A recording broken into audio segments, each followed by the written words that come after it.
Alright everyone, we are back here. Again, I just have to do this part, get things started.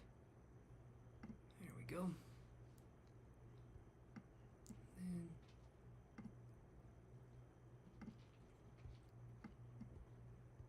let's do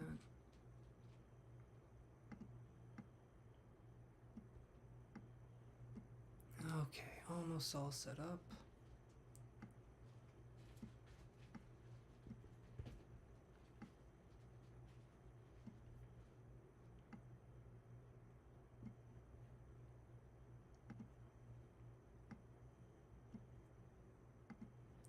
Okay, so I think we're good to go here. Just gonna move that camera a little bit. And I think we're good. Hey there, Kelly, how's it going? Penny, how are you doing? We got our cards ready here. We're gonna be shuffling. Who wants to be on the list here?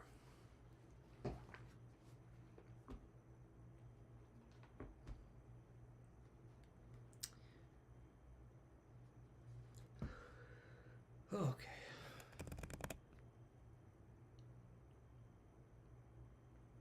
Awesome, Juliet.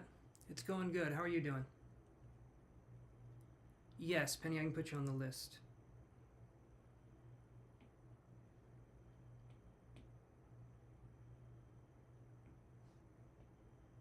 Okay, let me do this for you. So we'll have Penny on the list here.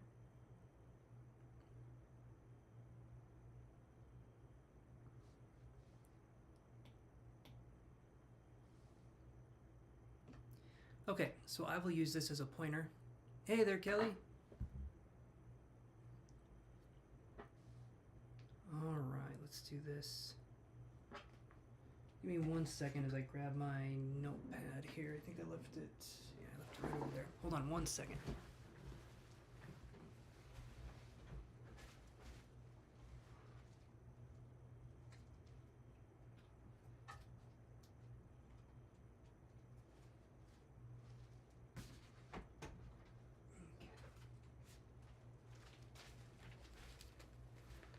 Alright. Awesome, Juliet. Good, I'm glad to hear you're doing well. Oof. Okay, let me move everything over.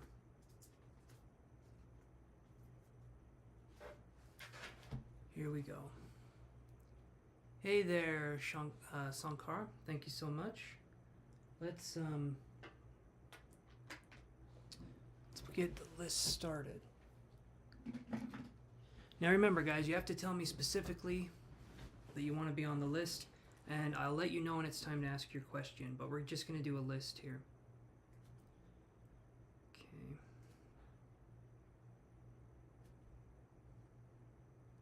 Thought my iPad would be working, but it's having some troubles here, so I'm just going to do this by hand. So. Okay. Awesome, Juliet. We can do that. So far on the free list I have Penny, and it looks like Sankar as well. Okay. Alright, so Penny S. You'll be first on the list, and then Sankar. And then anyone else that wants to be on the free list.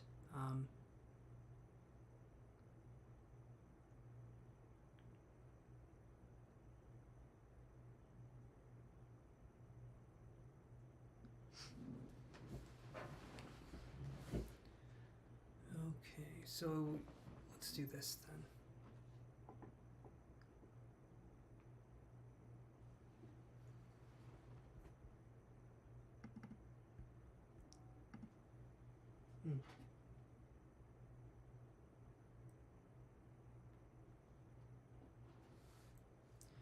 Alright, so let's do that here. So awesome, thank you, Kelly, for the donation. Perfect. Okay.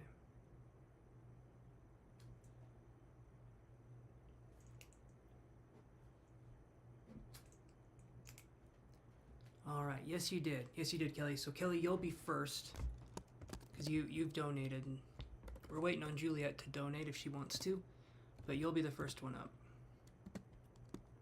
So what are we wondering about, Kelly?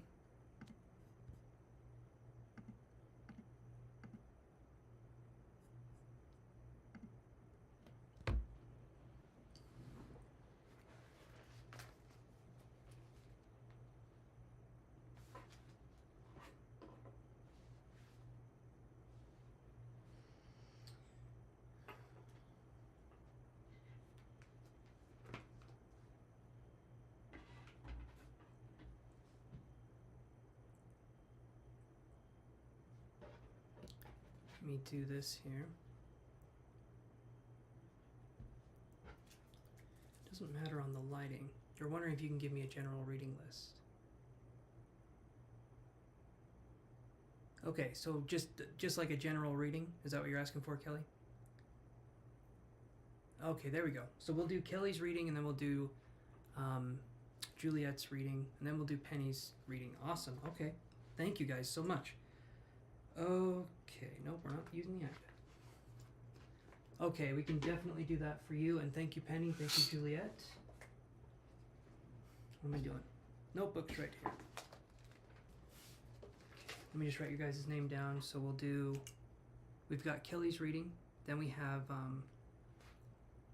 Juliet's reading, and then we have Penny's reading. Okay. All right.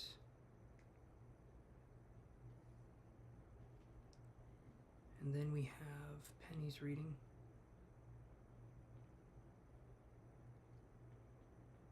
Okay. Awesome. Thank you again, guys. So let's do this.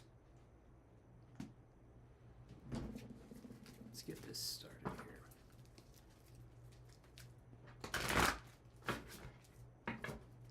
We're going to do a general for Kelly. I know the cards are kind of bright.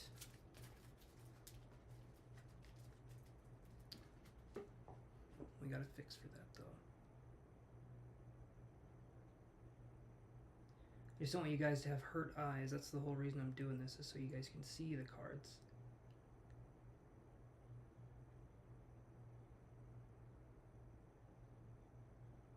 Okay, right about there. That'll work. I'm a little dark here, but that's all right. Okay, so let's do general for Kelly.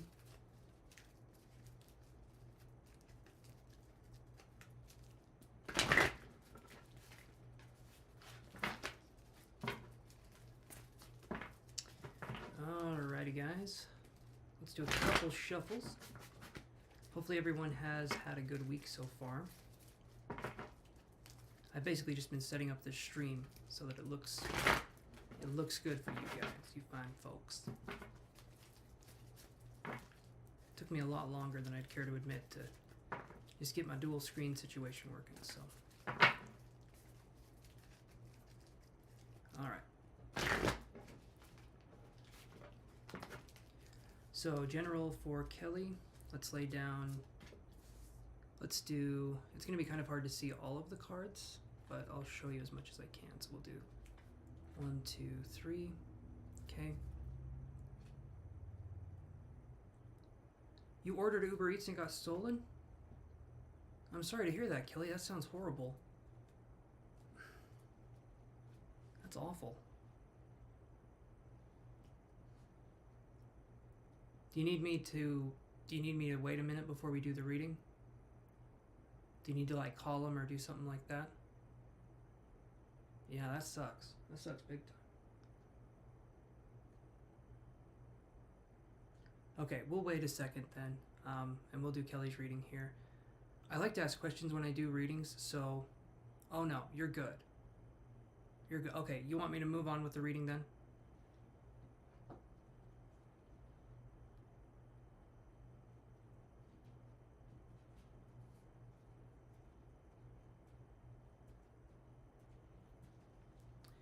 Alright, let's see what we can do then. So let's see what we can come up with here. First card we've got, so if they're facing you, right, and this one's facing you, this is the Angel of Balance. So let me grab my pen. So the Angel of Balance, this is a really good card to have. And this one's basically saying that things will be balanced. If they're not balanced now, things will be balancing in the future. But the lighting is better. Yeah, I tried to make it look a little bit better. Then we have Patience, and this also has an angel on it too. This one is also upright for you. So Angel of Balance, Patience. So far what I'm seeing here is that you're working on developing a sense of the higher self, or possibly working on picking up energies. The patience part right here could be maybe waiting for something to happen, like learning a new skill or learning something new. But the patience is telling me that it's just going to take time. Whatever it is we're wanting to do in life, if we're wanting to do it right, it is going to take some time. Okay, then we have this. I'm going to move these over here. So we have Woman Holding a Heart right here. And it's a pretty card. I like this card. But it's going back in the pocket dimension right here. So when we're looking at this card here, the Woman Holding a Heart, this to me is saying that maybe there could possibly be some love interest going on, but it could also be something where maybe there's more of a connection with, it feels to me like you're finally saying that you want to connect with your higher self. Maybe in the past there was self-sabotaging tendencies, or there was this feeling of like not knowing if you deserve it or not, but now it feels like you're feeling more confident some days. Some days we're not, right? We're not feeling confident as much. But it feels like, to me, mostly it feels like things are improving in this way.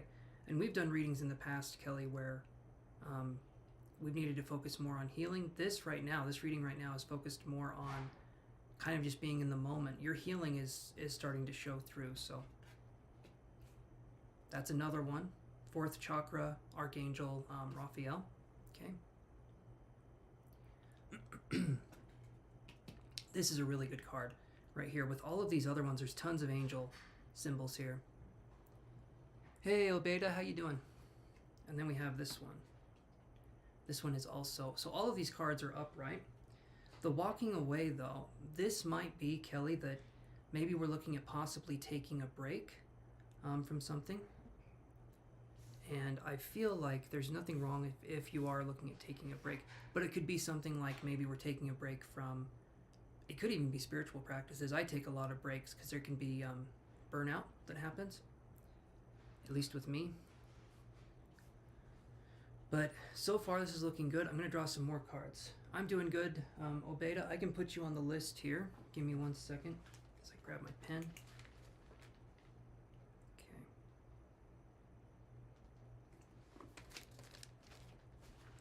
All right, so this is what we've got here. So I'm going to move these cards over for Kelly. What does Kelly need to know in a general way? Hey, Cassandra, how's it going?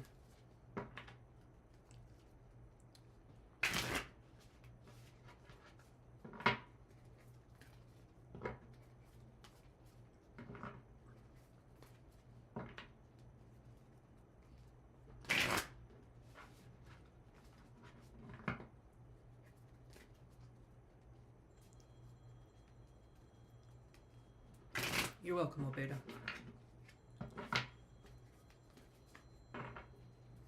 Let's do a couple more shuffles here. Doing good, Cassandra. Doing good. Hopefully you like the new screen setup here.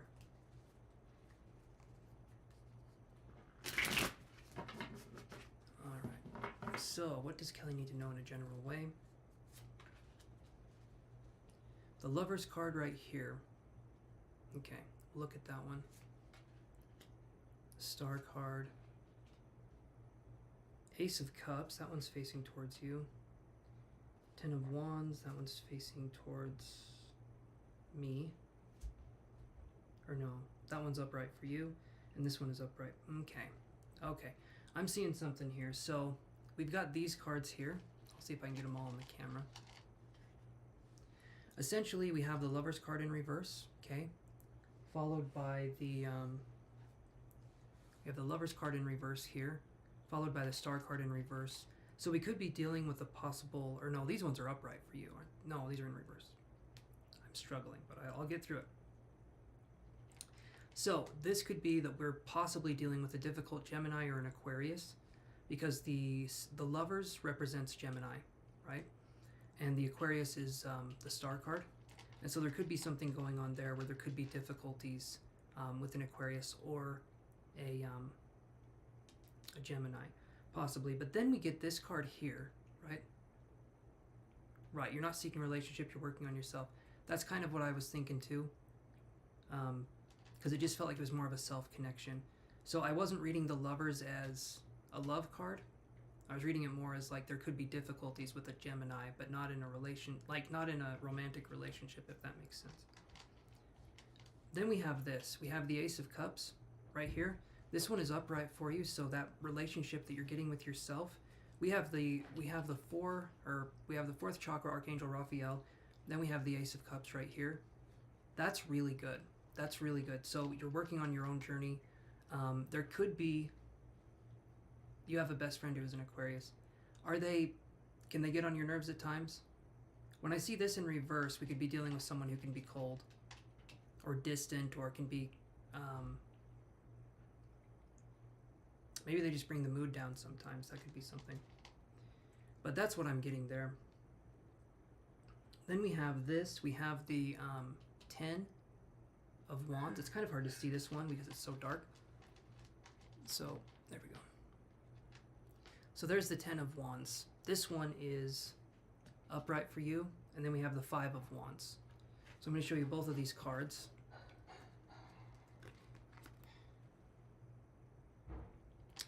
Five of Wands and the 10 of Wands.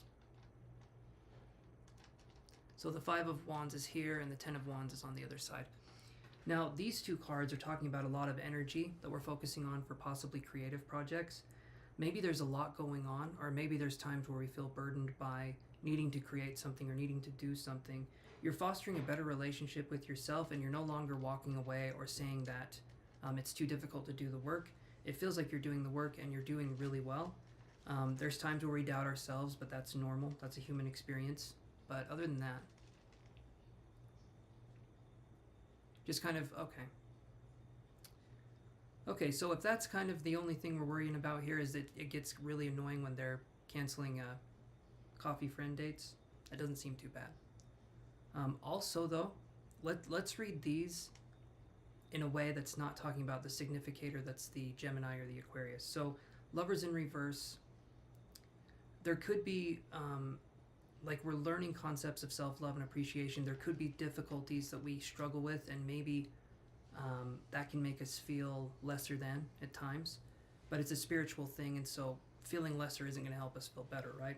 So we need to be more empowered. I feel like you're doing a good job, but more empowerment is always going to be a good thing. Boundaries, things like that. Then we have the Star card in reverse. This could be, maybe we're wanting a time frame. Maybe we're wanting things to happen for us in a certain amount of time. Maybe we're wanting to rush the process even just a little bit, because we want to get to a place where we're fully better and we're starting to do what it is that we want to do. This card, though, slows things down when it's in reverse, because it's saying, make sure that what you're asking for is what you want, because we're in a time now where manifestation is going to be easier, and not just because of the planetary placements, but also because just in general, the energy of the earth feels different now. It feels more dense, stronger, I guess would be the words I would use. The rest of these cards, like we have the Ace of Cups, this is a really good card to have because it mentions emotional renewal. So the work that you've been doing, you're still going to keep doing it. It's still going to get better and better. This is a really good card to have, especially when you're building up a self-relationship. This is like new beginnings for an emotional start. Maybe we're allowing ourselves to feel our emotions more. Maybe we're expressing ourselves more. And eventually it gets a lot easier to do these things because they become a part of us. It's so intrinsic with our personality that it's hard for us not to do it. The 5 of Wands in reverse for you, that's not a bad card. It's in reverse, and the 5 of Wands can be a card where we're focused on, it could be friendly competition possibly, or maybe we're looking to get into an industry, or we're looking to start something, and maybe it can be competitive at times. When this is in reverse, though, if we can think of something like an idea, or if we can think of a way that we can do something Yoshi, are you touching stuff over there? Sorry, a camera glitched out there for a second. But this looks good to me. The 10 of Wands in reverse is also saying that we need to let go of what's burdening us, and I feel like you're doing that. Let that happen in its own time, Kelly. But right now, this reading is honestly, it's looking good. You're not walking away from what you need to. You're not walking away from yourself anymore. I'm reading it that way because we have these cards. All of them are upright. And to me, this is a pretty positive reading, and it feels like you're going on the right path. And I don't see anything that Spirit would say otherwise. It's you're doing the work and you're doing well.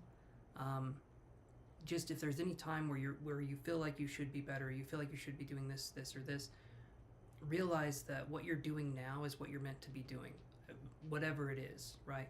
There's no other place we have to be other than the here and now. So that's something we can keep in mind. What do you think about the reading, Kelly? Does that kind of give you some insight?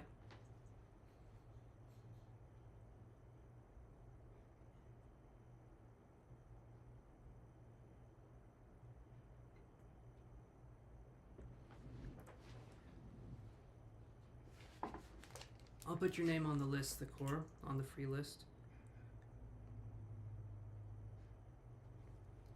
And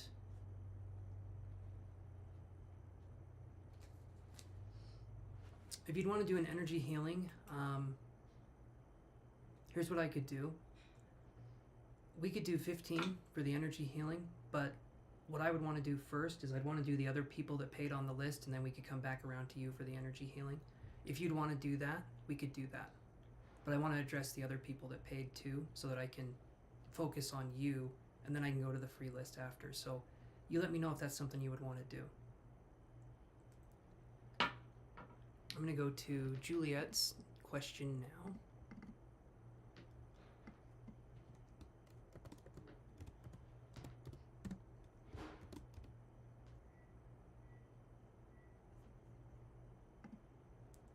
There we go.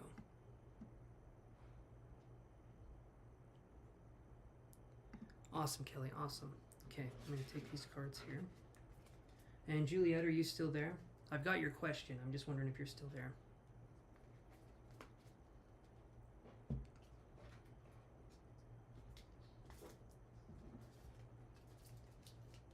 Okay. Because we have Juliet and we have Penny, so...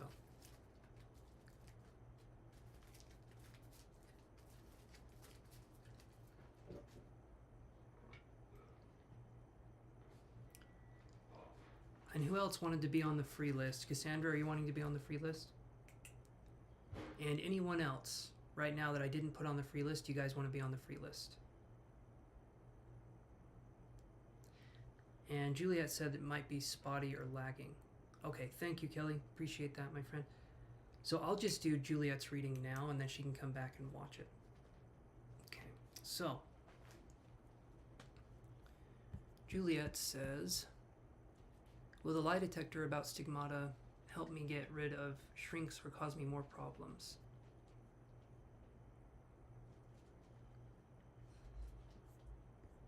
Okay, will the lie detector help Juliet, or will it... yeah, let's do that. Will the lie detector help Juliet? Hey there, White Angel. Let me put your name down here. Yeah, I can put you on the list.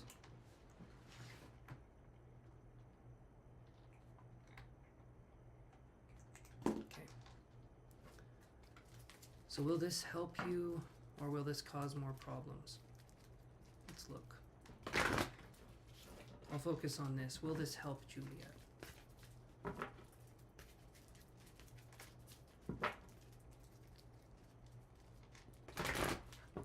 Will the lie detector test help Juliet?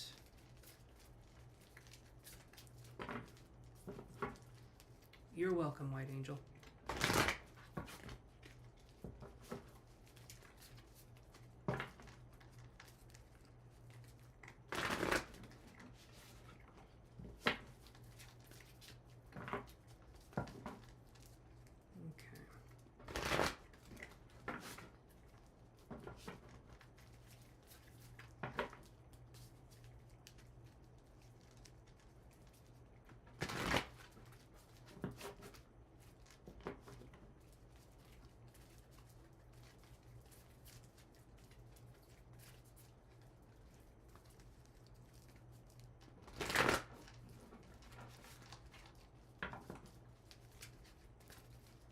Okay.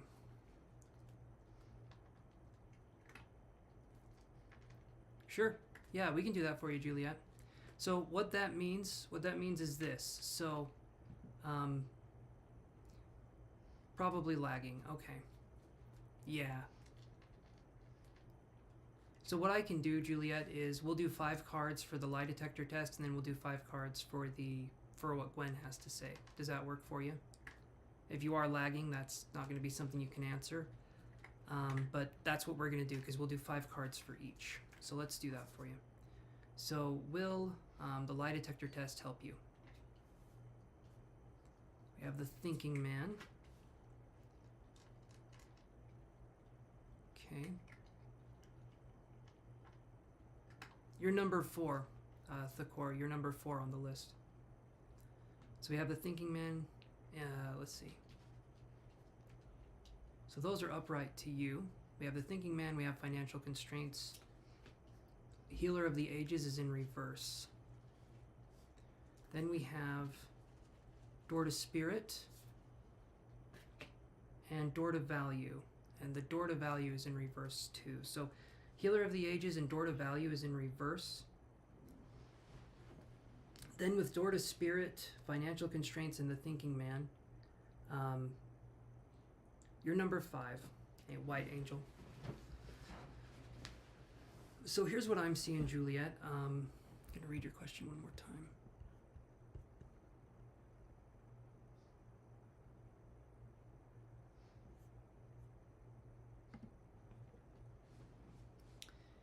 It looks to me, Julie, that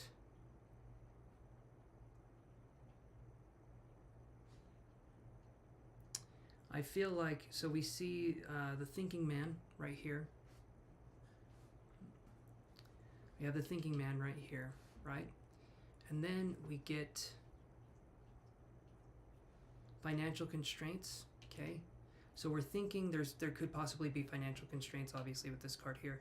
But it could also be something where we're feeling like we're in a situation where we could feel kind of trapped or isolated, I guess would be the thing.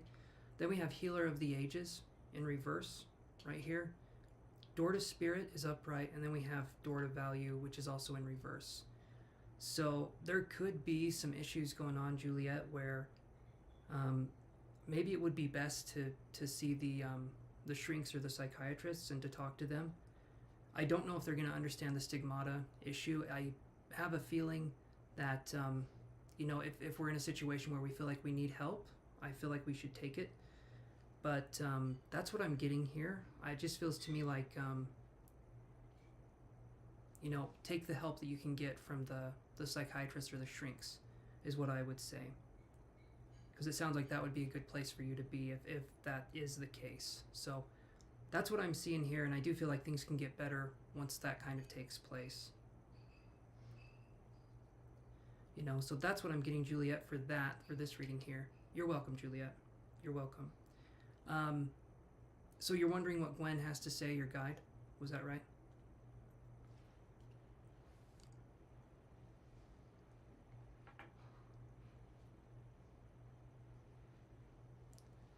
I'm sorry it sucks, but that's okay because we have your name on there and I can just do the reading this way. So let me do the other cards for Gwen because I feel like the tarot can kind of do more. Let's do these ones. These are the Fountain Tarot cards. This is a fun deck. So let me do this here. Oh.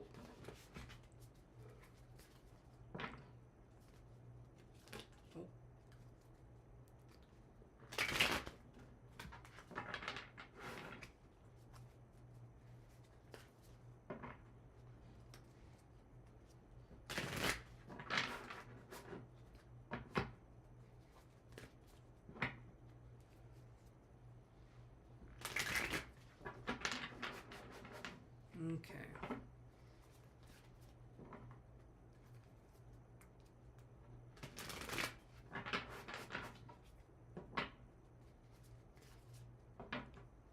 One more shuffle here. There we go. So what does Gwen have to say to Juliet about what's going on here? Let's look. Okay. So we've got the Ace of Wands. That's the first card here.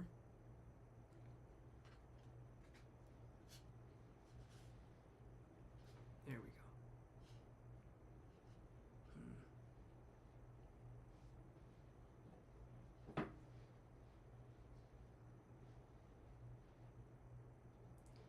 One second, guys.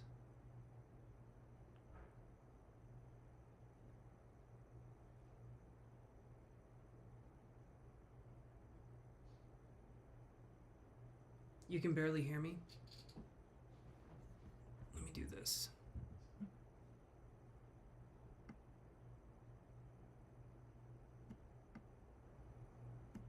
Is that better? Can you guys hear me now? A little bit better?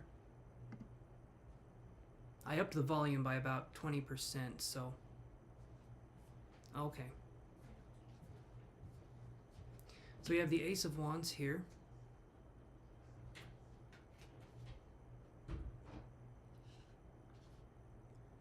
Four of Coins.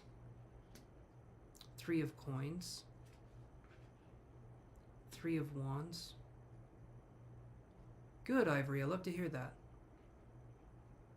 Okay. The volume's good? Alright. Perfect. Perfect. Okay. So let's look at this here. So, Ace of Wands. This is going to be, I feel like Gwen saying there can be a fresh start coming into this. Possibly if you get answers. I mean, answers help everybody, but this right here would be something that would give you a sense of like knowing what's going on, at least a little bit more. Because the information we have ourselves isn't always going to be, well, it can be a bit biased, the information that we have. But if we're learning it from other people, if we're seeing it from other people's perspective or their point of view, that to me can be something that can be really helpful. The Four of Coins, the Four of Coins right here is going to be, thank you, Thakor, appreciate that.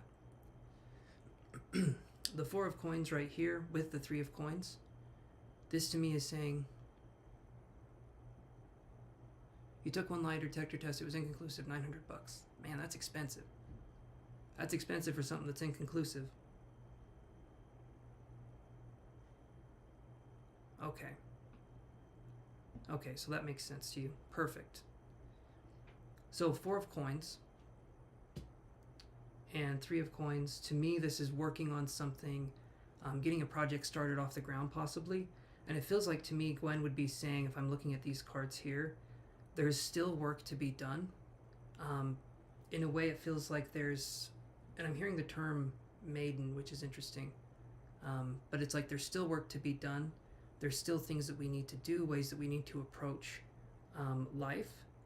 And whatever fears that we have, a lot of the fears that we have are going to be unjust, right? They're not going to be fears that really resonate or involve anything necessarily that's based in reality, but there's some fears that can definitely come through here. But with Gwen's energy, I'm feeling more of a sense of gentleness, and I don't feel a sense of like forcefulness with this. It's sort of like when you're ready, they're going to help you. And maybe they'll give you a jump start. Maybe they'll give you a little kick in the ass, you know, if things start slowing down a little bit. But it looks good. Three of Wands is working together, and I would say spirit guide wise. We have this one though. This is Queen of Cups in reverse, and there could be part of you maybe that doesn't trust the process or doesn't trust yourself at certain points, but Gwen sees this and she understands where that could be coming from, but she knows she knows that deep down you know your truth. And if other people don't understand that, you know, that's other people. But if you know your truth, that to me seems like what Gwen is trying to say. Follow your truth, do what it is you need to do, and yeah, let's not rely on others for validation of whatever's going on with us. That's what I'm getting here. So I'm feeling like Gwen is looking at you, and they're proud of what you've done and what you've accomplished, and I think they just want you to keep going in that direction. And hi Chantel, thank you for coming on. Is that making sense, Julia? Okay, let me do this here.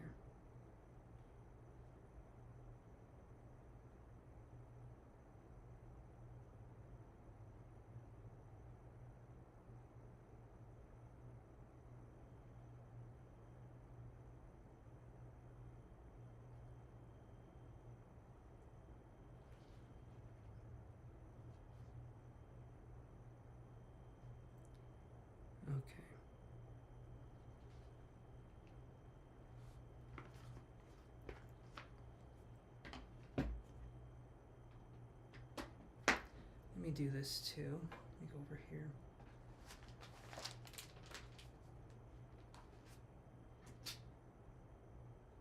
Okay. Let me write down another one of these really quick.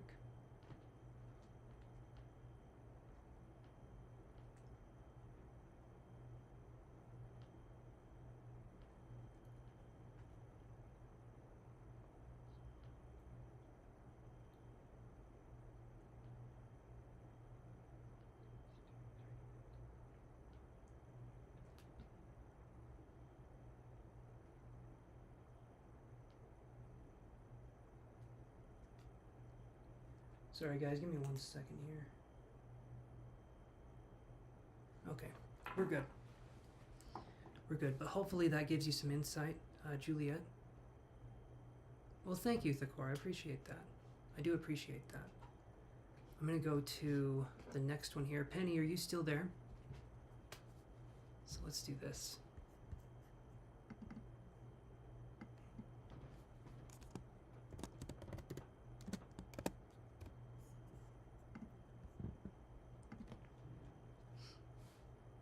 Awesome. Okay, so you were just wanting a general message, is that right?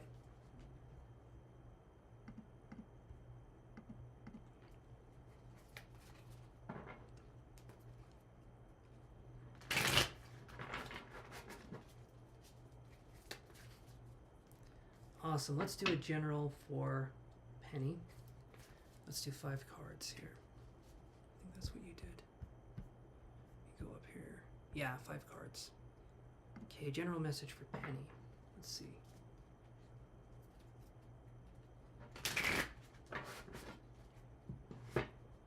What does Penny need to know right now?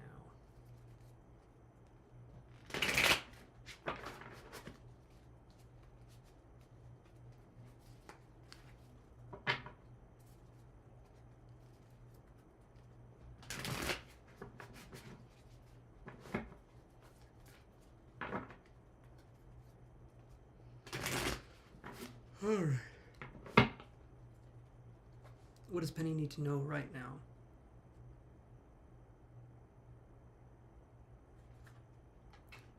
Yeah, maybe, Juliet.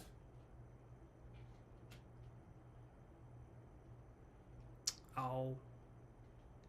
Thank you, Chantel.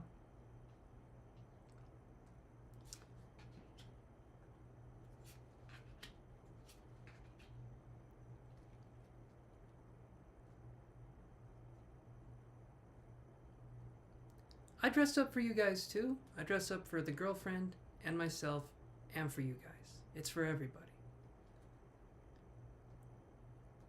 But mostly for myself and my girlfriend. If I'm being completely honest, I'm gonna say it. Let's see.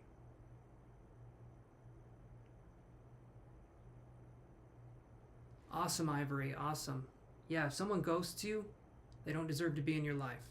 I 100% believe that. I love that you called somebody out. Feels good, doesn't it, to stand up for yourself?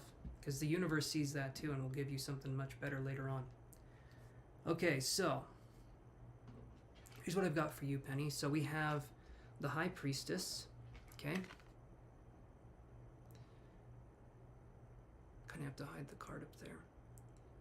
It's basically someone sitting down in a chair. I'm just going to leave them down like this, you can see.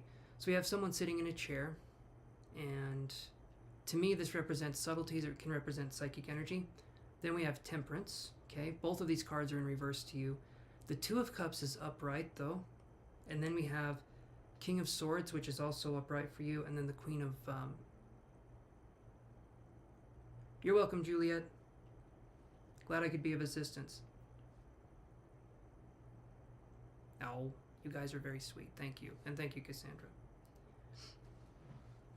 So, High Priestess in reverse and Sagittarius in reverse.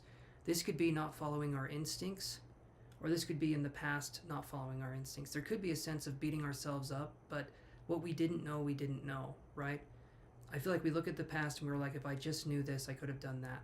But the only way we gain experience in this lifetime is to make mistakes, and then we learn from those experiences, right? Without the mistakes, we wouldn't have the ability to do things better the next time. And so it's kind of like with hindsight, you know, you can see things in 2020. I get that, I do. But when we know better, we do better. And if we're stuck in the past, we're beating ourselves up somewhat, it's not going to get us where we need to be any quicker. In fact, it's going to slow us down, because a lot of times when we're focused on that, we're in a place where it's like we can't be helped because we're focused so much on the past and nobody else is there with us. And so to me, it feels like you're working through this, you're working on this, but these two being in reverse is saying that you need to trust your process. You need to trust whatever's going on with you. You need to trust that there's a tendency for self-doubt, and this card in reverse and then this card in reverse, this to me is self-doubt, and this is lack of balance. So you could have something here where you're seeking balance. You're seeking a sense of peace, a sense of contentment, but when that comes when it comes, right? And depending on circumstances, depending on different things, there's only so much that you can do, and I just don't want you to feel like you're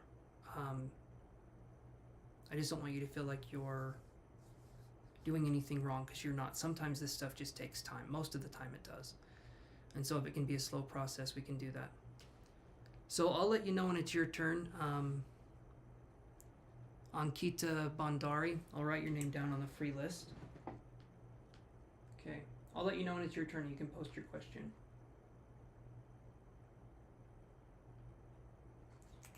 Okay. But that's primarily what I'm seeing here. We have the King of Swords. True, time indeed, absolutely. Well, we have the Two of Cups here, okay? And then we have the King of Swords. Both of these cards are upright. Okay, Ivory, I can put you on the list.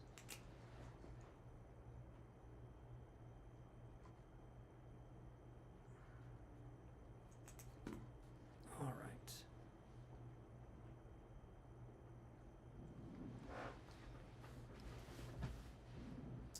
Okay, so let's do this here. So, Two of Cups, King of Swords, okay? The King of Swords is a card where we can be someone who can come across as being, it's like we can be very serious because we're in thought. And it feels to me like you're a thinker. King of Swords energy coming up here is saying that you're a thinker. And it's not a negative card at all, but sometimes it's good to be a feeler too. It's good to be in the moment. I feel like there's a tendency to either ruminate about the past or to focus on the future, but the here and now is harder for us to grasp, right? Because there's only one here and now, and it changes rapidly. But it's good for us to be there because we don't have a future if we're not in the now, right? You know, if we're waiting for something to happen, but in the meantime, then when the thing actually happens, we'll be waiting for the next thing to happen and the next thing. And it's like you're living your life through these big events, but the lesser mundane events that are every day, you're not there for. And it makes it so that it's really hard for you to feel present, right? That can be something that's going on here. We have the Queen of Coins right here. This is the last card. And it was in reverse. So the Queen of Coins in reverse could be, it's like trying to bring stability in your life. And I feel like we've tried a few different approaches. Maybe we've tried force, maybe we've tried gentleness, but there's always a sense here that sometimes the best thing to do is just to walk away from the things that no longer serve us, right? And I know that's easier said than done for most people, but it's kind of like when you get into a situation where you can feel yourself kind of slipping away. You can feel yourself sort of losing yourself in a relationship or in a situation. That's when it's time to step away from that and take your energy back. And so that's something that I feel there. And is that resonating so far, Penny?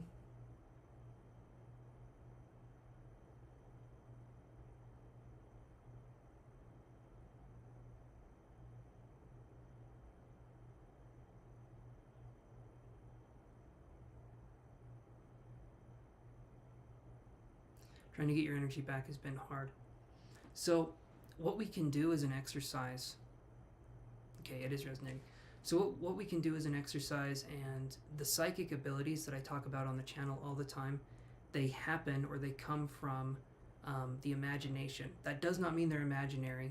The imagination is a space where our psychic abilities can kind of flourish and shine, okay? And one of the things that we can do is we can imagine in as much detail as possible a sense of things returning to us, our energy returning to us from situations, people, events. But it's like you're imagining this golden light coming back into your body, and it's all of your lost energy over the years coming back into you. And you can do this exercise as much as you want, but every time you do this, basically think of yourself, Kelly, like you're completely covered in paint, right? Head to foot, you're completely covered in paint, and the paint never dries. You always have paint on your feet. Every step you take, you're leaving a little bit of that paint behind, and that's the same with your energy. Every single time you look at something, every single time you talk to somebody, you're giving away your energy. Even if you don't mean to, parts of yourself are getting tangled into different things, and that's why it's important to ground and to call your energy back, because you have a loss of self if we don't do that over time. Does that make sense? And yes, Jalissa, I can add you to the free list here.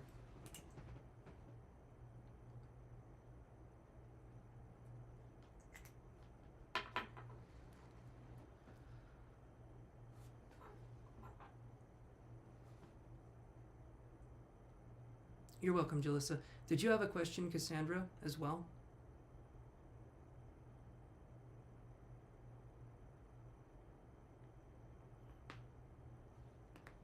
Oh, that felt good. Okay, that makes sense. So I feel like those are the areas you can go in here. We need to do the energy exercises, and I know it sounds... Okay, I'll put your name on the list. Okay. All right. You like the analogy. Perfect, perfect. I came up with that one. Sometimes I feel like my analogies are too convoluted, and I'm thinking, do people know what I'm saying? But I'm glad that one resonated. Because whatever we pay attention to, it's sort of like we're doing an energy exchange. Whatever you're looking at, you're giving energy to, right? And we're doing this exchange, and it can be with people, it can be with events, situations, thoughts, right? And we can definitely do that.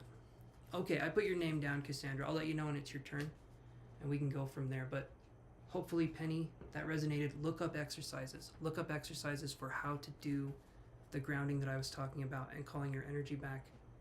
It does help. It helps tremendously. Okay. So now we're going to do this here.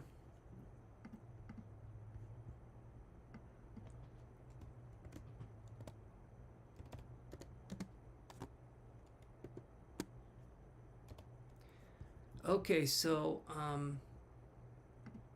Kelly, are you still there? It looks like you were there just a second ago.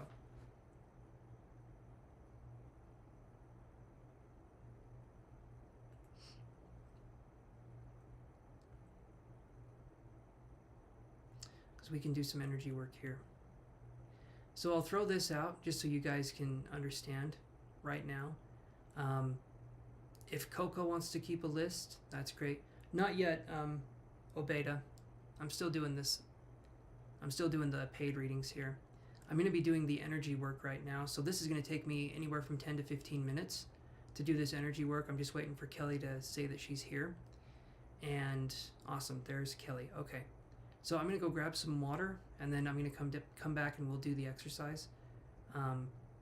Yeah, just get yourself in a comfortable place and a comfortable space, Kelly, and I'll be right back. So hold on one second.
Okay.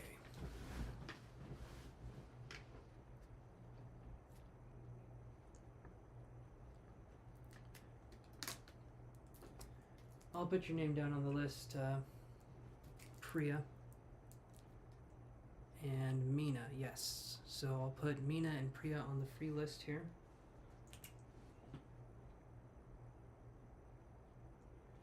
Okay. You guys are number 10 and 11 respectively. After Kelly, you're number 4. So we haven't started on the free list yet, and so I've got 11 people on the free list so far, and the people that just came in hit spots 10 and 11. So you guys will have to wait for a second when I get to the free list, but I usually go through them pretty quick. So if you guys want to stay around, but right now, like I said, I'm going to be doing about 10 or 15 minutes for Kelly's energy healing and going from there. So I'm going to take this here. You're lagging by 28 seconds. That's okay, Kelly, because we don't need you to be kind of conscious for this one in a way, aware of what's going on. Basically, get comfortable, Kelly, and make it so you're not looking at your phone or anything. Just hear the sound of my voice as I'm doing the exercise and put yourself in a comfortable space, because that's all we're focusing on. You don't need to look at the screen or type anything until after. So I'm going to do the 10-minute reading now, or 10 to 15 minutes, and we'll go from there.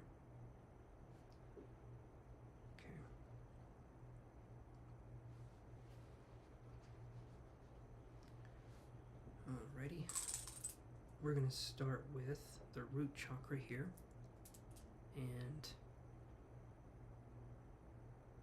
that's kind of a red color. Let's see what we can do here.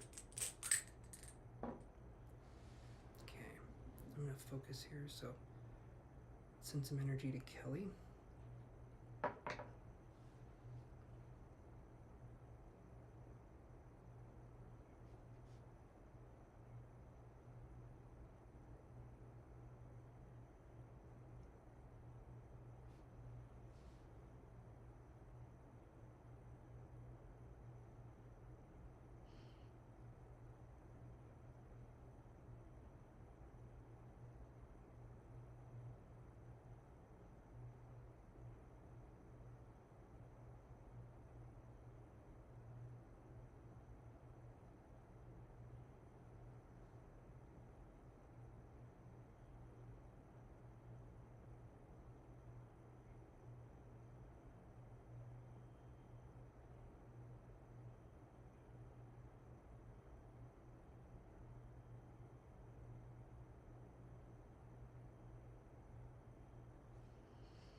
Alright, the root, we're focusing on this red color, and I'm running some energy here, pulling and pulsing the energy. I can definitely feel a lot of movement here. So this chakra represents the identity and security, and it feels like we're feeling more secure. It feels like we're feeling more secure in our identity, which is really good. Honestly, this chakra feels like it's flowing pretty well.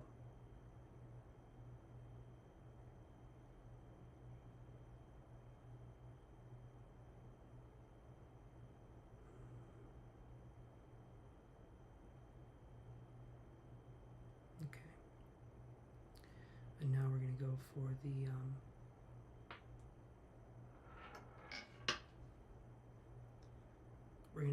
the sacral chakra next. This is going to be an orange color.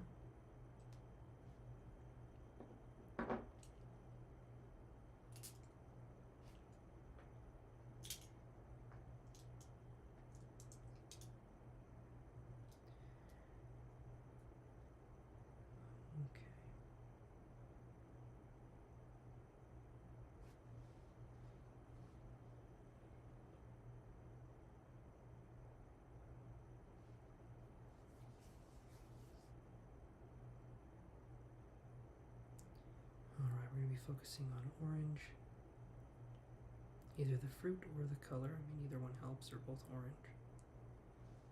And we're just going to be sending love and light. You can imagine it being gold or pink. Those are high vibrational colors, though.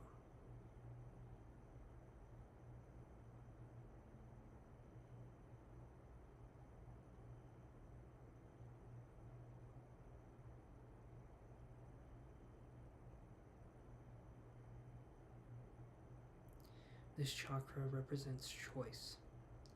And I was looking around and I felt like I was seeing you standing on a glass floor, and I was looking up. I was like underneath where the glass floor was, and I could see through the glass. And you were standing on it, and I could see your feet pressing up against the glass. You weren't wearing shoes. And it felt like you were, maybe you think a lot of people are watching you, or they're waiting for you to make a move.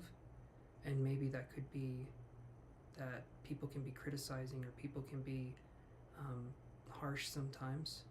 And it feels like you're in a glass house. It feels like maybe there's no privacy, or maybe there's no like sense of release in these kinds of areas. But I do feel like things are going to be getting better for you in the future. And it feels like there's good energy here too. It feels like there's more that needs to be done when we're making choices and sticking with them, but I feel more of a resilience with you now versus when we did our last energy healing, which was a little while ago.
Now we're going to do the solar plexus chakra, which is going to be yellow.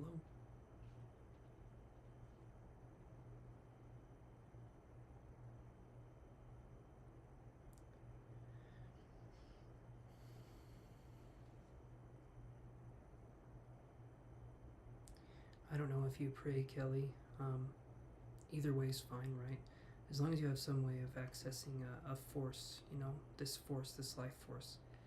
But it feels to me like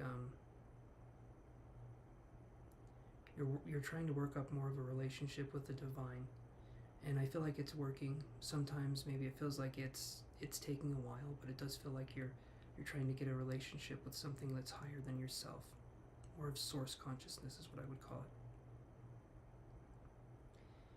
it. And the best way to communicate with the source consciousness is for you to be as relaxed as we can. If we're trying to force anything, force and source may rhyme, but they don't go together. Source is always there, and we don't need to try. It's like breathing, or it's like something else. We just do it, and we need to learn how to let go.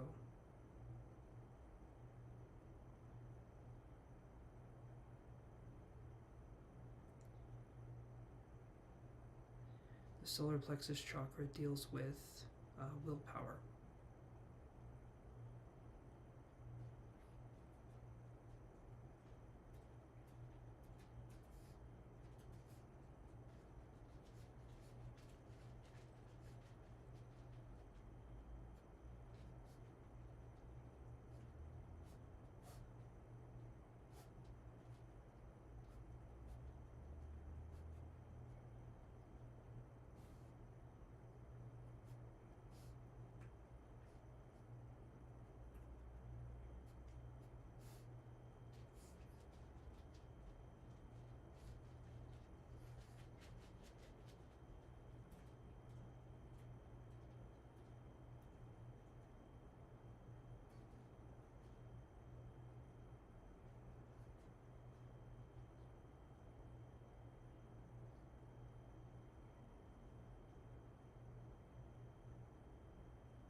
Now let's go to the heart chakra here.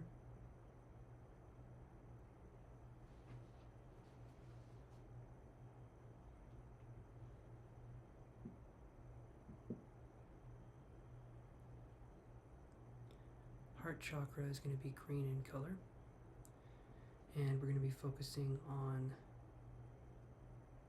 letting go, which is what we were just talking about. The solar plexus is willpower, striving forward with your will, but the heart is about letting go of that willpower and understanding there's times where we can control what's going on in our lives, and then there's times where we can just let go and let the universe take care of it.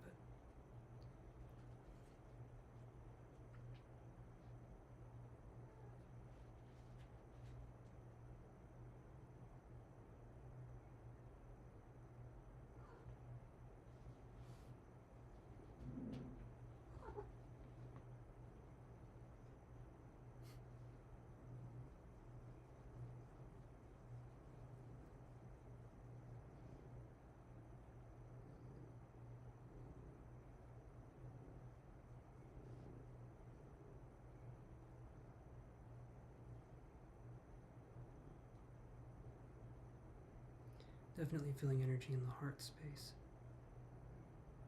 Lots of energy. It feels like you've done a lot of self-development.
Okay. And now we're going to go to the throat chakra here. The throat chakra is blue in color and deals with communication. But another thing about the throat chakra is that it can also deal with listening as well. So it's not just about speaking, it's about being able to hear what others have to say as well without interrupting them, realizing that other people's opinions, they're just that, they're their opinions, and focusing on what we can do here. So let's do the throat chakra here.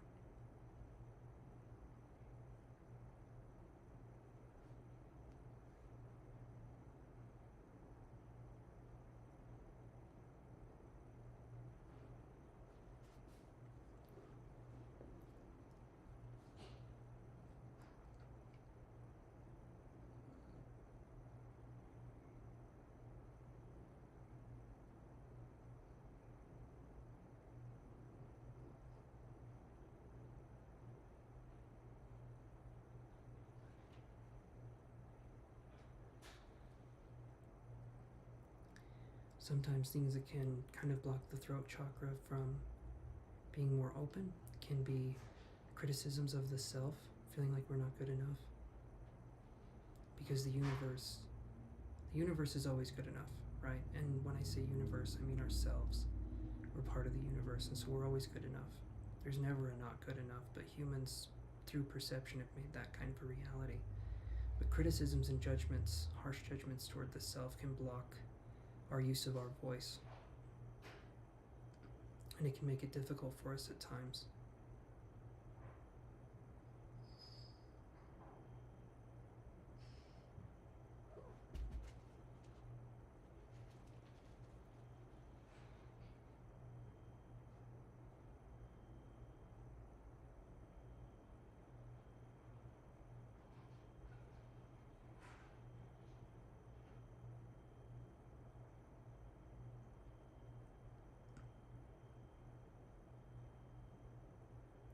Okay. Let's go on to the third eye now. Third eye deals with perception, and it's going to be purple. It can be a dark purple, light purple, but it's basically going to be a purple color. Think of like a bright amethyst kind of color, and that's usually what I focus on. So let's focus on this together. The third eye reveals truth. It reveals objective truth, the actual truth, instead of perception.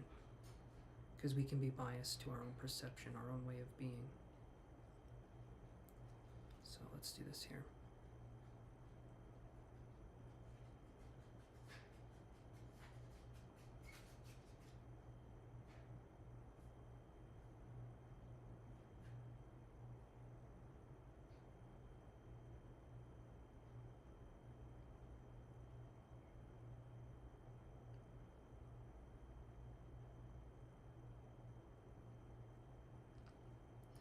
I can feel some expansion in the third eye now.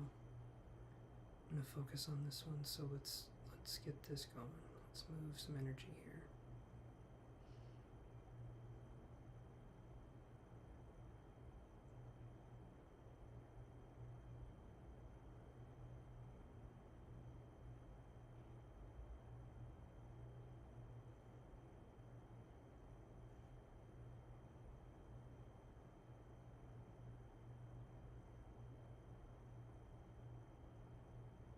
There we go, I can feel the flow now.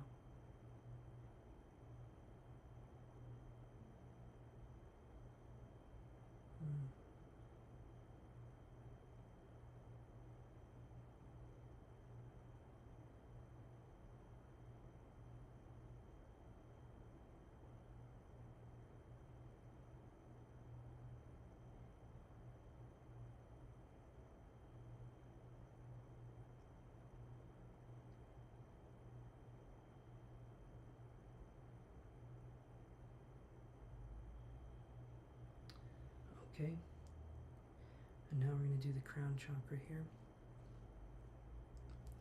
And we're going to get some energy moving here. So the crown chakra, you can imagine it instead of a ball, you can imagine it like a clear lotus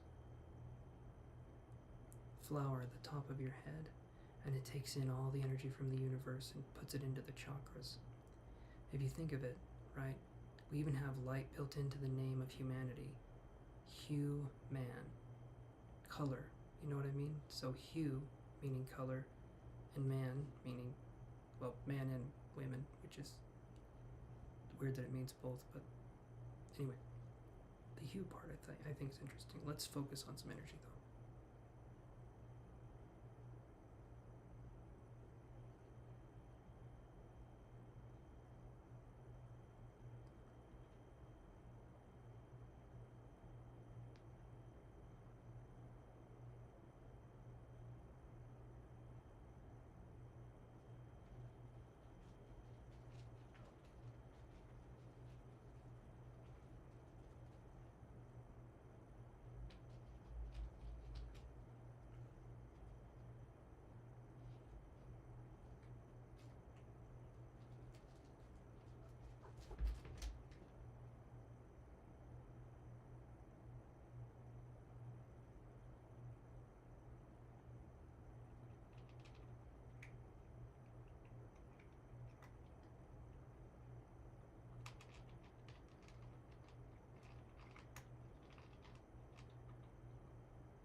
Can definitely see some movement here, which is good. There's a lot of good energy here. As I was focusing on it, I was seeing it was like strobe lights going off in my eye. There's a lot of energy that you're building up here in your psychic senses, Kelly. I feel like if they're not already starting to show themselves more, I feel like they will be in the future. There's a lot of potential here for spiritual expression. And I feel like that's going to be very, very important to you in the future, if not already.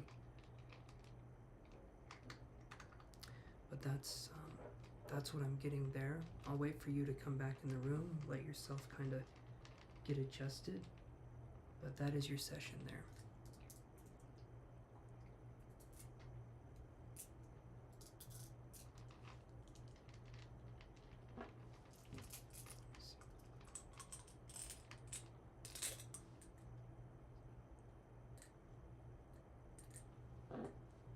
Oh, okay. It should be working.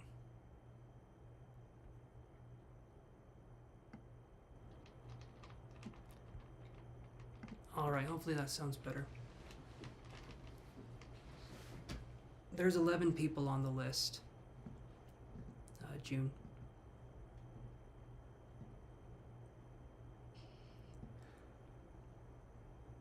As I'm waiting for Kelly to come on here.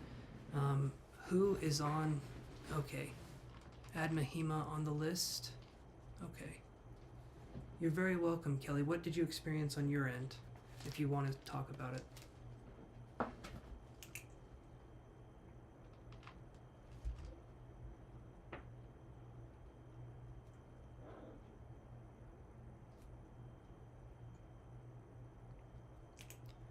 I added you as well, June Flower. Okay, so let's do this here. And let's get this going. As I'm waiting for Kelly to do this, so Sankar, are you still here? I saw a lady with long gold hair. Ooh, that's awesome. I'm right-handed. I had to think about that for a second, Thakor, but I'm right-handed. And you saw a fairy too. Awesome. Awesome. So this was in your third eye, like you were feeling like you were seeing those images, Trixie. Honey, you're a cute girl, but you gotta not do stuff. That's really good though, Kelly. That's really awesome. Trixie.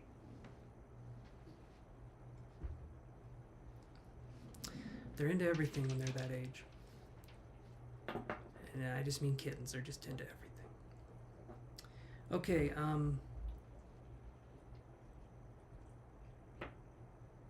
Obida, what was your question? As I'm waiting for Kelly to talk here.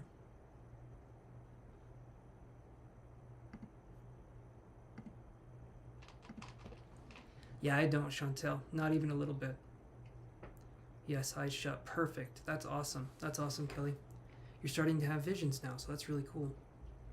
I imagine that was an interesting experience if you haven't had that experience already. But I love that. And my guides like to do visuals as well when we're doing energy healing. Sometimes there will be a sensation of guides walking around, like my eyes will be closed and the shadows in the room will be shifting. It's like there's someone there, but it's just my guides walking around.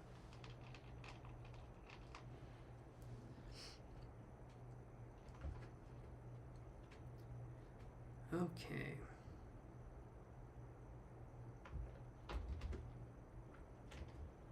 There we go. Little bit brighter.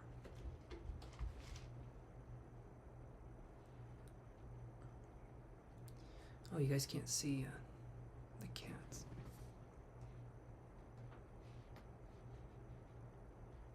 There we go. I'll move more in the middle here. Or let me do it like this. Because you can kind of see them right there. Oh, you've seen a fairy before. Okay. Okay.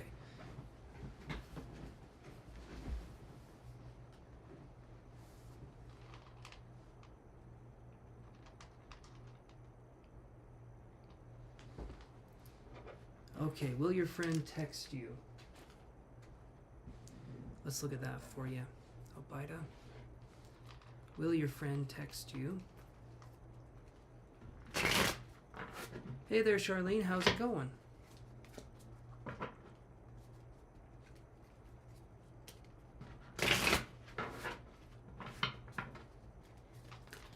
Will your friend text you?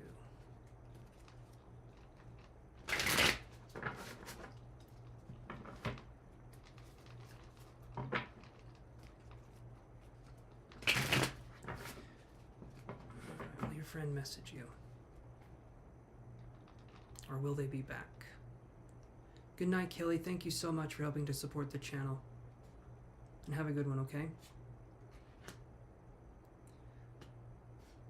There's the World card right here. So what I feel is that I do feel like they'll come back. Okay, it's kind of a hard card to see unless I hold it up like this. I feel like they'll come back. It's going to take some time though, but it does seem like in the future they will be back. So yeah, Obaida, I do feel like they're going to be coming back. Okay, the core, are you still there? You can ask your question again here. We're going to breeze through here.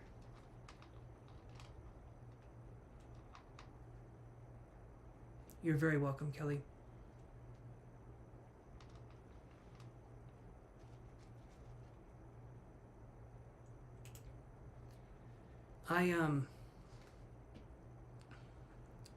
Let's see.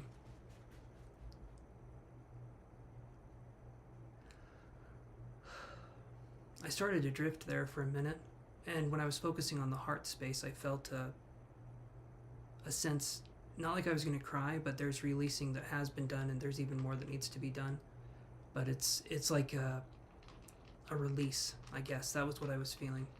And then I get twitchy too sometimes. I get real twitchy. You're welcome, Obaida.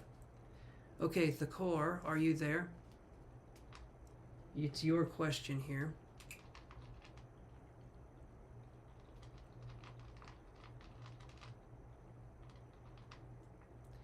Okay, so Thakor, White Angel.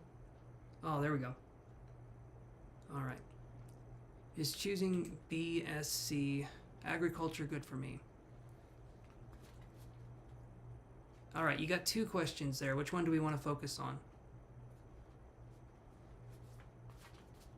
Do you want to know if you'll get into a college, or do you want to know if it's good for you?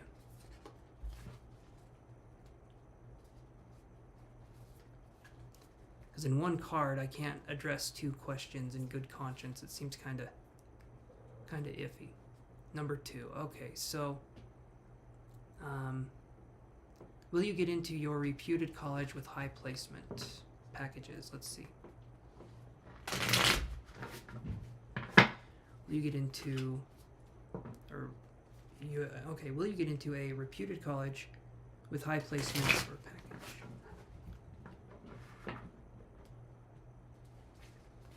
Yeah, she did. She definitely did, Chantel. I like it when Midnight Wolf's on here. She's also a channel supporter, too.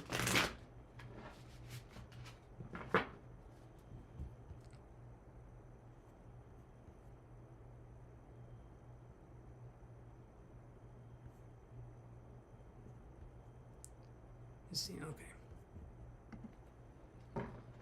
Will you get into a reputed college with high marks?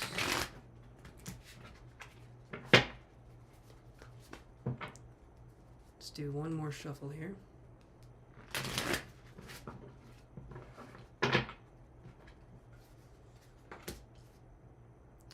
This is the Hierophant, so I would say yes. This looks good to me. As long as you remain true to your vision and as long as you try your best, it looks to me like you're gonna be good. No, White Angel, you're up next. So yes, I do feel like you'll get into a reputed college with high marks. Just just focus on the present moment at hand and don't focus on what's to happen in the future. Focus on each and every moment, and eventually you get to the future regardless, okay? So yeah, that's a good card. Yeah, so White Angel, you're good. You're up next, actually. So post your question, White Angel.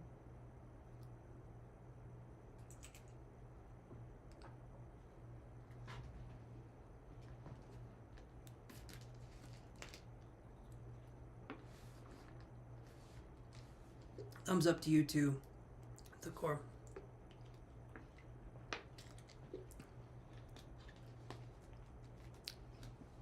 Oh, okay. You said Midnight Wolf Tarot said she misses you and said hello and that she will be joining here soon. Awesome. Awesome. Do you moderate for Midnight Wolf too? Chantel? Okay, thank you, White Angel. ETA's feeling towards you. Okay. ETA's feelings towards you. Oh, man. Alright, ETA's feelings towards you.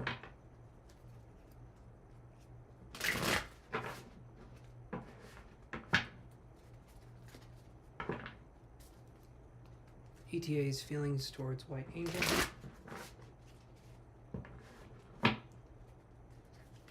And then Ankita Bundari.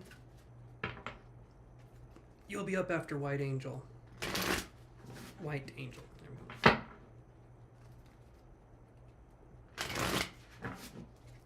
go. What are ETA's feelings towards White Angel? Okay, so we get Temperance. This one's in reverse right here. So if I see this right here, it could be an unbalanced situation. It could be maybe one person has more feelings than the other. In this case, it could be you focusing on the feelings or the connection here. If I see it in reverse, it's unbalanced. It's an unbalanced connection. So it feels like a case of kind of unrequited love or something like that. I would say at this point in time, it's not looking like their feelings are good towards you. It feels like there could be an imbalance, is what I would say. So probably not what you wanted to hear, White Angel, but Temperance in reverse, that's how I read that. It's an imbalance. There's something going on. There's either too much give or there's too much take in whatever's going on in that situation. So I would say it's not looking very likely like they're thinking about you in that way.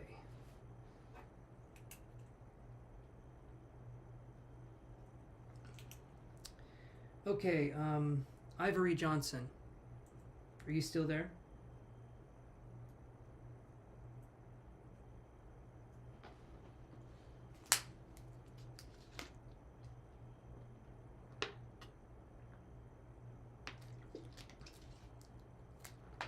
You're welcome, White Angel. Thank you for being patient.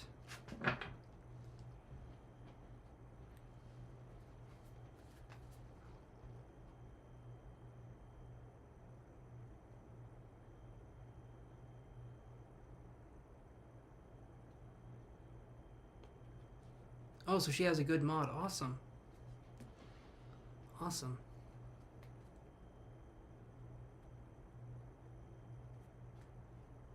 Do you do SEO work for YouTube channels? You mean search engine optimization? Okay, let me do this here. So, all right. Jalissa, are you still there?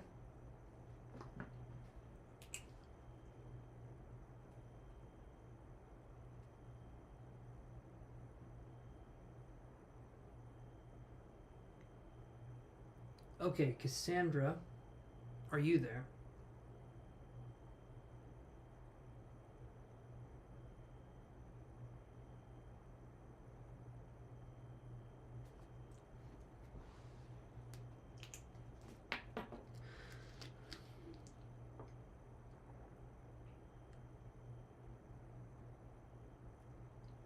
All right, Cassandra, what's your question?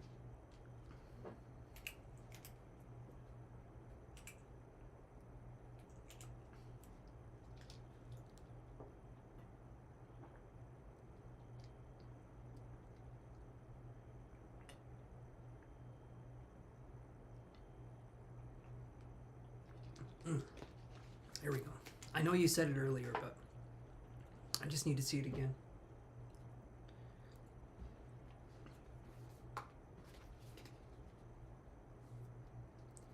All right, is Jay coming back in the future for Cassandra?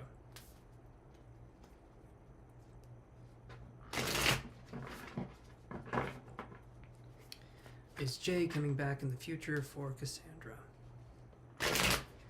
Yes, Fairy Wish, I can add you.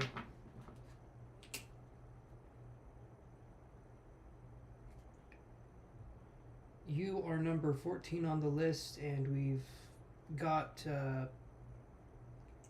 about 5 people in front of you. Or 4 people in front of you. All right, is Jay coming back in some future for Cassandra?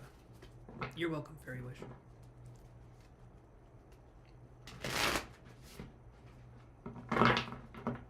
One more shuffle here. You're on the list, Priya, already. In fact, you're up next, so Unless there was another Priya that came in here. I don't think there was.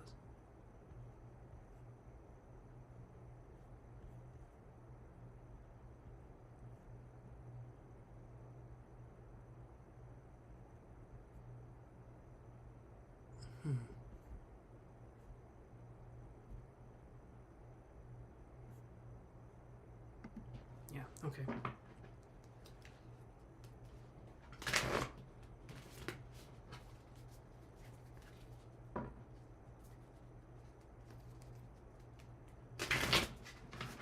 Here we go. Will Jay be coming towards Cassandra in the future? It's Temperance. This time it's upright. I feel like, yeah, there could be them coming towards you in the future. Temperance card is a good card. It means balance, right? And so some describe it as like being fire and water, but it can also be fire and oil. It's things kind of melding together, things working together. So yes, I do feel like in the future there could definitely be a reunion with Jay. So that's what I'm feeling for you, Cassandra. So I think that's a good sign there. Obviously, like I've always said, don't wait for anybody, but it looks like there's a possibility in the future for them to come forward.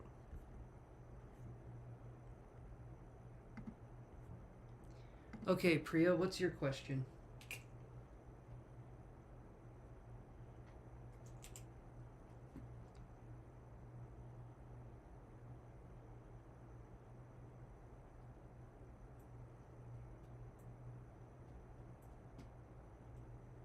You're very welcome, Cassandra.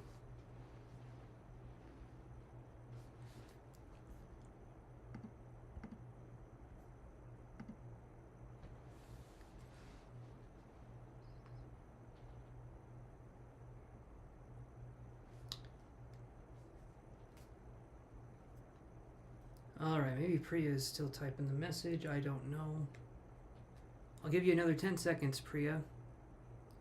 And then I'll just, yeah. I'll just skip over. There we go. There's Priya. Alright. What is my person, a Capricorn, thinking and feeling for you? Okay, so we can do one question, Priya. Which one do you want to do? You asked 2 questions there, so... Actually, 3 questions. You asked thinking and feeling and actions towards you, so choose one of those.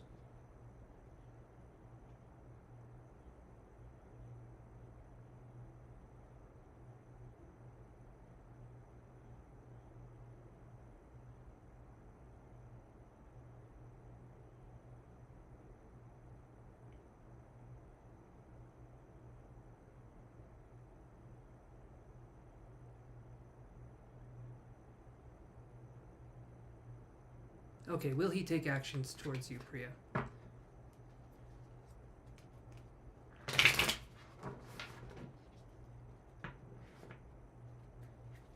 Okay, we can do that for you.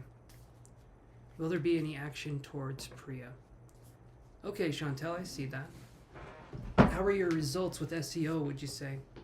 And how much are your services for the SEO?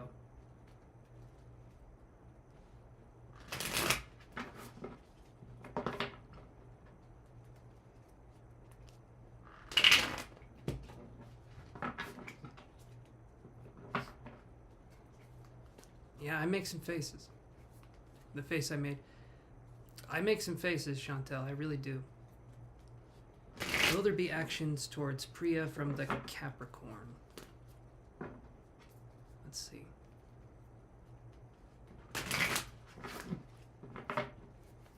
One more shuffle here.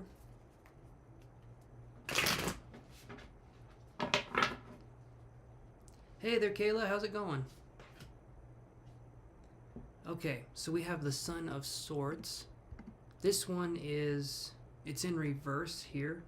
Son of Swords would be the Knight of Swords in reverse, and so what I feel is here, if I look at this, Priya, I'm going to say no at this point in time. It feels like the connection's blocked. Maybe this person is more of a thinker, not a feeler, and I don't feel like they're going to be taking action, because this is like the Knight of Swords in reverse, which can be an extreme way of thinking. And so this person just could be either thinking about themselves or just not thinking about a connection. at this point in time. So that's what I'm getting there. So yeah. But if it's meant to be, it's meant to be. But if not, you know, there's probably something better for you, I would say. Hey, Kayla, did you have a question?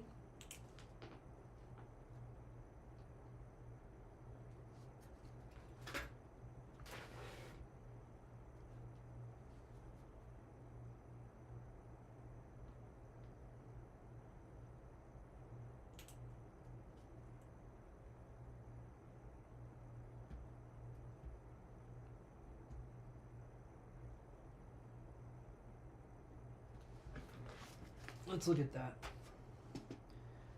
Will Kayla find a new job by this Monday? So Kayla gets to butt in front of the line because she is a member and she gets priority. So that's how we do on this channel.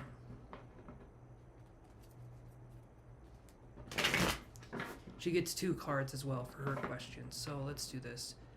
Will Kayla find a job by this Monday?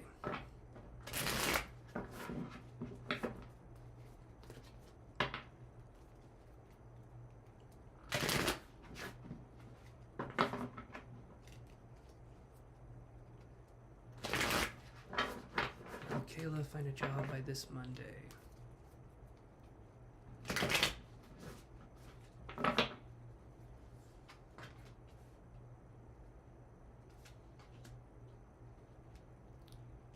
I would say yes, because we have the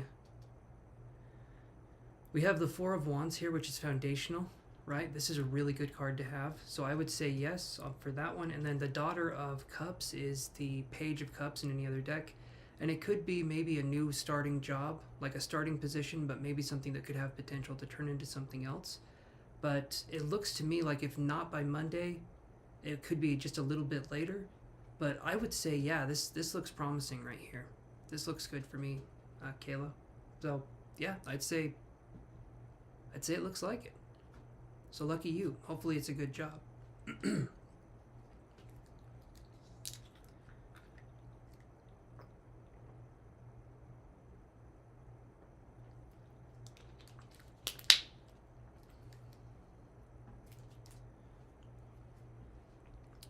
You're very welcome, Kayla. And that was very sweet of you, June, to say that. Your turn's actually coming up here in just a second, June, so stay with me.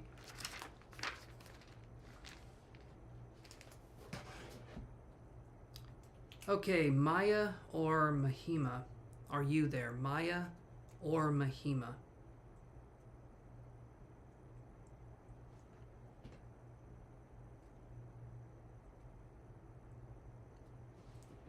Maya or Mahima? There's Mahima. Okay.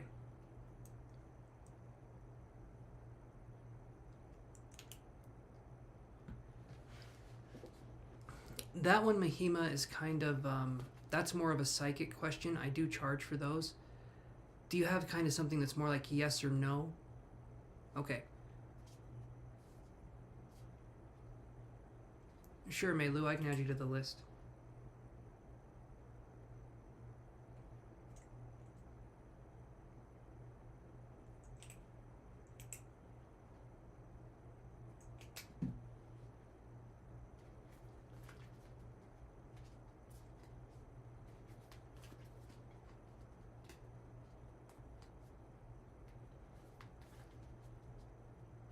Hey, Nadia, how's it going?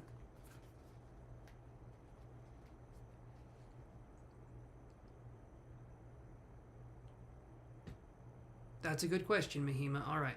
Should Mahima do an MBA? Let's look at that.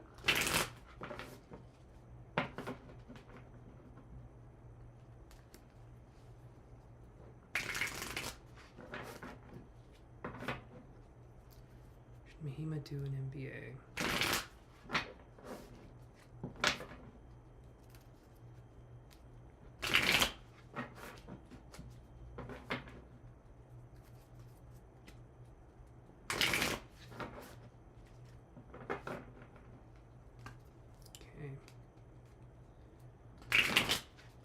Mahima do an MBA?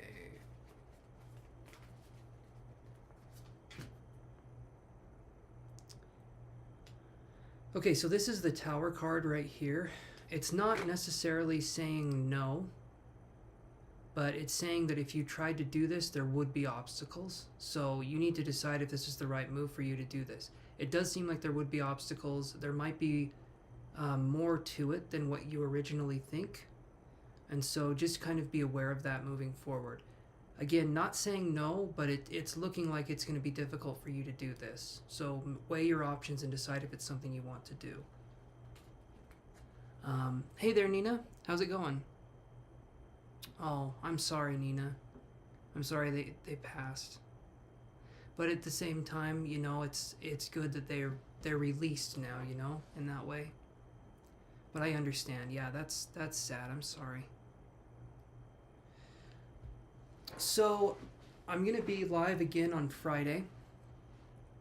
And then after that, I'll probably start again in... Oh, thank you, Nadia. All right. You're welcome, Mahima. Okay, so let me do this here. And thank you, Nadia, for the donation. Hey there, Pamela. How's it going with you? So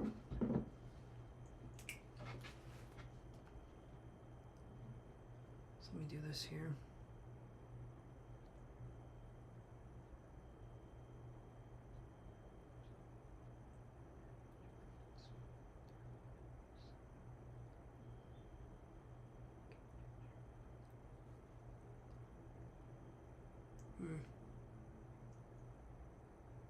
You want to see me before the break? So let me do this real quick. And June, what was your question? And then I'm going straight to Nadia. So June Flower, what was your question?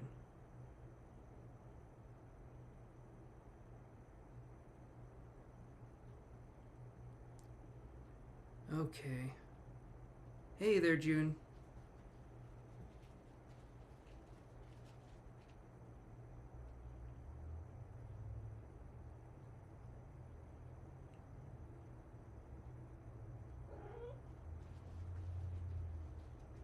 One second here.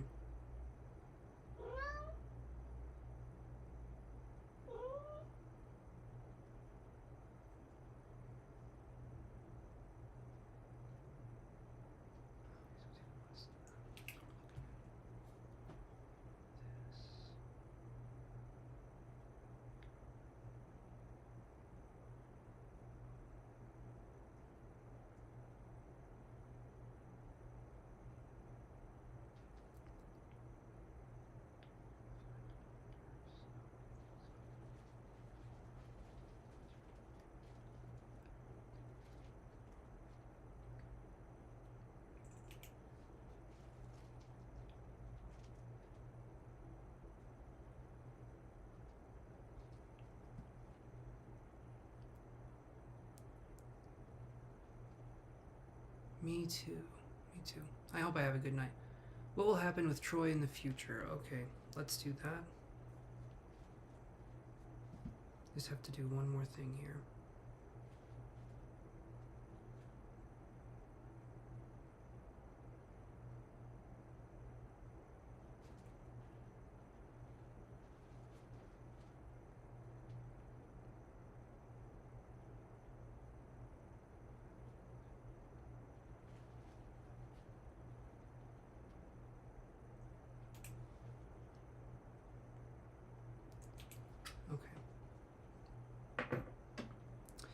All right, we're good.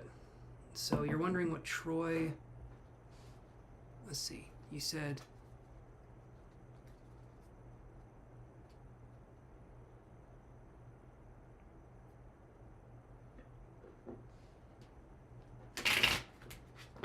Have you had success with it, Chantel? Like, been able to actually boost people's... And is it for YouTube, or is it for websites that you do the SEO for?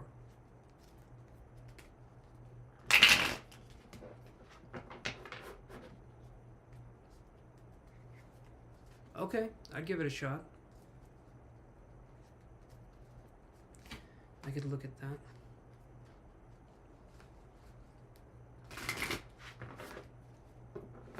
Because Because I know Google looks for...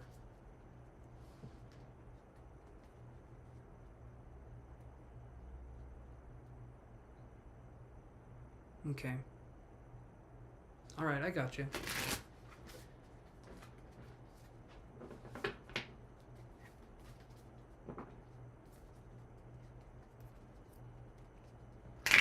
Hey, Nina, you're definitely not killing the vibes at all, okay?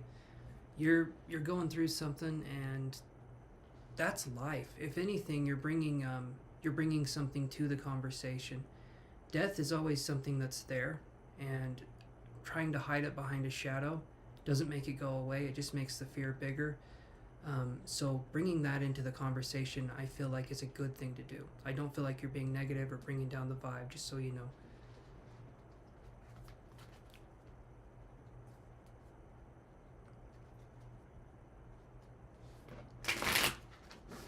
I'll have to remember that, Chantel. Have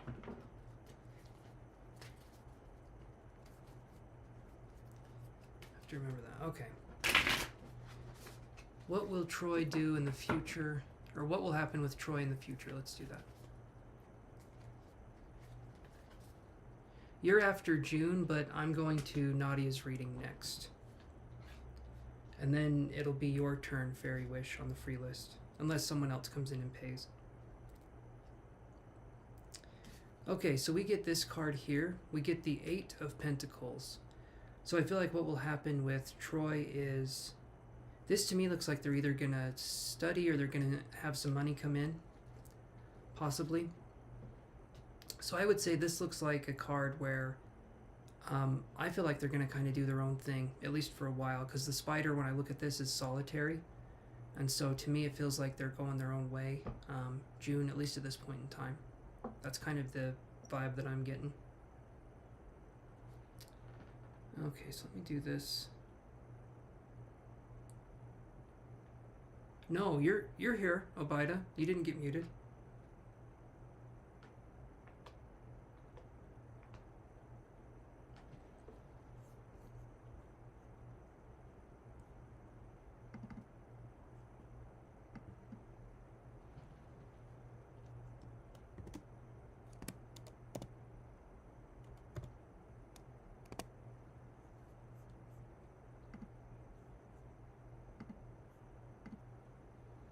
Okay, Nadia, you're still there, right?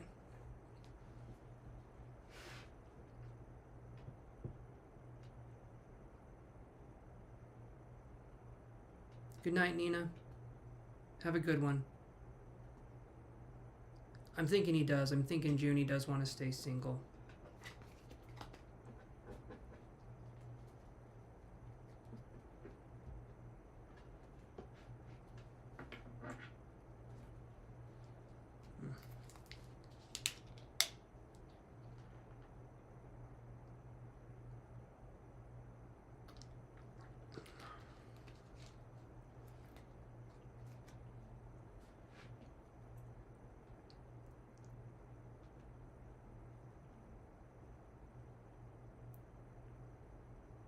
Are you there, Nadia? Still? I just want to make sure you're here. If not, I can just read your question and do your reading, but...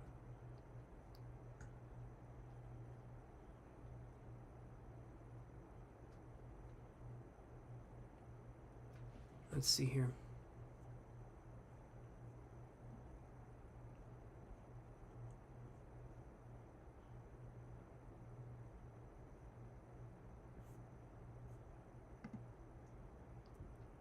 Hey there, Jacob. I saw you subscribe the other day. I'll put your name on the list, and I'm doing a paid reading now, but you're going to be coming up on the free list here before too long. So, just give me a second to do these readings, and we'll get to you, okay? But thank you for subscribing.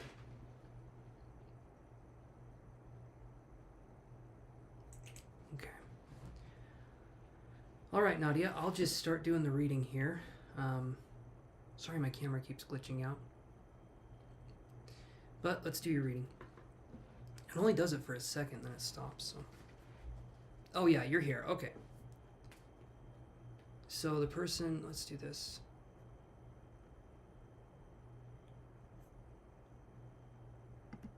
All right.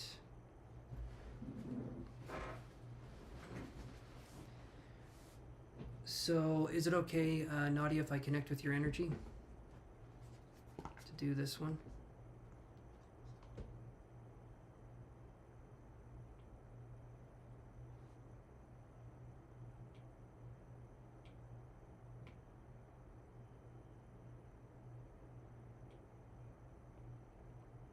Awesome. Thank you, Nadia. Let me see here.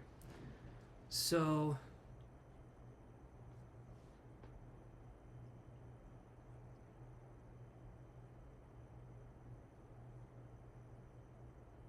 let's see.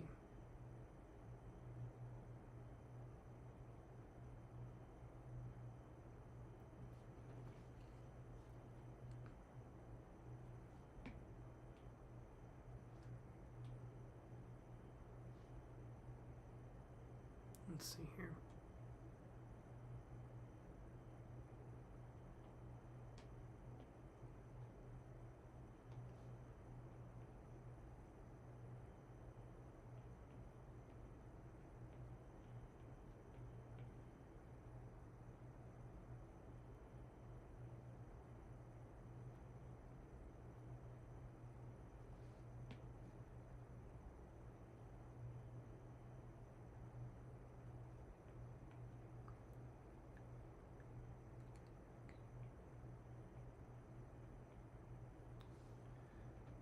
Okay, so we have...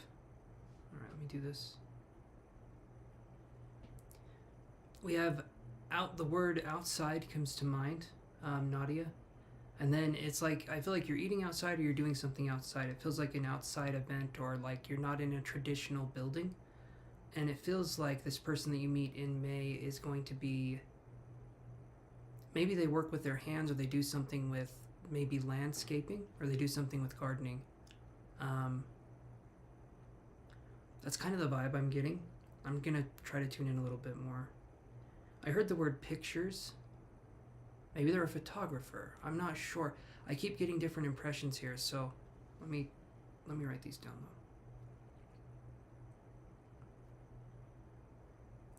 There's something about how this person captures beauty in something. And it feels like maybe they paint, or they're creative, but they're doing something that's more creative, it feels like.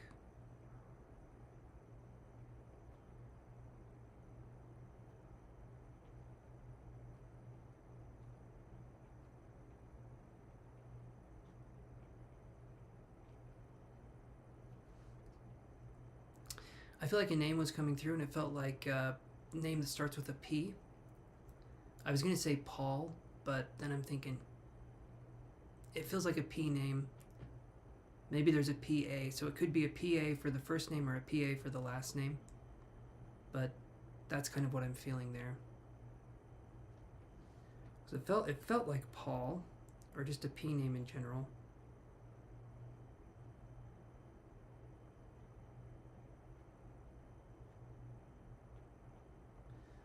I feel like they could be a Leo, or have Leo in their chart, something to do with Leo. Maybe it's their ascendant sign, actually. Their rising sign could be Leo. And then maybe there's some Aquarius too.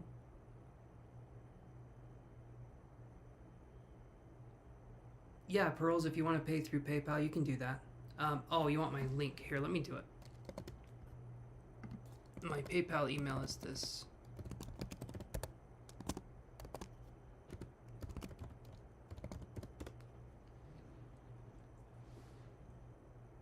Thought it was maybe your Scorpio. There was something with the Scorpio energy, but that one wasn't necessarily interested in you from what I was getting the last time. This energy here feels more... This one feels more creative. It feels like someone who would be reciprocative. His name starts with an A. Okay. And so what I said last time, Nadia, if I can remember right, was that the person that there was a possible connection with, possible being the key word, is they felt like they were in a hurry, or they were being impatient. And I had them being kind of like a bratty person, or a businessman kind of vibe. There's another person I feel like you're going to meet. It feels like May through July.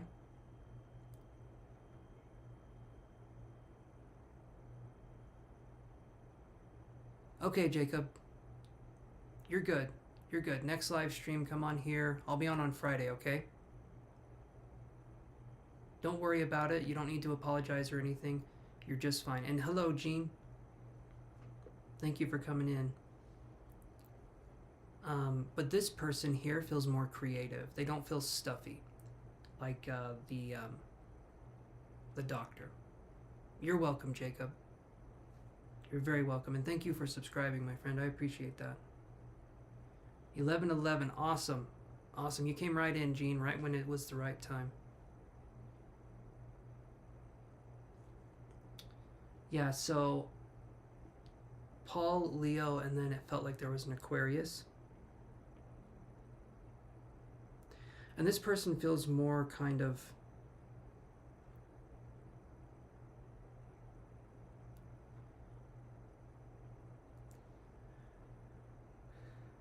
they feel more fun, and their energy feels more light. It doesn't feel like serious or stuffy. They feel like they're fairly mature, I would say. But that's what I'm seeing. That's what I'm seeing here. There's a sense of maybe they're a bit older than you, but it doesn't feel like by much. You know, maybe a couple years.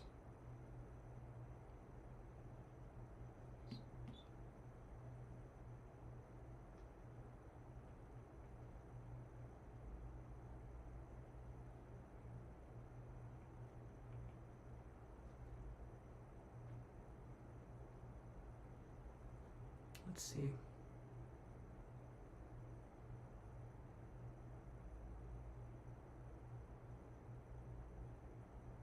Trying to see what else we can fill here. Yeah, there's definitely something they do with their hands.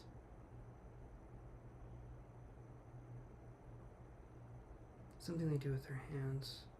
Creatively. Hands.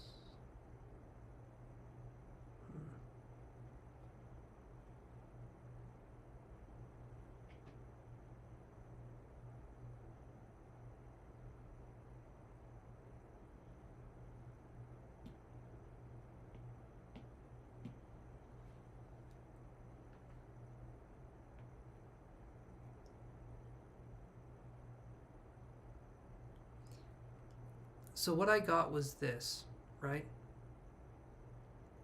What I got was this, Nadia, was it does feel to me like in May there could be more conversation possibly happening with this sign, but I don't get the feeling the Scorpio's into you the way you're into them, right? I just want to make that clear. If there's other opportunities that could be coming your way, those might not be a bad option to look at. Because I feel like we're fixated on somebody that it feels like we can't be with because it feels safe.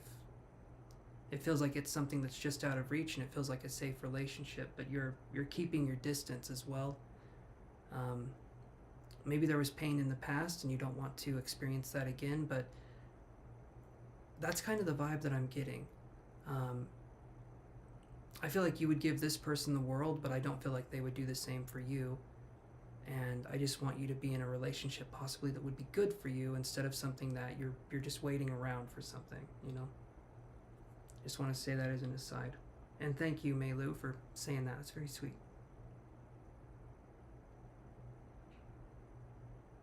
It was, Cassandra. Last night's meditation was amazing. I liked it.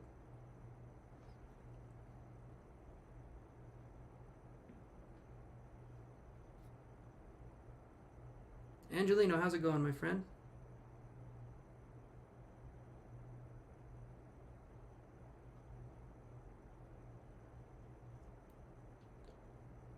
Okay.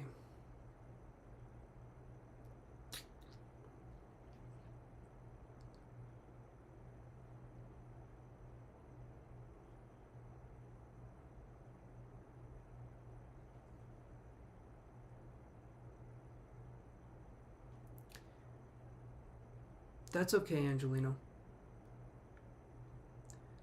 That's okay.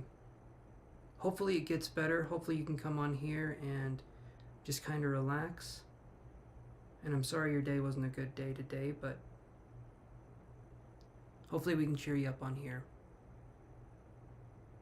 You need only him. Well,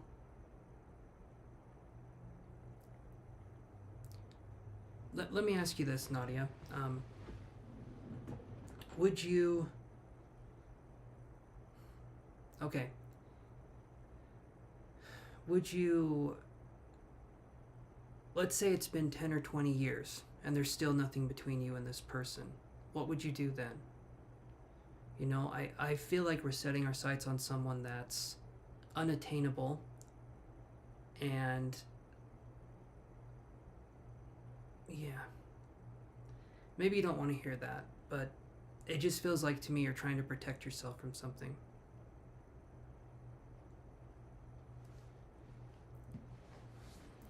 But if we're in a state of, you would just be single. Okay. It just to me sounds like you're in a state of limerence. We're waiting for someone to come along to kind of complete us, but we have to do that ourselves. This other person wouldn't be able to do anything.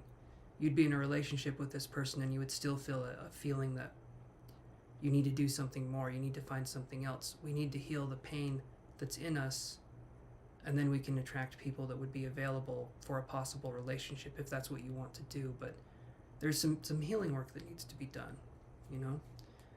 So that's what I'm talking about, Nadia.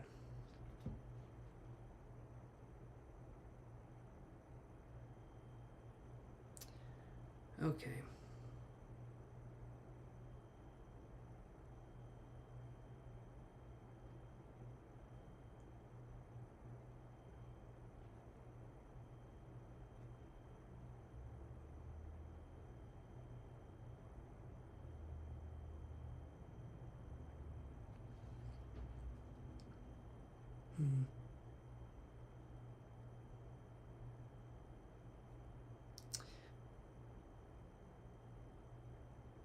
Something general. Okay, you understand something. Okay.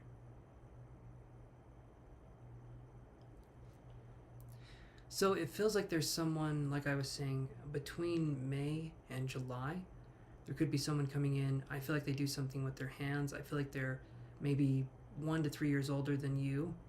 They have a maturity with them. They have a good sense of humor. Black hair is what I'm feeling is...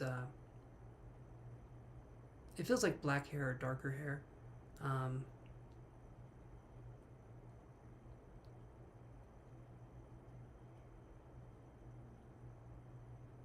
I feel like he's attractive as well. There's an attractiveness with this person.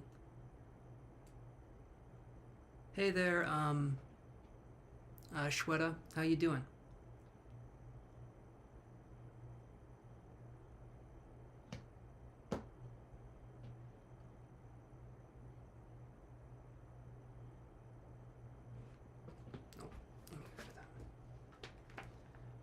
I'll put you on the list, Shweta. Let me do that for you. Let me do this here. You're on the list, and I can take that one off the list. Okay. So it feels to me like you meet this person outside, or if there's something you're doing outside. There's like, I don't know if you do anything with like events or if you do anything like that. But it does feel to me like there's something outside, right? And it feels like this person is more, a lot more warm-hearted or a lot more warm-natured. I don't know how to describe that. They seem more compassionate. There we go, that's the word.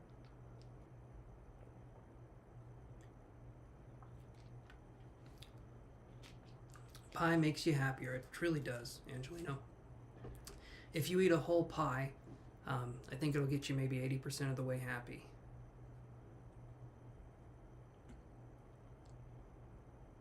And if you take Viagra, it makes you a whole lot happier.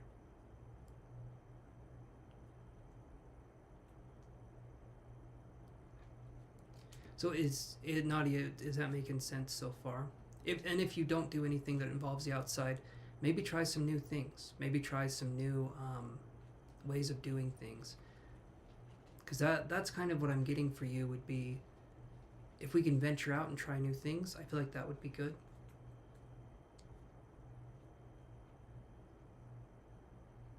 Oh yeah. Pamela doesn't like my dad jokes. It's too bad, Pamela, because you're getting all of the dad and none of the children. I have fur babies, though.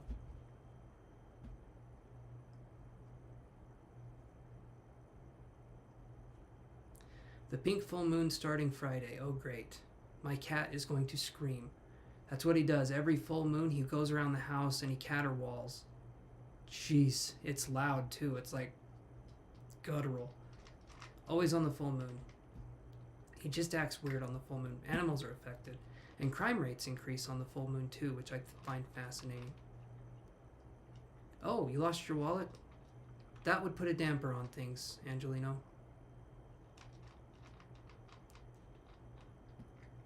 Hopefully someone returns it. And hopefully there wasn't that much money inside of it. This one is, that one's Hazel. Up there.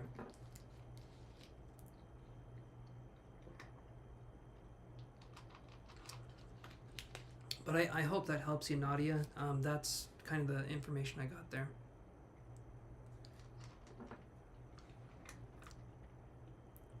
There was no money, just cards.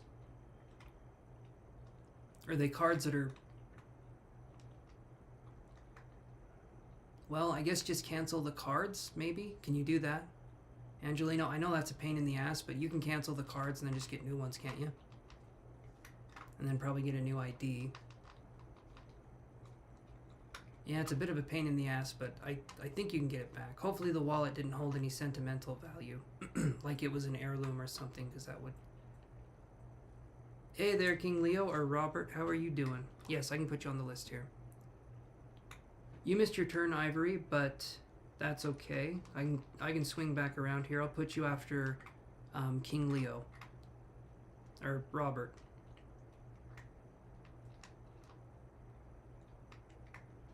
And then we have Ivory after that. Okay.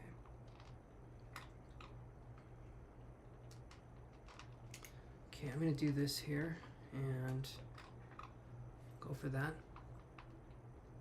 The sentimental value is your access to money. Okay, so that's not too bad, Angelino. At least it wasn't like an heirloom.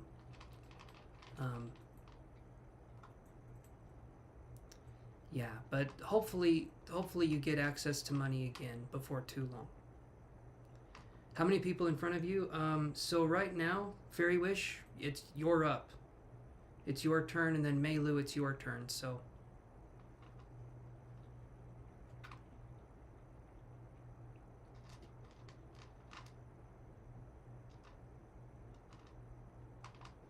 Yes, guys, hit the notification bell so you don't miss a live. I agree with that. Hey there, Sarabi Kamari. Yes, I can put you on the list here.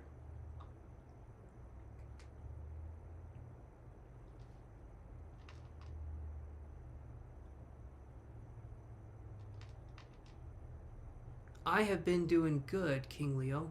Yes, you can post your question, Fairy Wish. Kamari.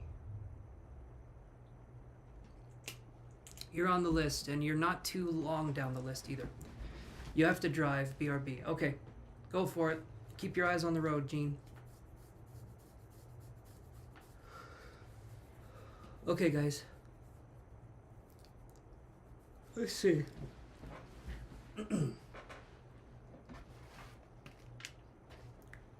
So, you're wondering if love will happen in your life again?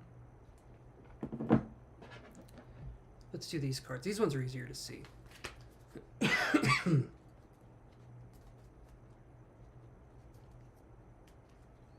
No, Angelino, I can put you on the list. Would you want to be on the list?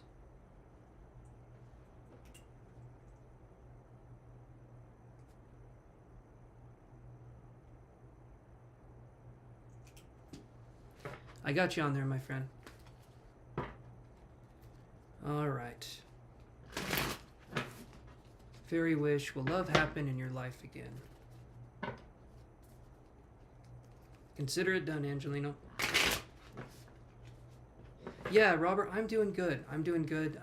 Just been kind of taking it easy, and I'm getting ready to go on a break for the rest of the month here. On after Friday, I'm going to be back in, I think May 2nd is going to be when I'm back.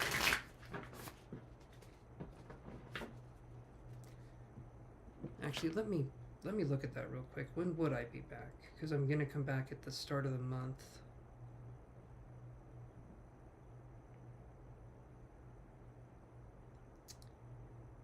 Okay, where's my calendar?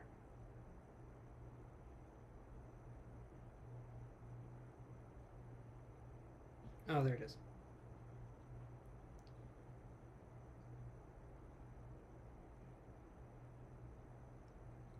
So I'll be back May 2nd, which is a Monday. So I'll be back on May 2nd. So I'll be out of commission for a minute, but I'm starting to feel like I need to take a rest. You found your wallet. And your Wally. That's awesome. It's been a long time since I've seen my Wally. But God willing, I'll see it again. All right. Let's do this here. Fairy wish is wondering, will love happen in their life again?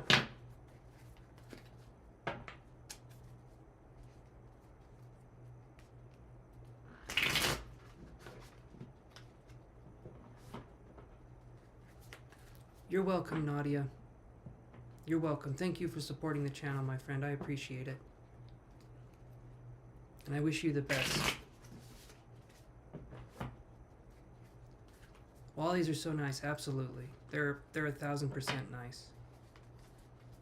90%, you know, filled with hate, but 1,000% nice is pretty good. Alright. One more shuffle for Fairy Wish. Will love happen in their life again?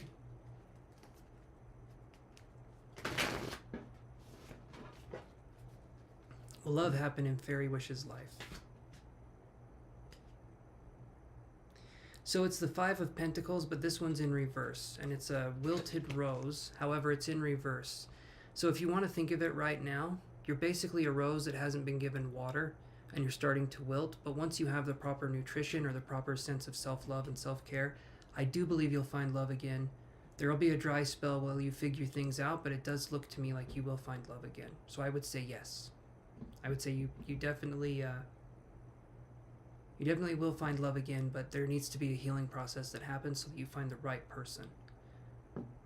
So that's what I've got for you, Fairy Wish. Hopefully that one makes sense to you. Okay. Mei Lu, are you there?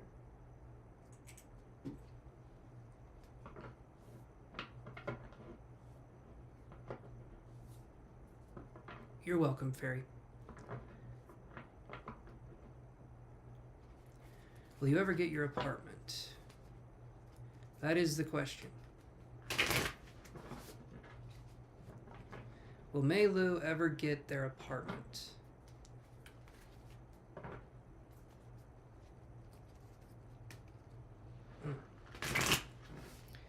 Will Mei Lu ever get their apartment?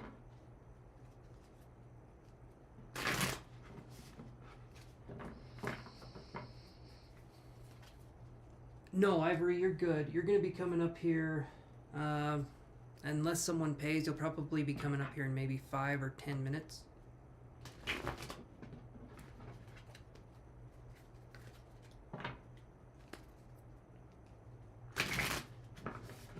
Okay. Will Mei Lu ever get their apartment? One more shuffle here.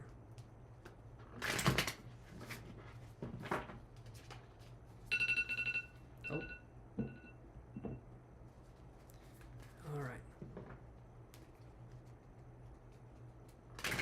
Last shuffle.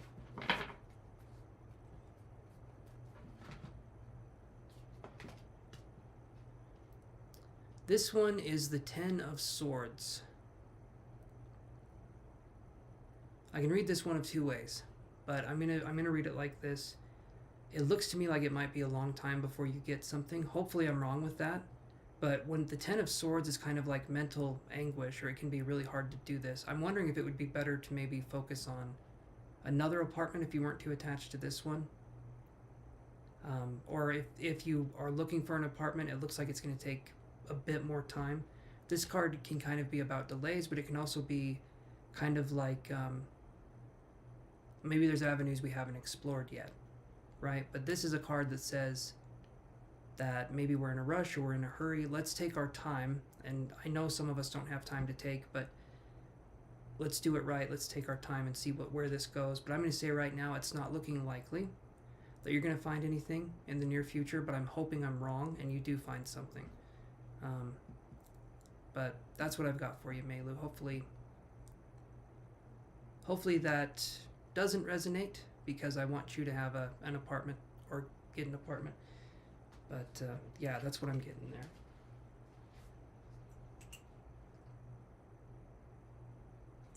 Okay, guys, I'll be right back, and I'm just going to do this really quick. There we go. I'll be back, though.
I'm back. Yes, have faith that things will work out for you. It just looks like it's going to take a minute. That's the only thing. And absolutely good luck. Okay. Shweta, are you here? It looks like you are. So, it's your question.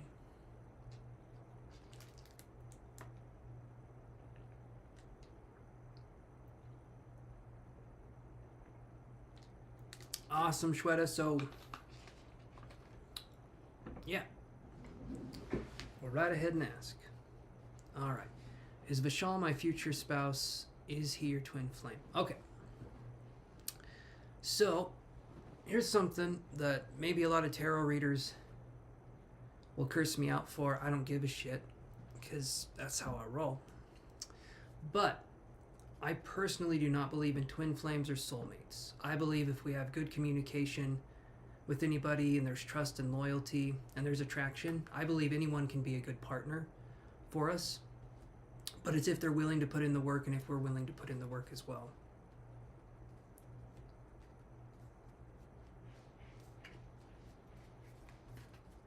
I'm pronouncing it correctly?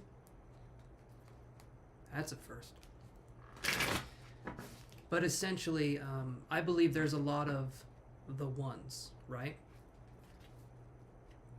And so that's where I'm from. But let's look if this person would be compatible for you, or future spouse. We could do that. So Will Vishal be your future spouse? Let's look at that.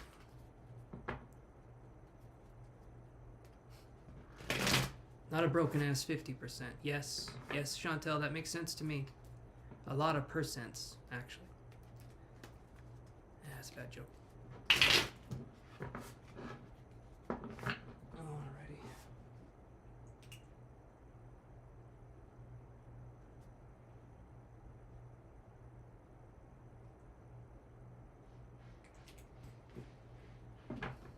Alright, let's do this here for Shweta.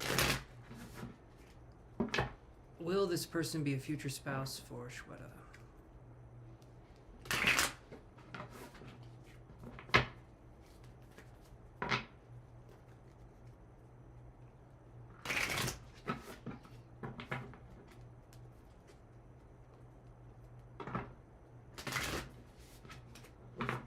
Okay. So, right here, this is the Ace of Pentacles in reverse. It feels like there's some work that needs to be done here, Shweta, but it's not a bad card even if it's in reverse. It's just a card that there's still some work that needs to be done. There's some growth that needs to happen. There's a possibility for a spousal connection, but I would not say even close to 100% yes. In fact, I'll never give you 100% of an answer, but I would say maybe, you know, maybe a 3 or a 5% chance at this point that they could be your spouse. Hopefully I'm wrong and you get whatever it is that you want, but that's kind of what I'm seeing with the cards here, so yeah. Doesn't mean it can't happen in the future, but just what I'm seeing now, it's the energies that are being cast, that's what I'm getting. Okay. So, King Leo, are you there? Or Robert, I mean. I'm so used to calling you King Leo.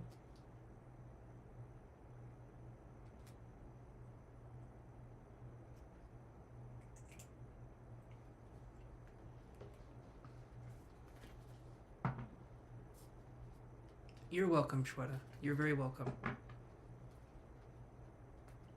Awesome, King Leo. And whenever I'm doing this advice, you guys, take it as a guide stone. Do not take it as the most literal definition. What I'm seeing is in the moment of the energy. Things can change, right? So just take whatever I'm saying, or whatever any other tarot reader is saying, as kind of loose guidance, because you shouldn't live your life by a tarot reader. I'm just going to say that right now. I know that means I don't make a lot of money saying that, but I want to help you guys as much as I can. But yeah, it's one of those things. Okay, so what was your question, Rob? Okay. What does my spirit team and ancestors want you to know when it comes to setting up their... Okay. Setting up thereafter for the new house I'm moving into. Okay. What do they want you to know about the new house you're moving into and setting it up?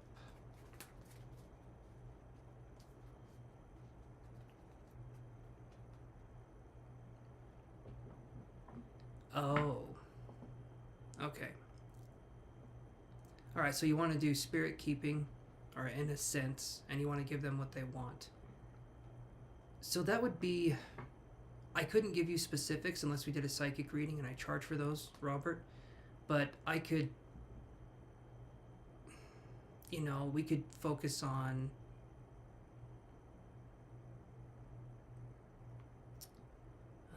well, let me read your question again. What does your spirit team and ancestors want? Okay, what do they want you to know? Let's do that. What do your spirit team and ancestors want you to know about the new house? Oh.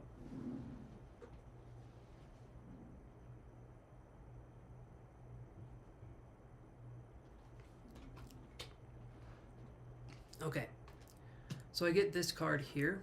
This is the Father of Wands. Okay. Any card that falls out, I'm going to read it face up. That's just how it's going to be. So when I see this card, and this card fell out on the floor. So I feel like your spirits... No, you're good. You're good, Robert. Don't worry about it. Oh, thank you. Thank you, Obeda. I appreciate that. Or Obida. I appreciate you saying that. That makes me feel good. I'm trying to hold this up to the right. There it is. 2 cameras I'm still confused with. So, Father of Wands is a really good card. It feels like to me that you're making the right choice and that your spirit team will be there with you. I feel like this house is going to be more of spirit communication with you. More about that, if that makes sense. It's going to be about more like... it feels like humble energy. It feels like this really good energy.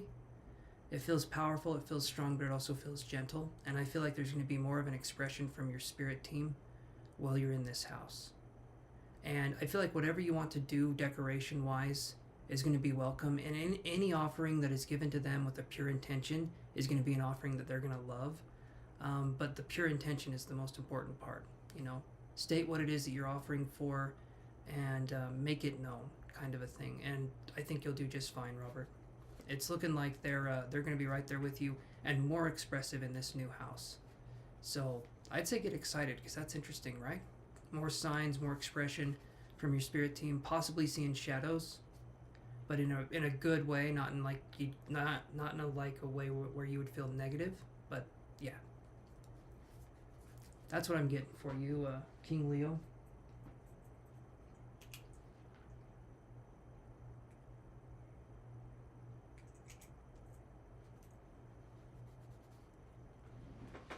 Hopefully that helps answer that one, my friend, and I hope everything's going well. It's been a minute since I've seen you. Okay, Ivory, are you there still?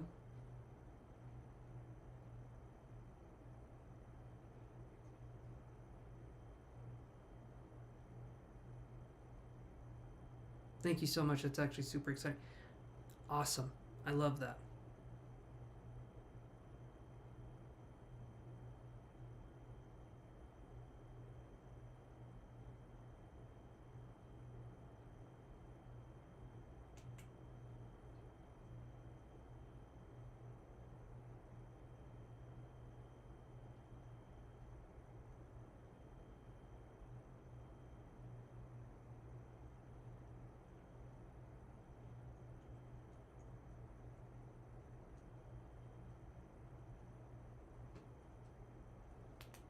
Okay, Ivory, are you there? Ivory Johnson, are you there? Awesome. There we go. Perfect. So what were you wondering about?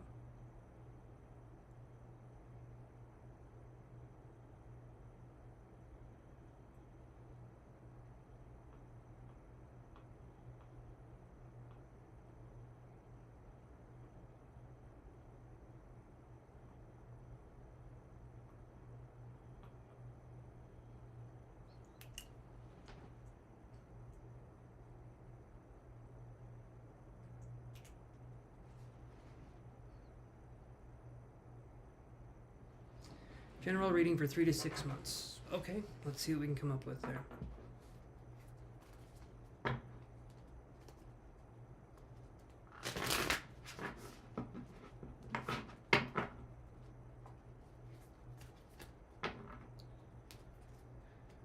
General reading for 3 to 6 months.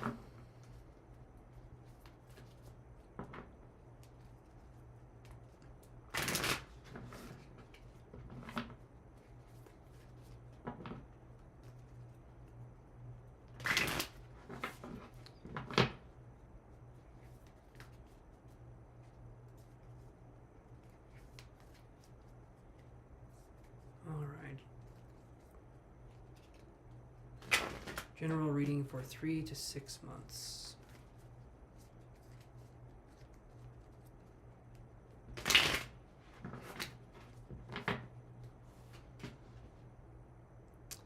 That's a good one.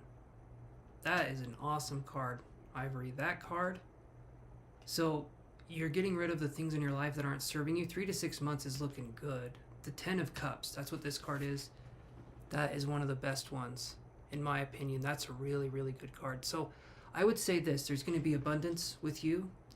There's going to be, I always say this, like when I see the 10 of Cups, it's a card of like celebration, it's a card of happiness. And honestly speaking, I think that you getting rid of the people in your life that no longer serve you or have helped you, that's awesome. Okay, I applaud you for doing that, because so many people fall in the trap that they have to stay with these other people that do not respect them or understand them. And I feel like you're finding your voice more and more. So this right here is really, really good.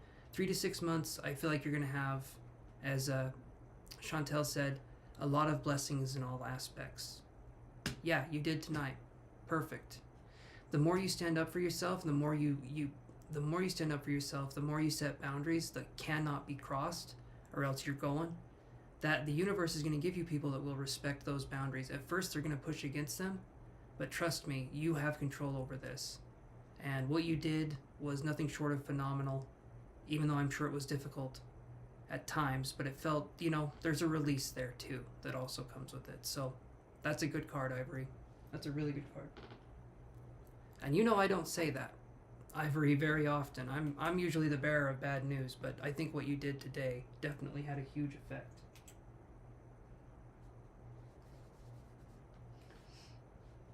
Okay, Sarabi Kumari, are you there? Sarabi Kumari?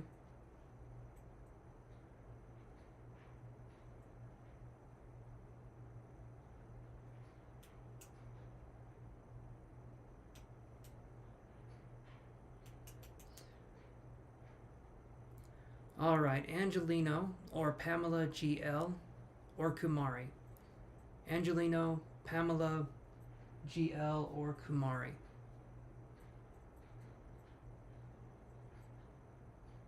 You're very welcome, Ivory.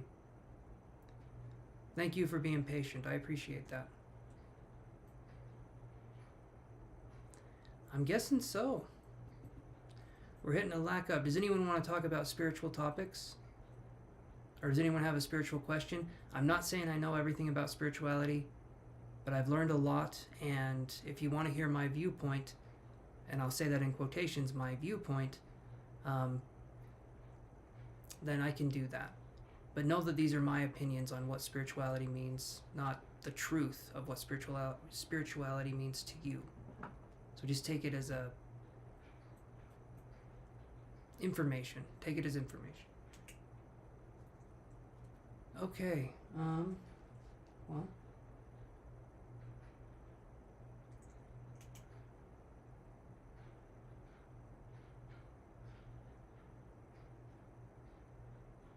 You're good. Okay, awesome. Robert, you go for it. You'll be hearing. Awesome, Cassandra. Okay. So, let's do this, and the deck you're talking about is... It's over there, Chantel. It's the Supernatural deck. I'm not going to be getting up to show you. It's over there a ways, and I don't want to grab it. I will show you, though, eventually. But, yeah. So, let's talk about this. We were talking about something yesterday that was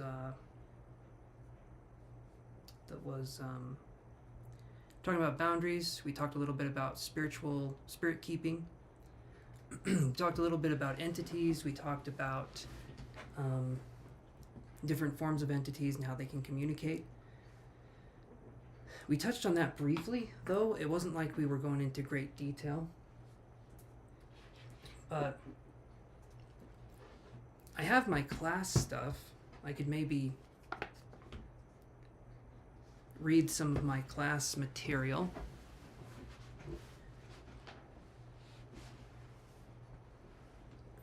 I say maybe because it's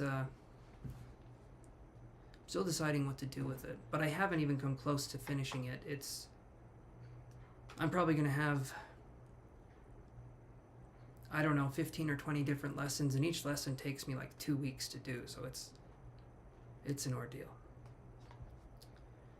But let's do this here. So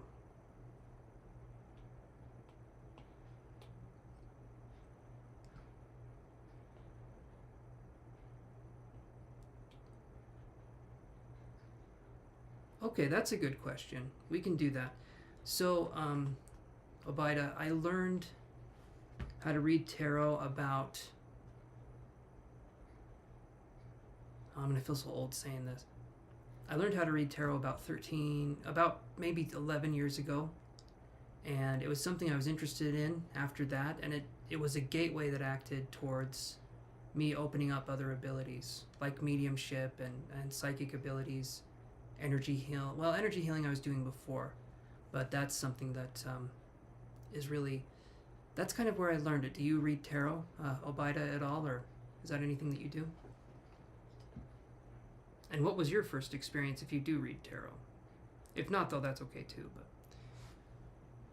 so I'm currently trying to learn how to control my emotions. I haven't healed completely from my past yet, but do you know any tips on how to keep your emotions from taking control over you? So something we can do is this. So if we take, so you're on the spiritual path, right, Robert?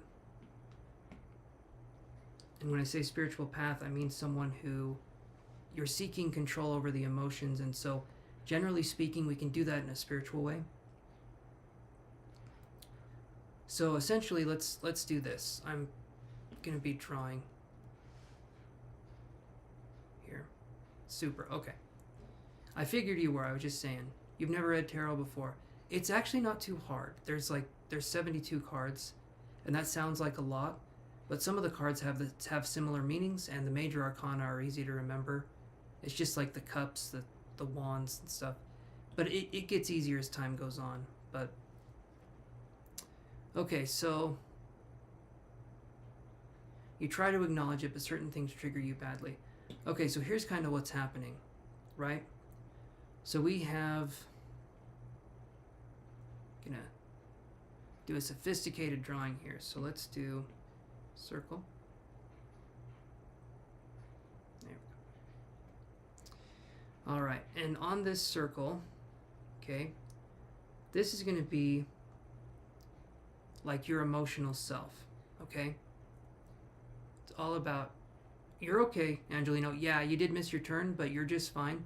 We're going to do some talking here for a second, and I can read you here in just a bit. But we're talking about how to control our emotions if they get triggered. And so we have this kind of sphere right here. I'm trying to make it so that the light's not glaring on it. We have this sphere right here, and when we are triggered, okay, we have this happen to us. Or rather, this is kind of always there until we get it fixed.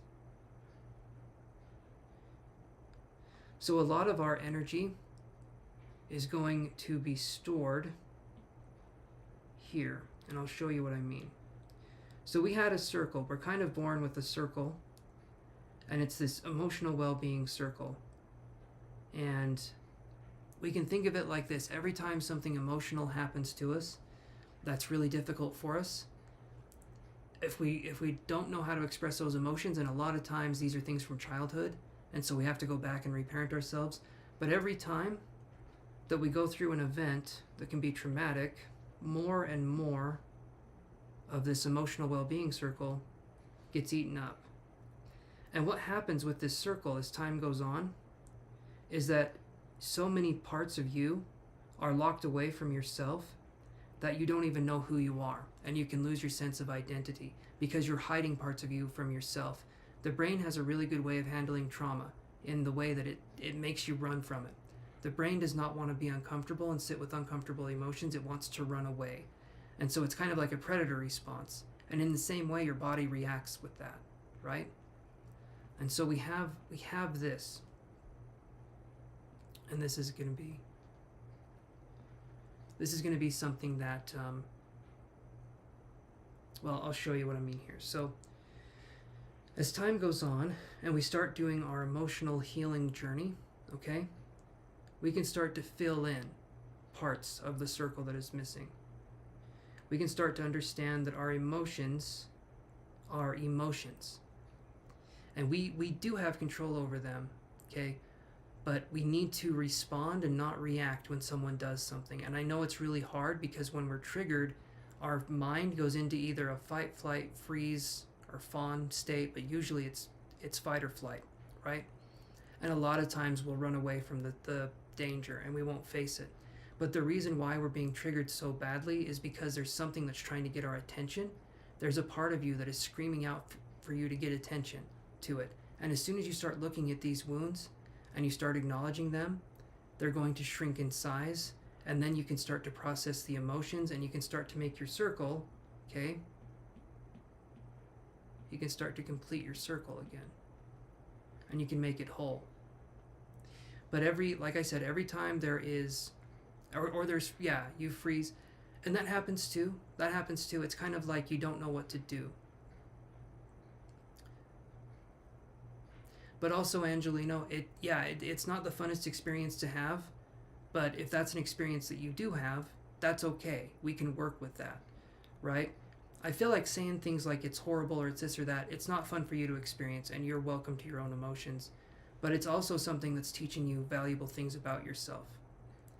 And freezing it's there for the nice guy trope that we were talking about before. The reason why you freeze is possibly you go blank and you don't know what to say, but another part of you, even if you knew what to say, I feel like you wouldn't say it. I feel like you would be like, I'm just going to keep that to myself. Maybe this information could destroy that person and I'm not going to say anything. Hey there, Ellen. Let me do this here. I'm going to be talking for a minute. So sit down, Ellen, and relax and hop in for a spell.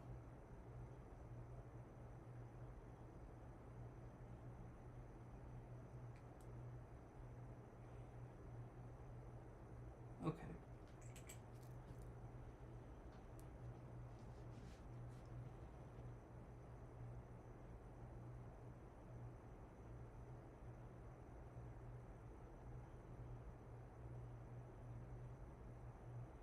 Hey, you're welcome, Angelino. All I can do is keep one eye on you. And do you like the setup? Basically, there's I'm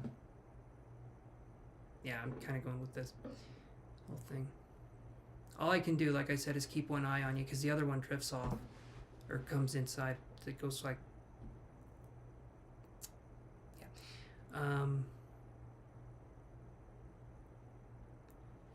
let's do this. So I'm gonna go like this, and you prefer the original setup? That's okay. You're welcome to that opinion, and I can understand not being a fan. But when I shuffle and I show you the cards, I feel like it works a little bit better.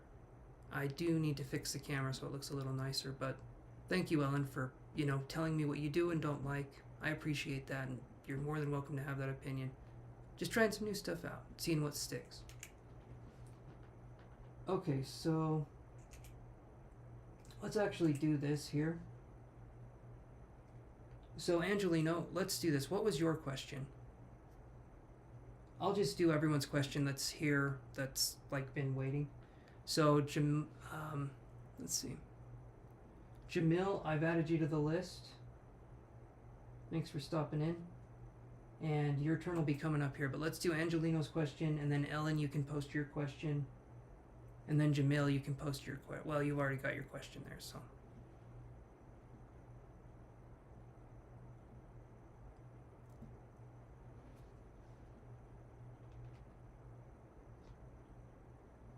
Awesome, Robert. Perfect. Do you want to be on the list, Chantel? I can put you on the list.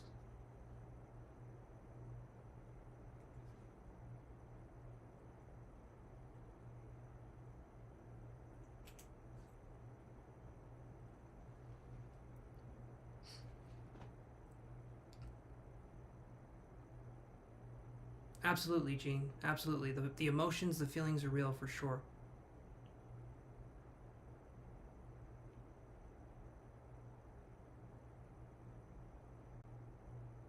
It can help. It can definitely help, Robert. But it's kind of like we have our emotions, and what you would be doing is you would be expressing pent-up energy that's there, and that can help. But it's kind of like sometimes when we get a cut that's on our arm, someone might say, let's say it's a big cut, right? Like right here. Let's say it's a big cut that goes across your arm, And some people put a tiny band-aid over that and they hope that it heals, they hope that it's okay. Sometimes it's good to go inside, basically like a surgeon would, and go inside and get whatever is in that cut out so that you can heal properly. Because sometimes the cut can get infected, and our way of dealing with it can sometimes be to just put a band-aid on it. Would it help for you to do that? I do think it would help. I'm not saying it wouldn't. But I feel like we need to address the actual issue in earnest. Yeah, what Jean's saying. Absolutely.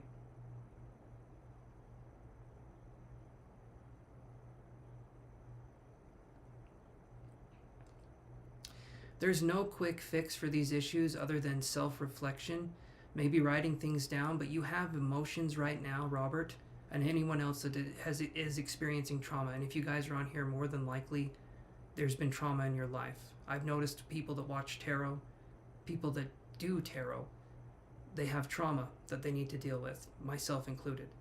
And we need to express that in a safe way, and we need to know that we are safe doing that, and that's what I want this channel to be. Let's see.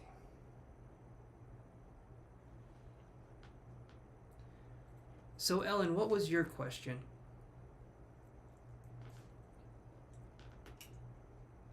And yeah, Yogurt V, I can add you.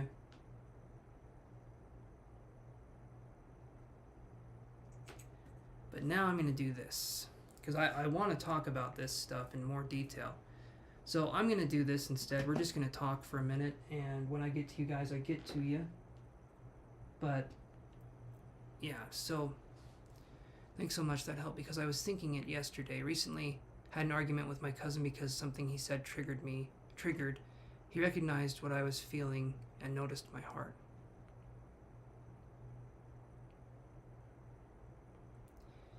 So emotions, like what Jean is saying here, emotions are always valid, but sometimes the people that you express them around, they don't want you to express them, and they'll make you feel bad for being expressive of your emotions. Completely different from people who are genuinely there for you, love and care for you, people that judge your own emotional expression, okay? It could be that you're just surrounded by assholes, right? And if we get out of that situation, emotional expression becomes a lot easier, because a lot of times we're told to repress, we're told to hold everything in, and if you bury an emotion alive, it always comes back to the surface, and it's going to look uglier each time. But as soon as you start looking at it, and as soon as you start saying, I want to send healing energy to this, and you can do visualizations with it, you can imagine a color that this memory would represent, and then you're healing that. You can imagine a very, very dark color at first, and then you're healing that color to be lighter and lighter and lighter until we start to take away the charge from that memory. And that can help us tremendously, because memory or emotions hold psychic charge. And we're going back, we're revisiting those things. Memories also can have a very strong psychic charge to them. I even told myself, don't do anything, but my ego was interrupting, causing me to burst out and confront the situation with physical aggression. I feel bad after, because I thought I was going to walk away. Yeah, Jamil, you'll still get it. You will still get the reading. I just mean for future people that come in here. But you guys are safe. Don't worry about that.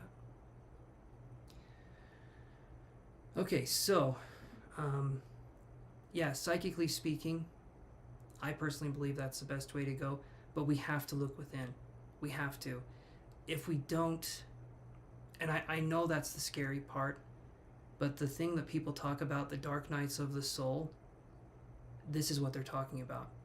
We're confronting our ego. We're confronting a lot of things. And the thing with the ego is this, is that it makes an incredible worker, but a terrible master.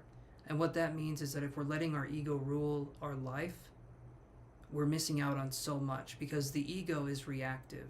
The ego is me, me, me.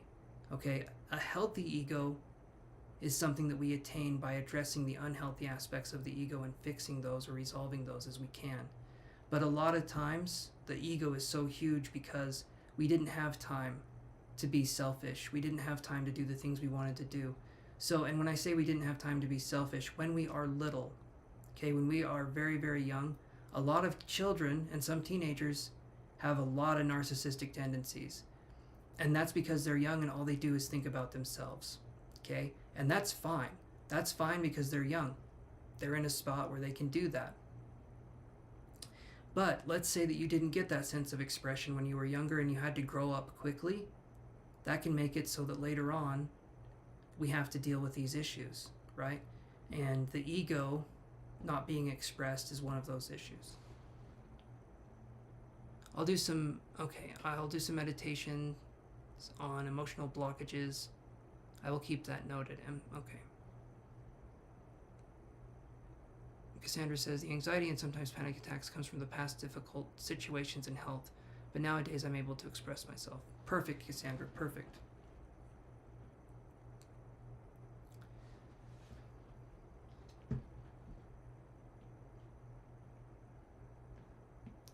Someone will see us for who we are eventually. And I know it's difficult to put ourselves in that situation if we're feeling lonely or alone.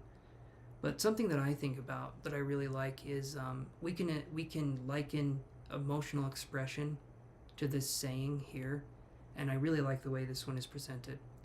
And it basically goes like this. When a flower blooms, right, and it's opening its petals and expressing itself to the world, it's saying, I'm here, it's time for me to go, I'm here. And it's this beautiful flower, right? The other flower that is next to that flower doesn't say, well, that flower is so beautiful, I'm not going to bloom because that flower is so pretty. No, that other flower grows too. And even if it's the same kind of flower, it still flaunts its stuff. It still does its thing because it's embracing itself.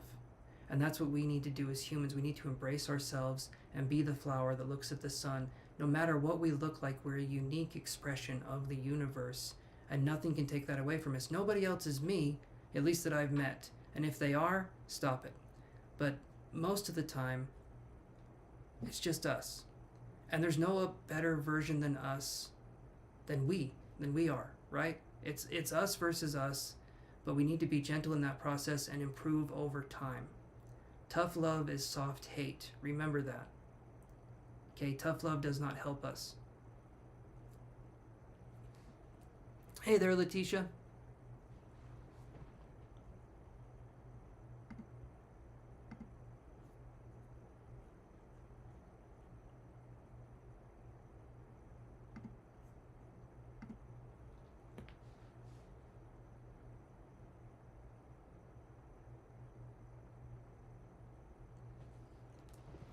It takes time. It takes time to understand this. It takes time to get this under control. But it's a journey worth taking. This isn't like when you get a tramp stamp, a tattoo, and then you want to get it removed later on. You're never going to look back at this journey of emotional acceptance and loving yourself in a way that's negative. You're always going to be like, that was difficult, but I'm so glad I did it. Okay? That's going to be something that we need to embrace, is that this is a normal thing, but we're living in abnormal times, and so doing the simplest things emotionally feels so threatening. It feels so weird. But again, we're growing up in a very narcissistic-based society. People that are in power right now, they're not empathic people. A lot of them are very negative people, and they got to the top through nefarious means, right? And so we have to look at this in a way that we're in that system now. I don't think it's going to last forever. A system built off of hate and insecurities will eventually fall apart. But right now we're in the thick of it. And the best thing that we can do for ourselves is keep giving ourselves permission to be expressive. Keep letting ourselves know that we're safe and we're okay. And that even if the worst thing happens, at least we were being true to us. Right?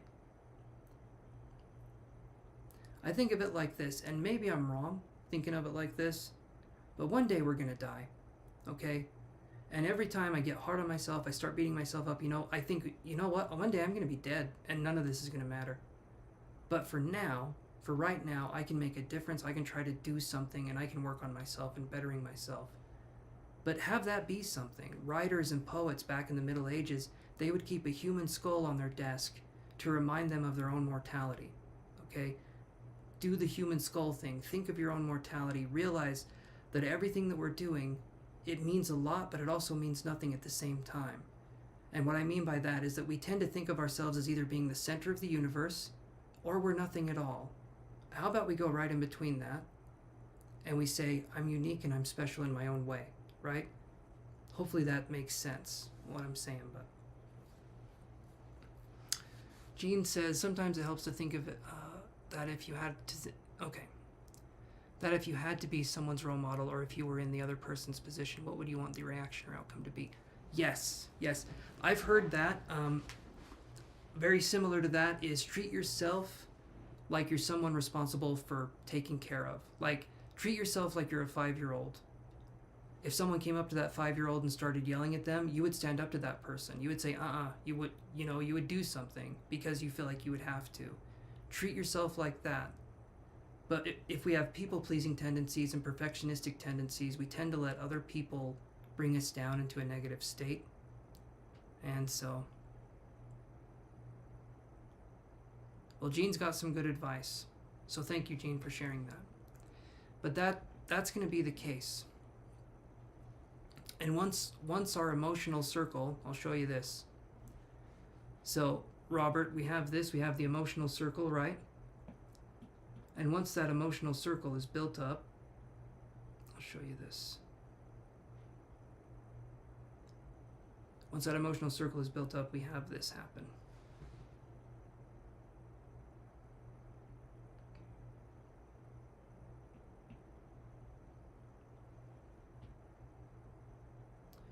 So it's actually really hard for you to see that.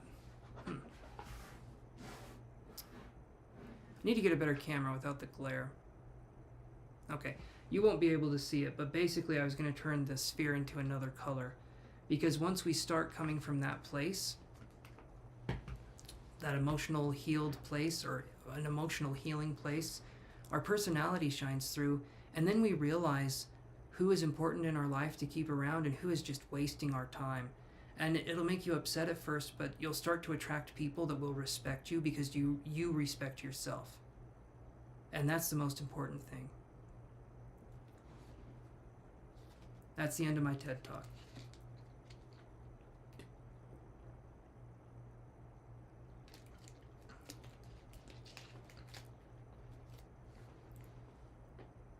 Okay, 1 second, guys.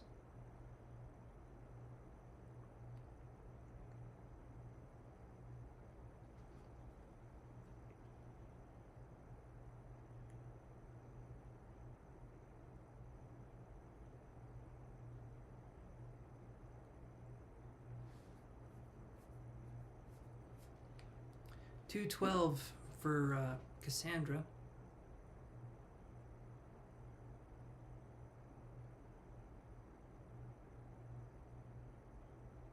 Great, we are all night owls. Hoot hoot.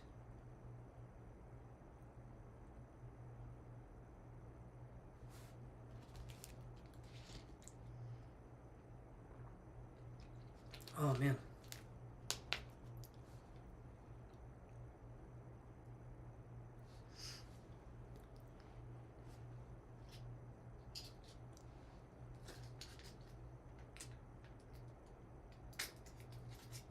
Old man lozenge.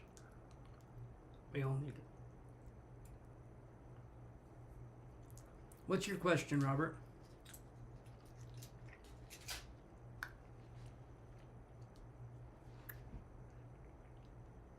Go for it. Awesome. Awesome, Angelino, you're back. Okay. Yeah, Robert, go for it. Ask your question here. I'm just going to be doodling.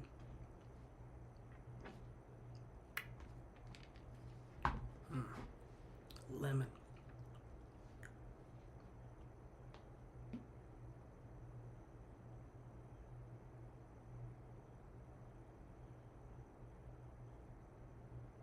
Oh yeah.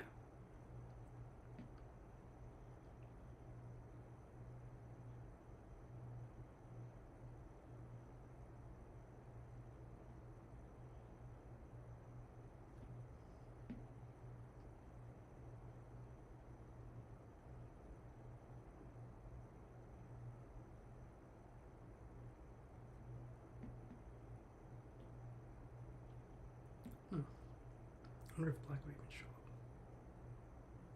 Yeah, black shows up okay.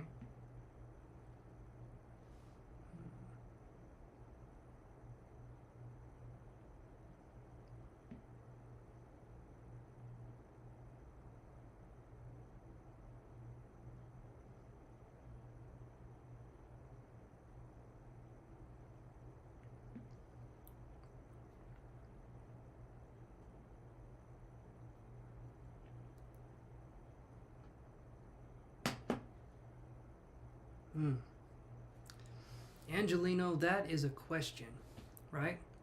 And I can address Robert's question too. And I can address Cassandra's question. Okay. All right. Oh, let me get my reading glasses. Wonder if it'll work. Will it work? Big old eyes. I don't know. Can you imagine I just put another pair of glasses that are much bigger on because I'm like, I have to get my reading glasses for my glass. Anyway. All right, Angelina, we'll address your question, and then I'm going to read Robert's question here for a second. Okay.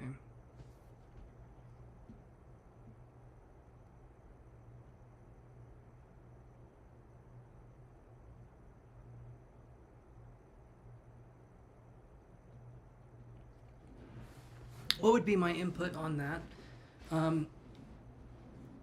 If you feel like you know the person, dolls that have entities attached to them can be good. I mean, make sure you get a good feeling for the entity. But I would honestly say if there's a way you can kind of experience a connection with it. Robert, if you do meditations, what you could do is you could tune into that energy yourself and see if it would be the right match for you. Because it's important for you to know what's going on. People do sell entities, they do sell these different things. And most of the time they can be very benign, harmless or even beneficial. But you want to know what you're getting yourself into. I would recommend connecting energetically to what you feel like the future doll would be that you would possibly get. Energy is quantum, and so you already have it in one timeline already. So all you would have to do is tune into that timeline and see how you feel. Focus on it in your mind. Imagine a color. Match your aura to the color that you see when you ask to present a color for this timeline. And then you'll start to be able to pick up some information, some feelings, or maybe a sense of smell, maybe different things that can evoke different emotions, right? And so that's going to be something I feel like would be really good for you to try. And you guys are more than welcome to rely on me, but I want to teach you how you can rely on yourselves. And that's one of the techniques. Color matching is a really good technique for psychics. Perfect. Okay, and then we had Angelino's question, and then we had Cassandra's question, I think. Or no. Oh, okay. Okay, so I'll do Angelino's question, and then I'll probably take some free readings here. I'll get those done, and then I'll take Cassandra's question. So let's do this. So Angelino says, I'd like to ask how to come to accept who you are. All right, I can give you a long answer and I can give you a short answer. Short answer is don't give a shit. Long answer is don't give a shit twice. No, let's do this. So the long answer to this question is going to be you need to reach a state where your own sense of self-worth, you understand that it relies on you and how you feel about yourself. How do you come to accept yourself is that we need to take those feelings of guilt, of shame, of feeling like we're lesser than, and we need to turn those into something else. That's why we're healing the trauma that we have. If we want to feel like we can accept ourselves, the best thing that we can do is start to express the trauma that we've had and realize that a lot of things that have happened in our life that have caused us so much pain, it was not our fault, but it's our job to fix it so that we can move on and we can be healed. But the healing journey, almost every single question you guys are going to ask regarding self and things like that, it's going to be a journey of compassion and love, and it's going to be a journey that it takes time, and if you try to rush the process, you're missing the point. The journey of self-healing is the destination, okay? We never arrive to a state where we're fully healed, so don't put off plans until you're fully healed and you're ready to go. Do whatever it is that you can do now that you feel comfortable doing, and let that be something. Don't wait until you're fully healed. Don't put a time limit on your healing either. A lot of people are saying in a couple months I'll be fine, or in a couple years I'll be fine. Do not put a time limit on it, okay? Emotions and time do not go together. That's not how it works. Time is a human concept. It is a very human thing. Time in this realm happens past, present, future, okay? Time in the other realms, supposedly, I'm going to use the word supposedly, I don't know firsthand or secondhand, right? But time supposedly exists all at once in the spiritual realm, meaning everything happens all at once, all the time, everywhere. I think that's also a movie or a show or something. Anyway, you often try to rush it. Your therapist says slow down. Yeah, I feel like, Angelino, the reason you try to rush it is because you don't want to feel the pain of examining these kinds of things, but over time it gets easier. It does get easier. Maybe you think talking fast is a way that you can like say something, get it out of you, but skip over it at the same time. You know, it's like, oh, I said the thing, I'm getting it out of me, but now we have to address it. So yes, slowing down is perfect. That is absolutely perfect, and that's a good way to do it. But yeah. Does that help answer your question though?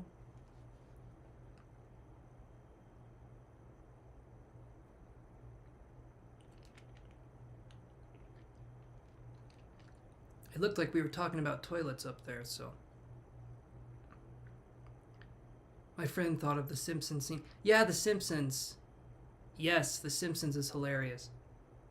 And the scene where Bart calls and asks in Australia. I remember that. Old Simpsons was the best.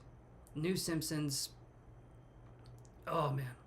I'm sorry. When Conan O'Brien was a writer for the Simpsons, it was good. And it just hasn't been the same since like season 10, and I think there's 30 seasons or more now.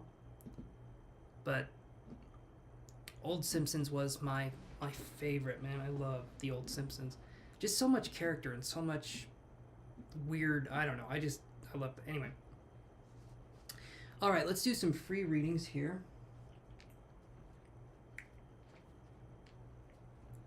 Okay. So, Ellen, are you still here?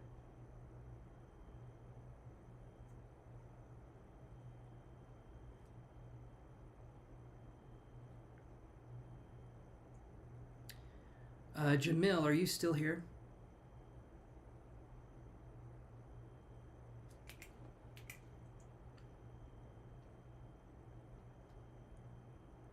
Yeah, the latest seasons are really... I haven't even watched a recent Simpson I know it's bad, right? I know that it's bad.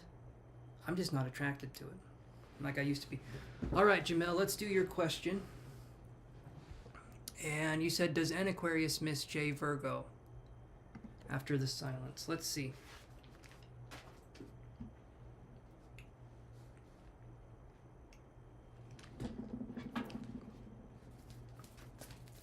Does N Aquarius miss J Virgo after the silence? Yeah, you know it, Cassandra. New seasons are shit. Absolutely.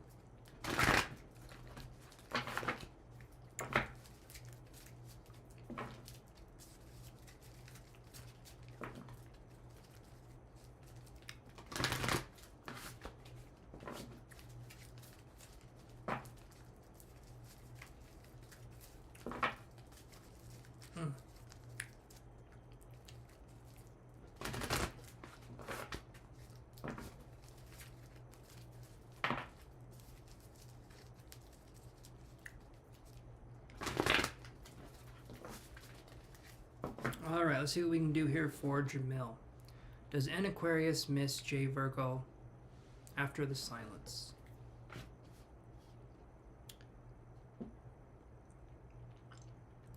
Man holding a coin, and this is upright. I'm going to say yes. I'm going to say they miss you.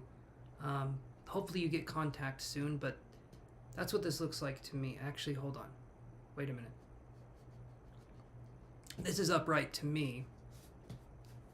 That's upright to you is when it's reversed to me. Okay, so sorry about that. I'll say this, because I was reading that wrong. If I see this in reverse, Jamil, this is going to be something where there could possibly be them missing you, but it seems like they're being stubborn. I do feel like there's a connection here, but it feels like it's kind of distant, and I feel like there's a stubbornness, or there's a sense of like pride with this person. So I would say there's a part of them that misses you, yes, but yeah, that's kind of what I'm seeing there. Hopefully they reach out to you soon and they contact you, but that's kind of what I'm getting. I imagine J Virgo is you, but maybe I'm wrong.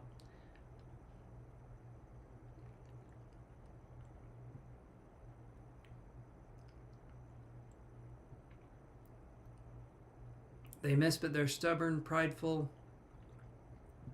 It just feels like that kind of energy.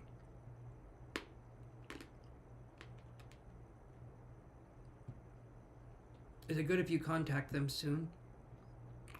Man holding a coin in reverse, I wouldn't contact them soon. Let them come to you if it's meant to be, right? That's what I would say. I mean, you can do whatever you want to do, but I just do the one card, one question. So I wouldn't contact him though, but that's just me. All right. Chantel or yeah, Chantel. Coco Chantel, what was your question? We can do 2 cards for you.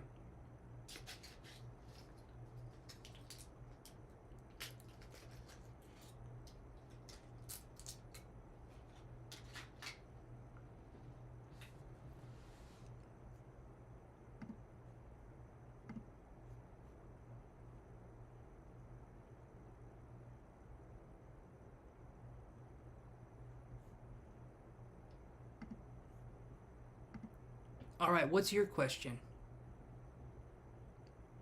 Chantel? All right.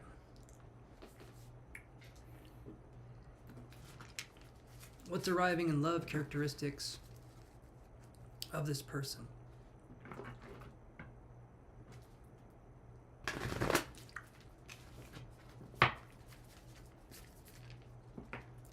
Jamil, just take it one day at a time, okay?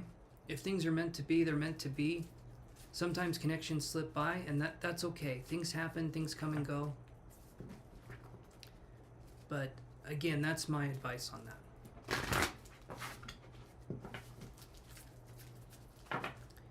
All right, Chantel, let's see.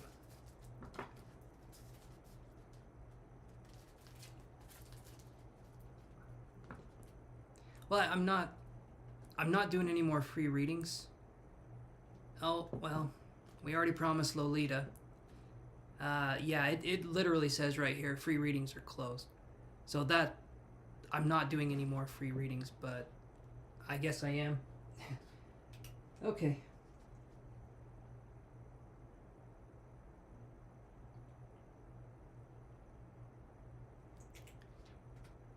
All right.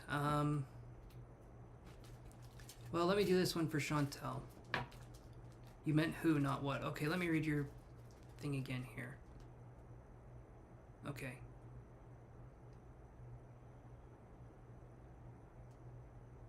Who is arriving in love characteristics of this person?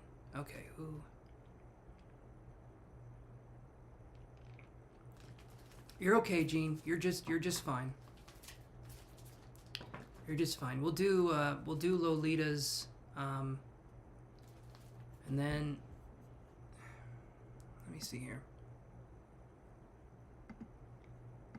Okay, Gloria, I'll add you to the list too.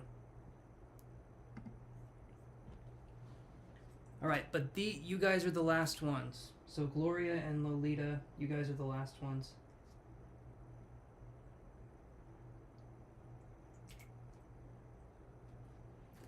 All right. So Love characteristics. I don't... Chantel, maybe I'm being a little dense here, but I have no idea what the hell you're talking about. I've read that, who or what being in that sentence. I don't know what you're saying. If you can help me out, type it again so that I can understand it. I want to give you a good reading. I just have no idea what's going on.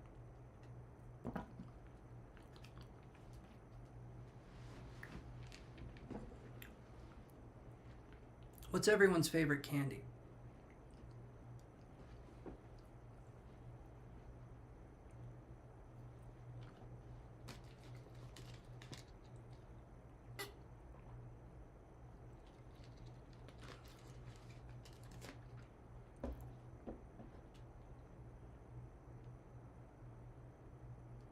I'll tell you what I'm craving right now.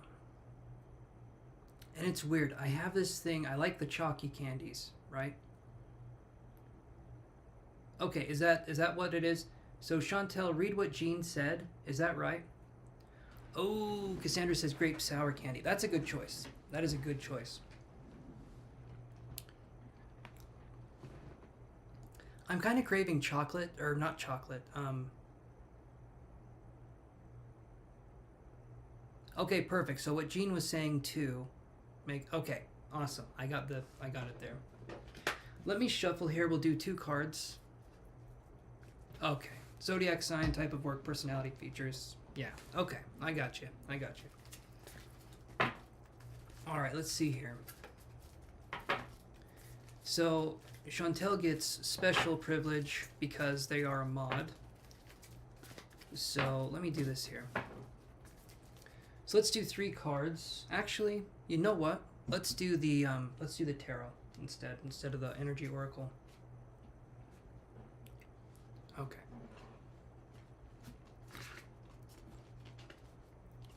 But in the United States, Cassandra, we have a candy called it's called bottle caps.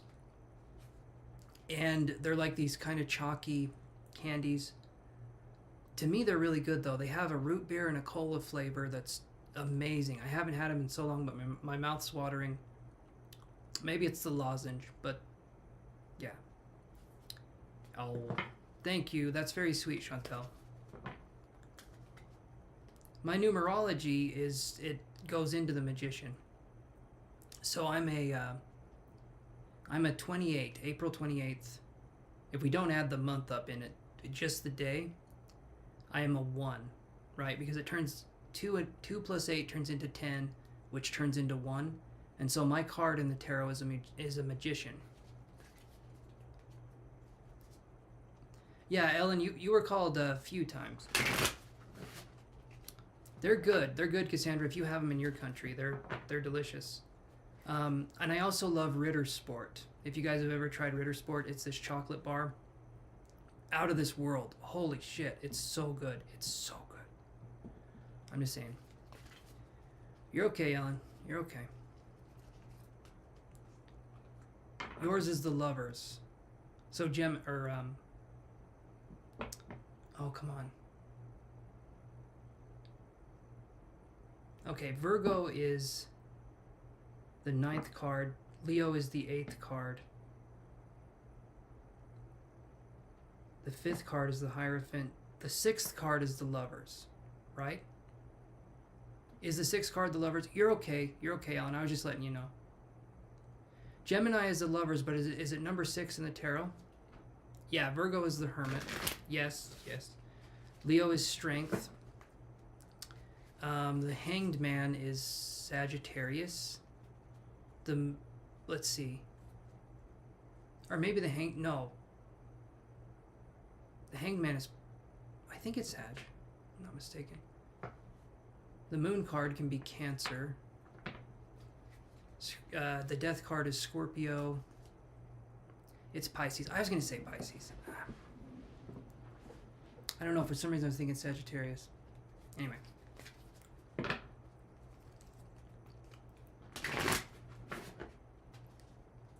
That's right. Yep. You're right. Damn it, Gene. I almost had it. Libra is Justice.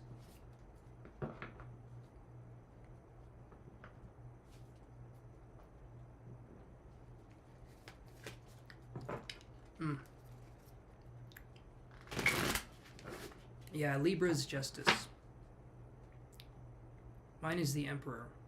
Yeah, Justice. And the Emperor is Aries. And the Empress is Taurus. And the Magician... Gene, what is the Magician in the tarot? Maybe we're talking about the Ophiuchus. Maybe, I don't know.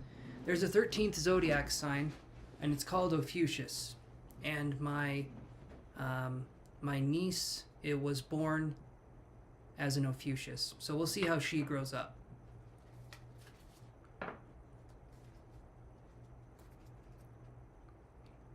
Magician is Gemini and Virgo. Okay. Makes sense, because my chart is just filled with earth and air, every single sign. A very, very, very small amount of water and no fire at all. My birth chart, there's no fire in it at all. And like 1 degree Pisces. And then just earth and air. As I've said before, I am a fart in the wind. Okay, so let's do this here. We're going to Chantel's question. Characteristics for a person coming in.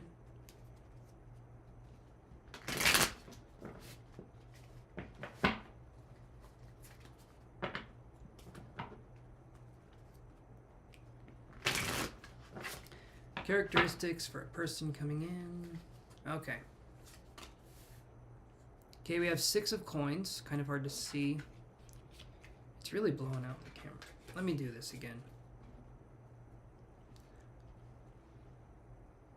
No, Yogit, stay here though. You're after Chantel, who I'm reading right now. So just stay here for a second.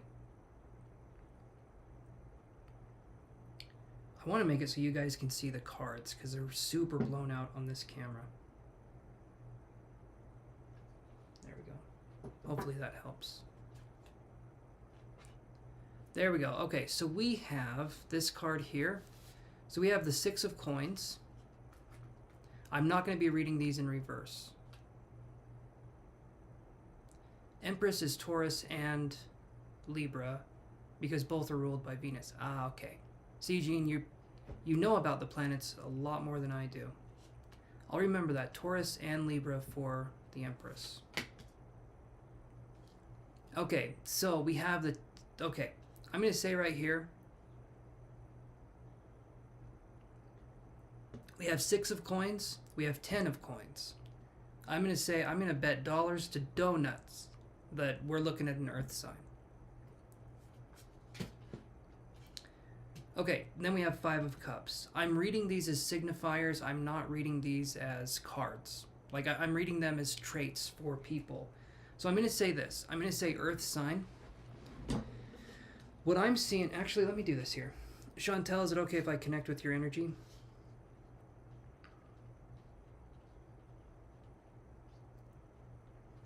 So I'm thinking we're looking at an earth sign here, but I just want to make sure it's okay to connect with your energy, and then I can try stuff here. Yeah.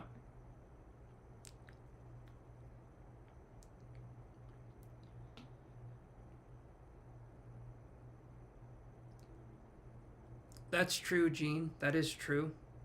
But if I can get something psychically, I'm going to see what I can get. I'm thinking it's an earth sign. I'm not sure with these 2 cards.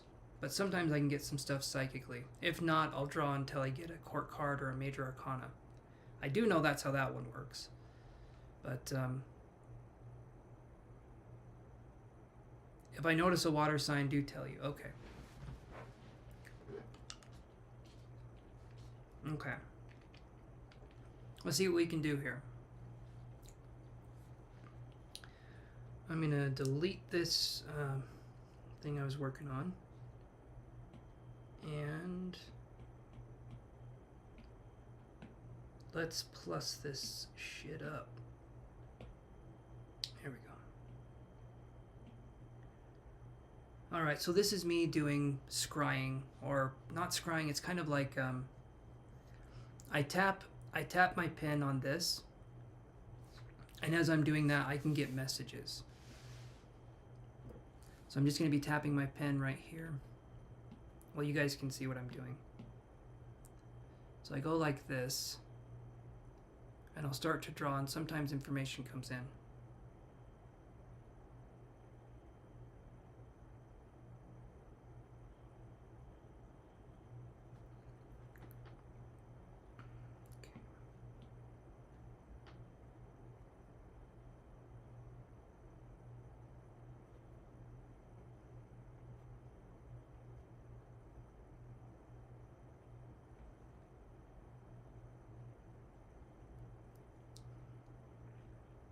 Okay, so I have, right here, I have Sagittarius, was one of the first things that came up in my mind, and it was Sagittarius returning.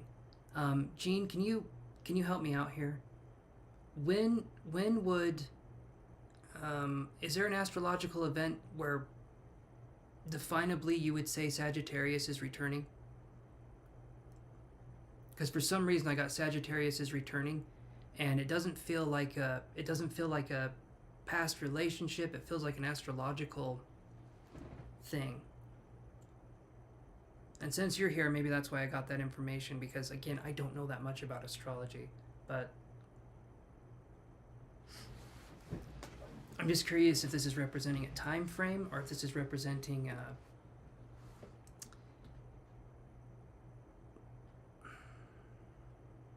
because I got Sagittarius, and then Sagittarius is returning. Doesn't feel like a past relationship, though.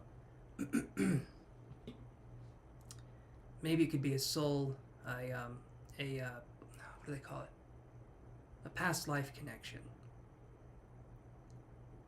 I'm going to tune in more to the energy here, so let me see.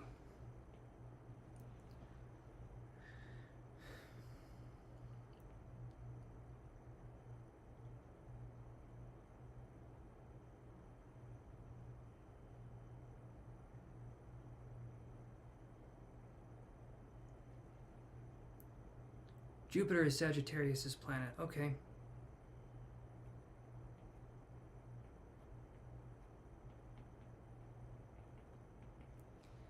So here's what I got. Messy hair. Okay.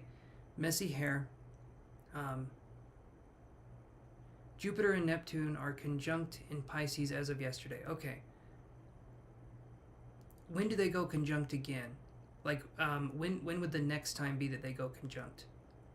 Is it a yearly thing, or maybe it takes a little longer than that? First thing I got was messy hair. Yeah, maybe this person's like me and they have a lot of cowlicks, right? A lot of hair that just sticks up for no damn reason. Like, it defies gravity and flips at the middle finger and says, screw you, I'm going to stand up straight. This isn't about me, though. Anyway.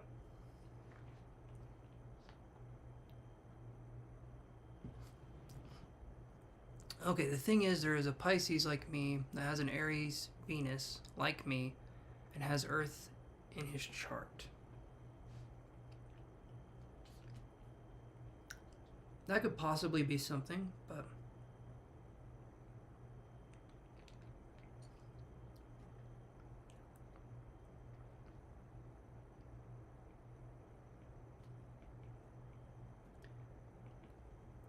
does their name start with an M or an N? I feel like I got the name Morgan at 12 to 13 years. Yeah, okay. Okay. What's the letter of their first name, Chantel? The initial, I mean. So I had the name Morgan come in, but I'm curious if that means anything. Actually, I'll put that off to the side. Paulo. Okay. Paulo's the name. Why was I getting an M? Maybe who you're thinking of and who I'm describing aren't the same. I don't feel like you've met this person yet.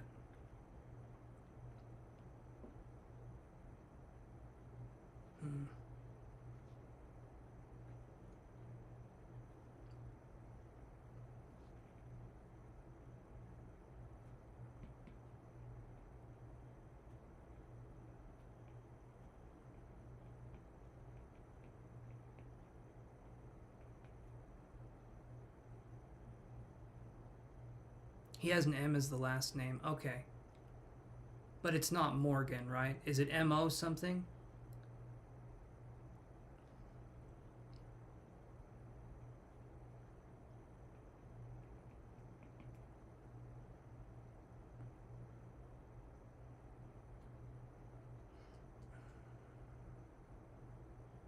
Merrick. Well, I got the M. But again, I don't know if it's necessarily describing that. I'm kind of getting sucked in here. I do feel like this isn't someone you've met.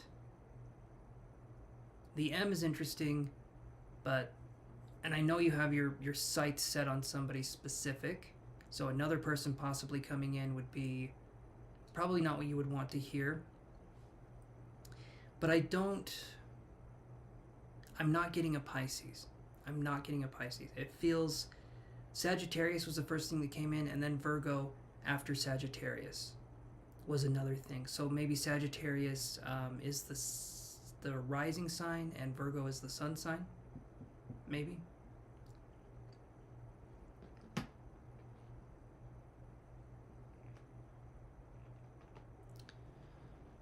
Okay, let's see what Jean says here. So, the Morrigan is the goddess of battle and war. Aries is the god of war.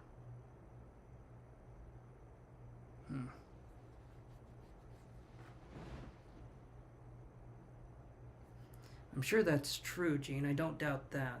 But doesn't feel like that one connects. You're right with what you said, I'm sure. I don't doubt you on that. This feels like someone that I don't feel in Aries. It feels Sagittarius. It feels Virgo, right? You said Morgan. Yes, I did. I did say Morgan. And I appreciate the insight. I'm just trying to think. It's like, let me tune in more to that. Because sometimes it's symbolic, even though Morgan I'm not thinking is symbolic. But let me tune into the name Morgan and let me see what I can get, because I think there's something there. So what we can do is this. So essentially, if we want to tune into something and we want to find out more about it, for everyone on here, we can do this. So I'm going to take my pen over what I've already written, and I'm going to trace over it. Doing that makes it so that my mind goes into a state where I can get more information on the certain topic that I'm tracing over. So, and once you get to a certain point with psychic ability, you can have your eyes open and do that at the same time. So let's do this here.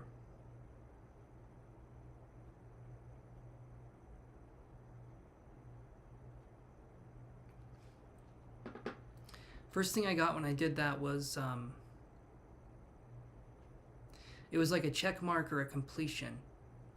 Maybe a certificate, or like an accomplishment.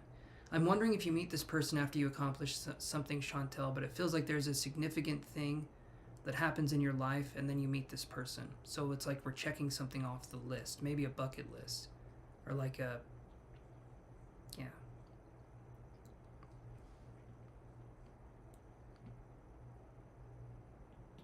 Okay.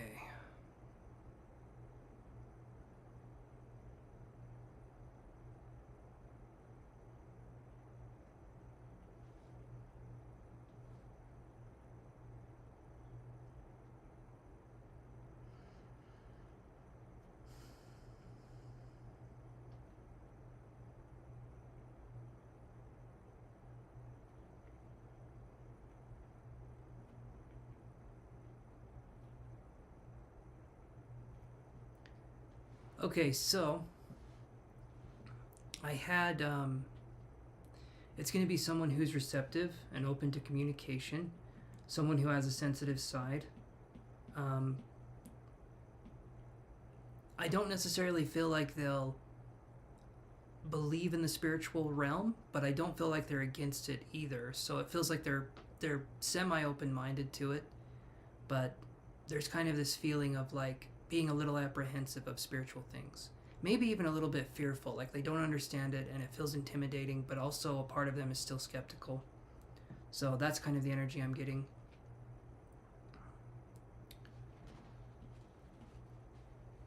Let me do this here.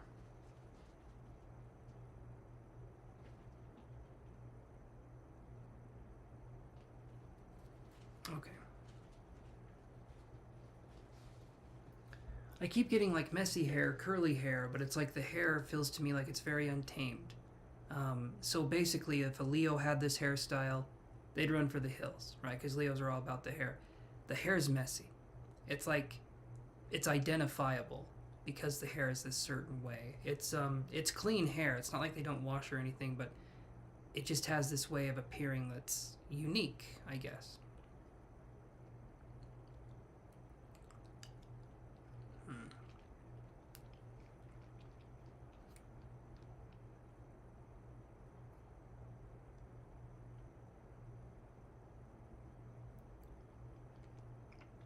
Yes, Jeanette, I'm taking donations.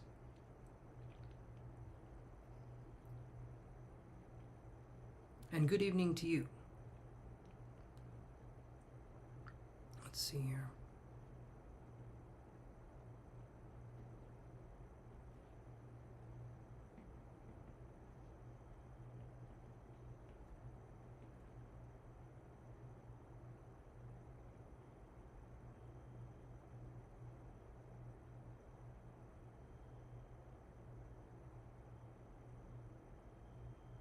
You mean with sign compatibility? Is that what you're talking about, Gene?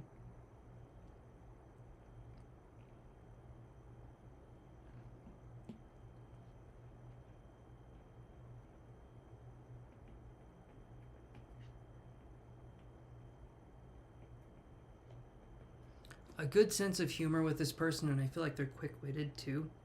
So I feel like they're a pretty smart person.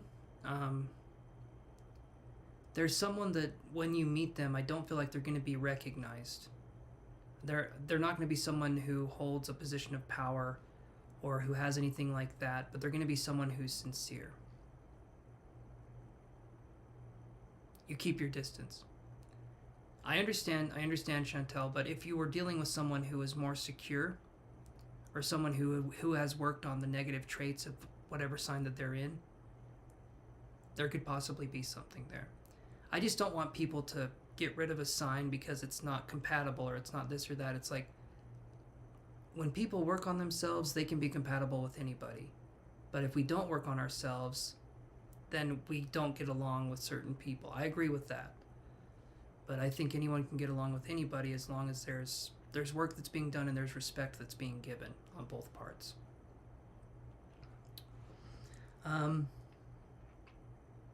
I feel like they're going to be a sensitive person, maybe kind of the artistic type. That's kind of what I'm getting for this. It doesn't... I'm going to say M as the initial, though. I'm still going to stick with M. I'm going to do that, and I do hope, Chantel, that you have a lot of ibuprofen or Tylenol, because if they give you a headache, it sounds like you're going to be with one, so good luck with that. But that's what I've got for you, Chantel. Hopefully that kind of addresses some things going into that.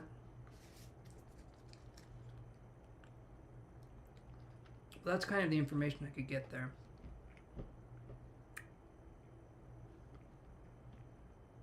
Okay.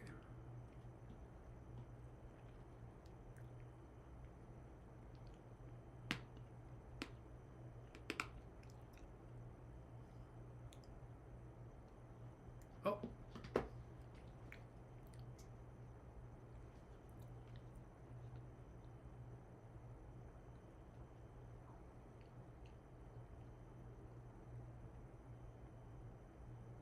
Oh. Awesome. Yep, I got it. Okay, Jeanette, what are we wanting to ask? You did the $10 one there. Thank you for supporting the channel. Let me actually add you to my little notebook here. Okay.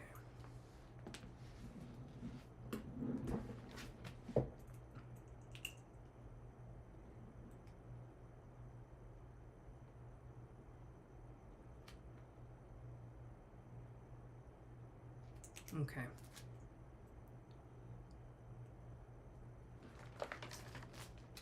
That's a question. That's a question. Let's look at that.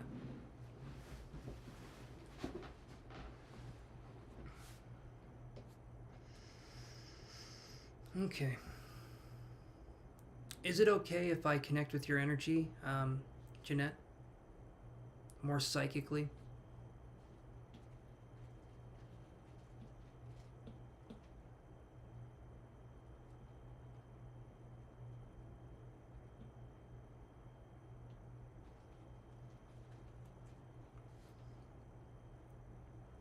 Thank you so much. Okay.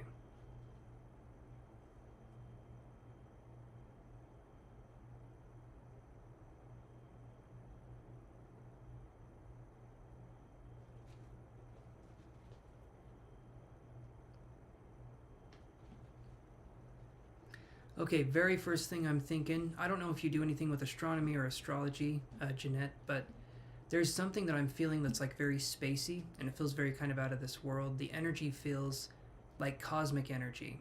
So maybe you do meditations on the crown chakra, or maybe you do something in the spiritual realm. But it feels to me like if we're talking about purpose, I'm going to say it like this. I'm going to give you an answer too, but we're human beings, not human doings. A lot of times I feel like the mission in life is that we live it and we experience it and we're in the here and now and we're in the moment. That's kind of a non-answer. I know you want something more specific. I'll try and get some more information, but that's something that our mission in life is not something that is beyond ourselves. It isn't. The ego wants us to make ourselves important. The ego wants us to make it into something big, to make it into a big deal, but it's not. Our mission in life is to have experiences. So that's where I'm coming from with that. I hope you can understand where I'm coming from with that. Because we're not meant to achieve something greater than ourselves. Okay, good. Good. Let me see what else we can get here.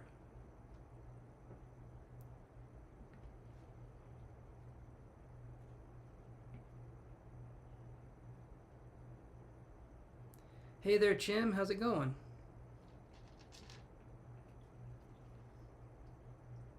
So I'm seeing black as a color as I'm doing this. And then I'm seeing purple. I'm seeing black and the purple. I'm wondering if there's something that happened, if there was a tragedy, maybe it was a spiritual thing, or maybe it was something else. But it feels like we're still dealing with something, right? It feels like we're still the black and the purple. I don't view black as a negative color, but to me it can be a color that can be discussing things, and the purple is spiritual in nature, and it usually represents the third eye. So maybe having our vision obscured by something. Okay.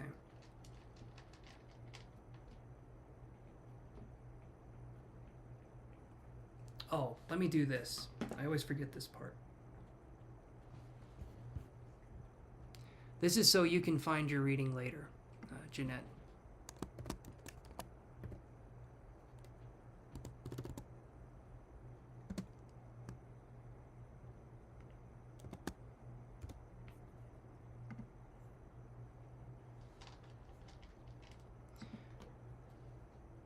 Kind of a sad person, I can understand that. At least you're expressing sadness, at least there's something there, right? But that would make sense about the black and the purple. Would you say this sadness comes from maybe you caring too much about something and then you inevitably break your own heart because you care too much about an outcome? Because I was seeing a heart and it felt like it was swollen, and it feels like you have a lot to give and you care a lot, but you give it maybe to the wrong people or the wrong situations.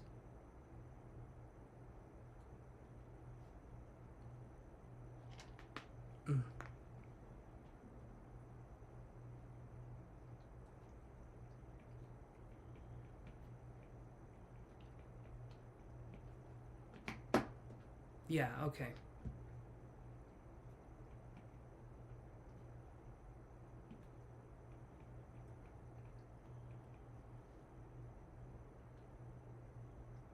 It's not romantic related, just some trauma. Yeah, I'm not getting romance.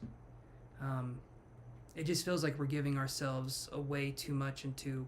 So that can be people-pleasing mentality or perfectionistic tendencies, and this is going to make it really hard for us to adjust to life when we get older, because it's going to be hard for us to address things in a way that we're taking care of ourselves because we were told that other people are more important than we are, And so anyone that comes into our life, we're going to try to please them. We're going to try to be a people pleaser because we want people to like us. But every time that we do that, we're doing a disservice to ourselves because we're not standing up for ourselves anymore. And a lot of times boundaries get run over because of that. Is that making sense, Jeanette? And then I got a tinge of pain. I got a tinge of pain on the left side of my head, and I don't know if you have headaches or migraines frequently, but there was like a sense of pain in the head here, and it felt like, yeah. And then I'm being drawn to the feet for some reason as well.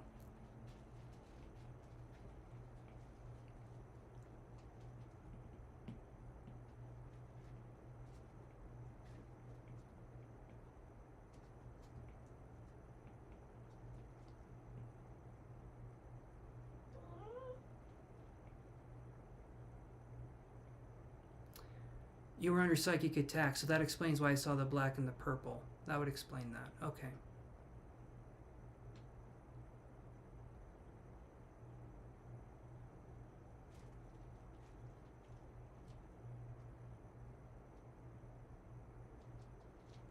Was this, so do you feel like this was a conscious psychic attack, or do you feel like it was a subconscious psychic attack? Meaning, do you feel like it was a premeditated thing, or do you feel like it was sent to you as a byproduct of something else? Like someone unintentionally sending it versus intentionally sending it? Because if I see the black and the purple, it does feel like there could be some intention behind it. Okay. You were channeling. Okay. Alright, so that makes sense.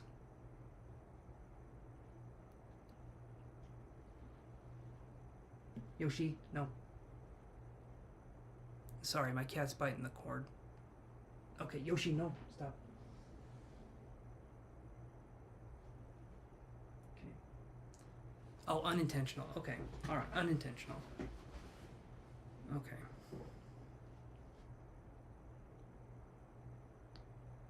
So like I said, I was being drawn to the head, I was being drawn to the feet. Maybe this is telling me that you need some more grounding energy in your life here. And the psychic attack, when there is a psychic attack, it can make it feel like our identity is in jeopardy in a way. Okay, it was intentional. Okay. Alright. It was intentional. Okay. Let me, I keep seeing things, and it's like, now I feel like I'm purging something. It's like I'm throwing up and I'm purging this thing.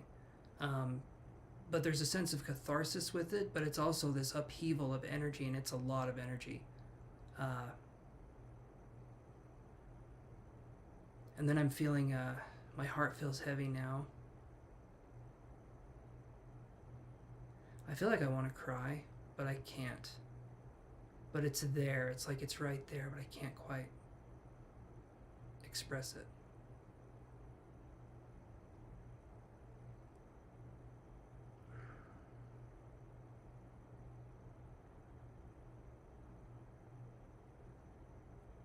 And then I was being shown an image of a bird. Or I was being told. I wasn't being shown because I don't know what this bird looks like. I'm going to look it up though. And then I'll show you a picture.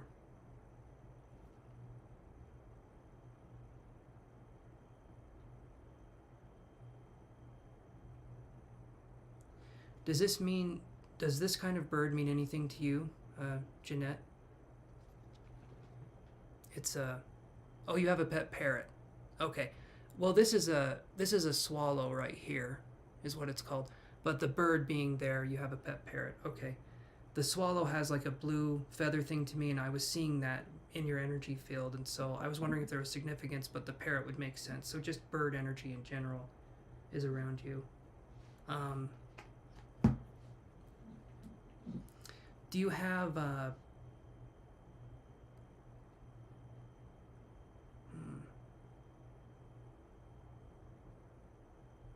Parrots are cool. Parrots are cool. Okay. So basically just bird energy, just of the avian variety, I would imagine. So let's look here and see what else we can find. I heard the word sanctuary, and if I'm hearing that, I feel like do you take in animals, or do you work at a place where you would want to do some work like that? Like maybe taking care of animals or helping animals in some way, maybe find homes, or because it feels like you're an animal person. I was almost seeing horses too, or like I was seeing a carrot, and I would either think a rabbit or a horse when I see carrots. Okay, no. All right. It was interesting though. Let me dive more into the sanctuary and see what I can find there. Give me 1 second.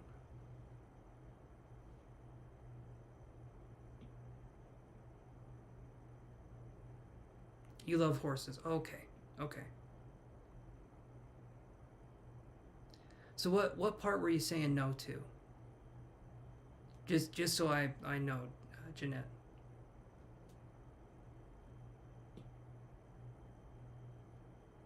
Sorry, I tend to talk a lot, and so I miss stuff like that.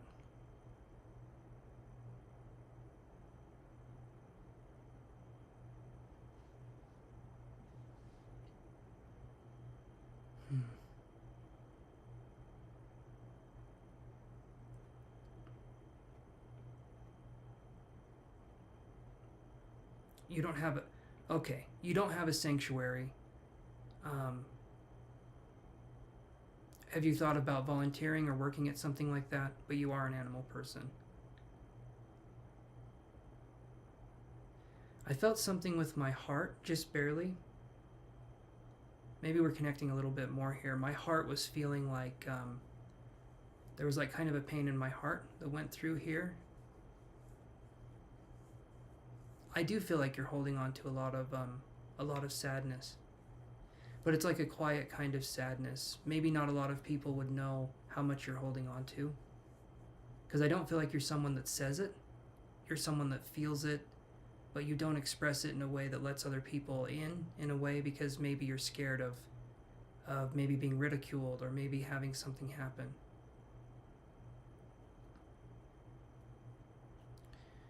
Okay.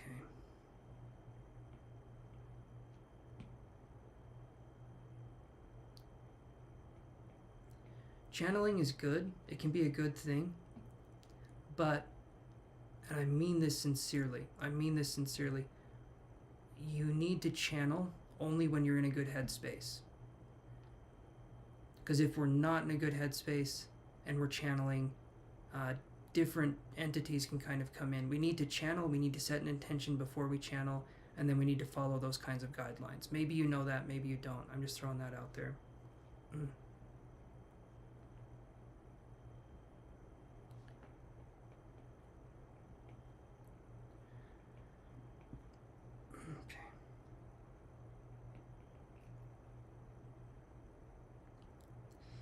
Okay. So, Jean, I'm going to ask you something here, and you're free to say no, okay? But I feel like I need to send energy to your heart chakra. Would you be okay with that?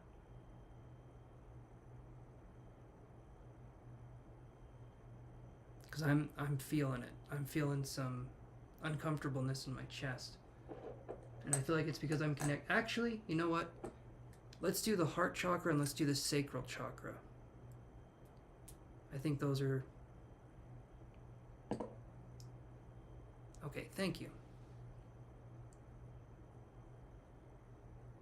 Sorry about... No, you're good. You're good. I just feel things in that way. I use my body as a guiding thing, so if I'm feeling pain that isn't mine, that's a normal thing for me, and it lets me know I'm on the right track. So don't be sorry. It's how my body chooses to express pain. Like, I know what you're going through slightly because I can tune into your story. So do not be sorry in any way. We're going to focus on helping with this situation here. Okay. So we're going to focus on the heart chakra first. Okay.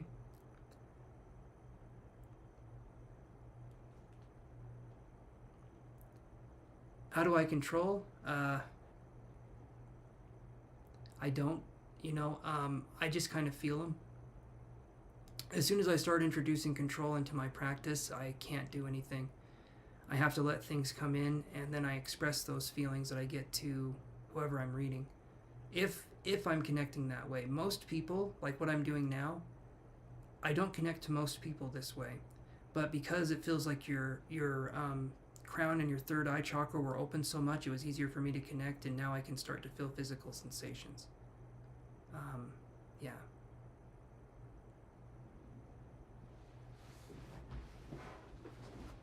So let me try this here, and let's focus on this. Okay, so we're going to be sending, we can think of this heart chakra can have 3 different energies primarily that I focus on.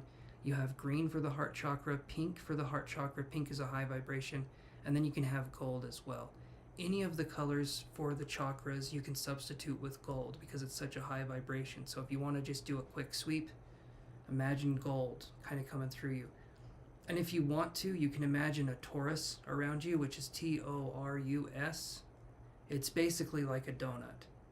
It's like this donut of energy that comes out around you, and it goes in and out. It comes out the top of your head and goes into the bottom of your feet, and it keeps repeating this process, but there's usually 2 waves. And every time this comes through, it's helping to clear out the energy here.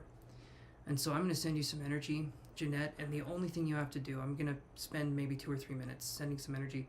The only thing you have to do is just relax as much as you can, and anything that comes through, express it, feel emotions, feel whatever's going on, and know that you're in a safe space, okay? That's all you have to do. So just close your eyes, relax, and listen to me, but don't look at the screen.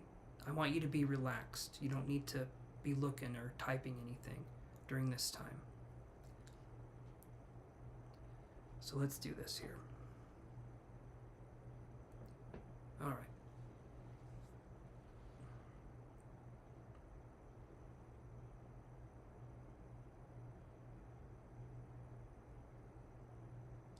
Already I'm seeing like red imagery.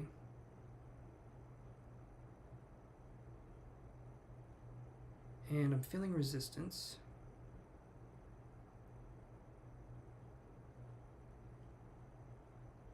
Alright, I'm definitely feeling some resistance here, so we're going to send some energy.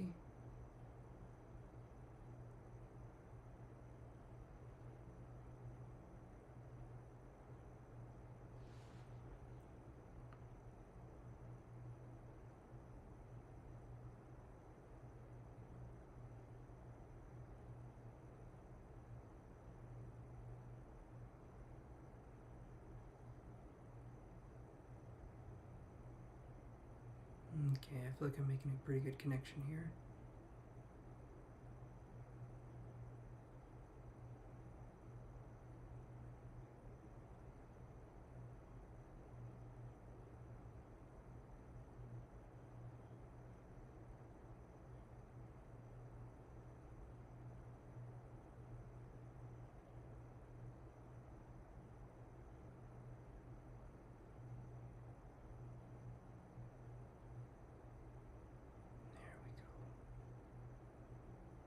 Alright, feeling a connection here. If your eyes are closed, sometimes my guides like to visit. If you see shadows moving in front of you, it can be my guides. Usually you see light disturbances when your eyes are closed. Some people have those experiences. But you also may feel something on your right side, like a comforting presence.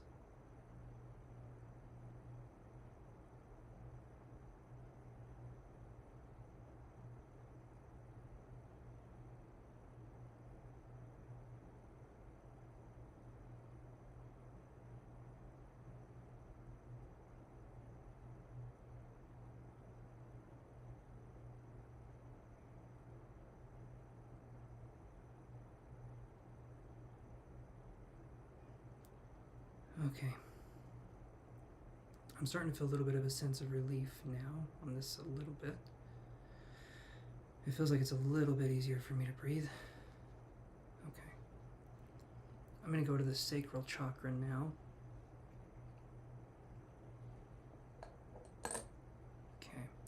Sacral chakra, we're looking at the color orange.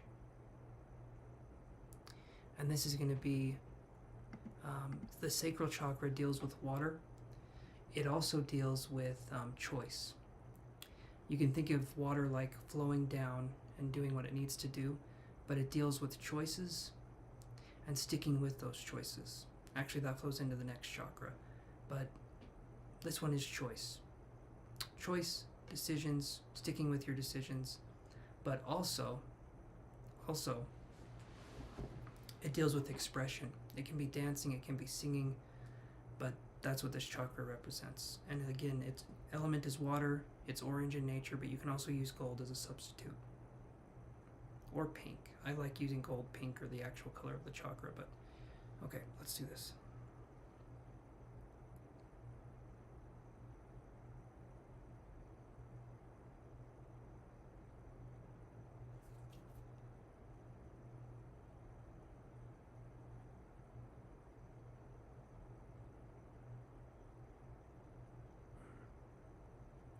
Feeling a connection on this one too.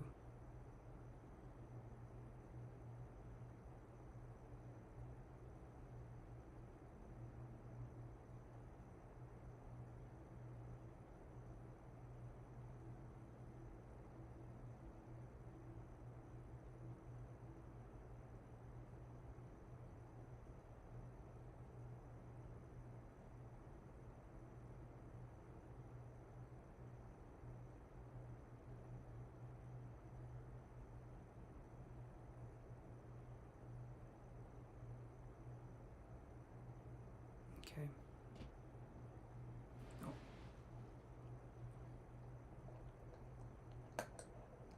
Okay, Jeanette, we were only going to do that for a second. How did that go for you? And thank you, Ember Jill. Let me see.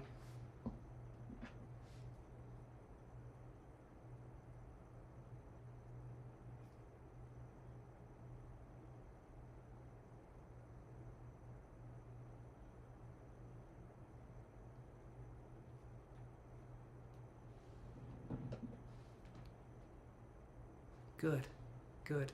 I felt, and we'll get to you, Ember Jill. I've got one more question with Jeanette here, and then we can go to you. But I'm glad you feel better. And a lot of times, the reasons why we can feel shitty sometimes is that we're holding on to other people's baggage, and we don't know how to let it out of our system. And what my energy does, what my guide's energy does, is it removes that baggage. It starts to help remove that baggage. And every time a little bit of baggage is removed, we reclaim a little bit of our sense of identity, our sense of self, our sense of security. And yeah, I mean, that you probably know how energy works, but yeah. Okay. So what was your other question?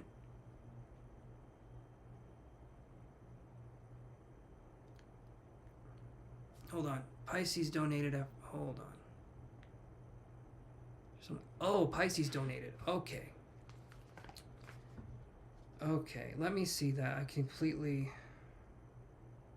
Thank you, Jean, for letting me know. I kind of got sidetracked there. Let me see here.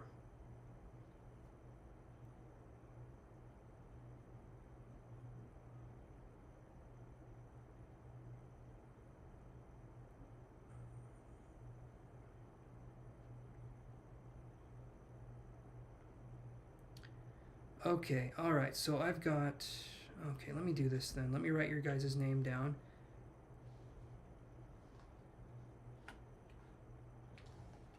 Career reading. Okay, we can do that for you. Hold on. Just gotta write these down here.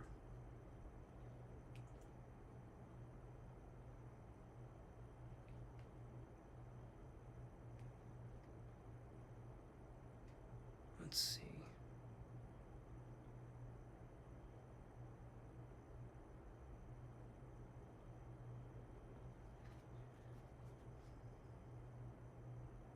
All right, so here's what we'll do. So we're going to do Jeanette's reading, and then Pisces donated before.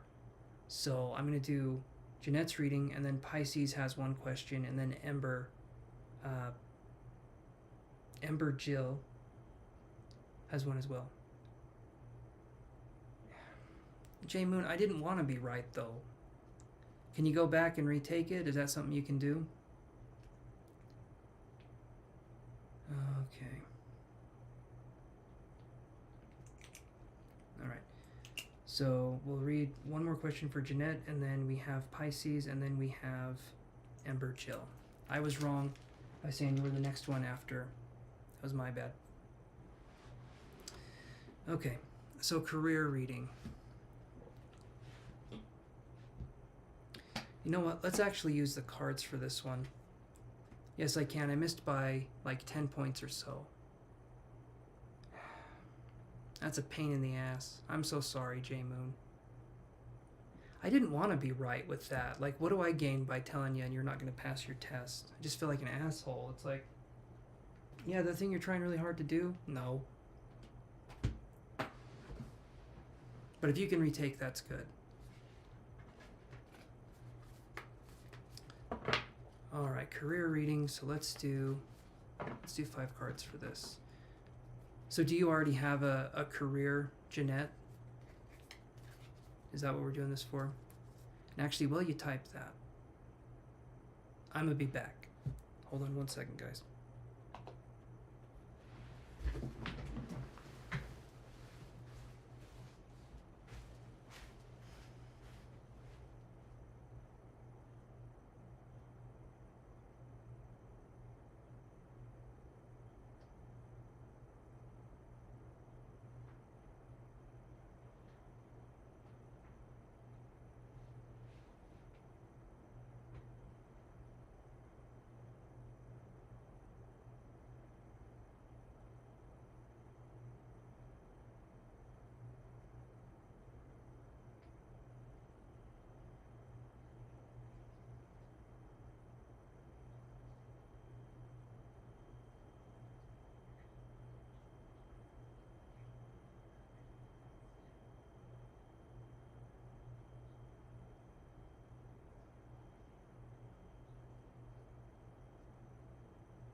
Okay, you don't know if they're going to permanently hire you. Let's look at that and see for you, Jeanette. And thank you, Ember Jill, for your words of encouragement. That's very sweet of you to do that. I appreciate kindness on this channel above all else. That, to me, is a form of currency to be used in the... Okay, it's just really black. Thought my camera turned off. It's like pitch black. But yeah, that's a kind of currency that can get you far in my realm. The currency of kindness, yo. If I can get a chance to turn into Blanche for just a second from Golden Girls, I'ma take it.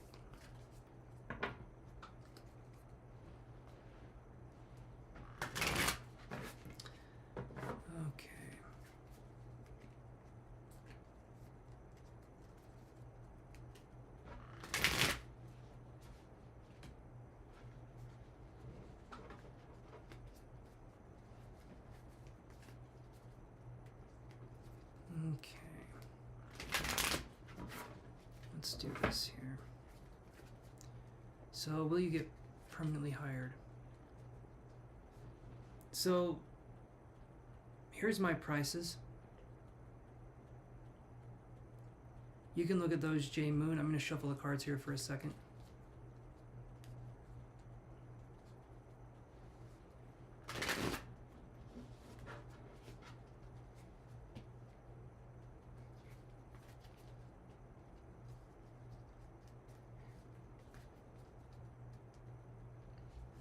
We can definitely look at that for you, Pisces. You're the next one up. After I do this career reading for Jeanette, it'll be your turn. And, yeah, sounds like an interesting situation, so we'll definitely look at that for you. Just let me do this one, and you are coming right up. I'm going to go back and do this here. So, there we go. Hopefully you saw those prices, J-Moon. Alright, will you get permanently hired by this company, Jeanette?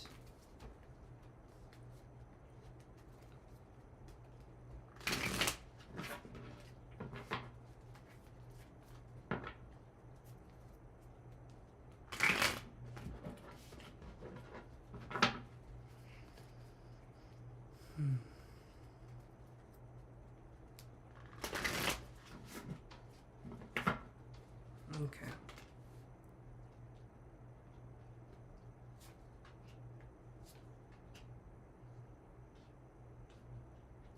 Okay, that's a good one. That's a good one already. And then we've got...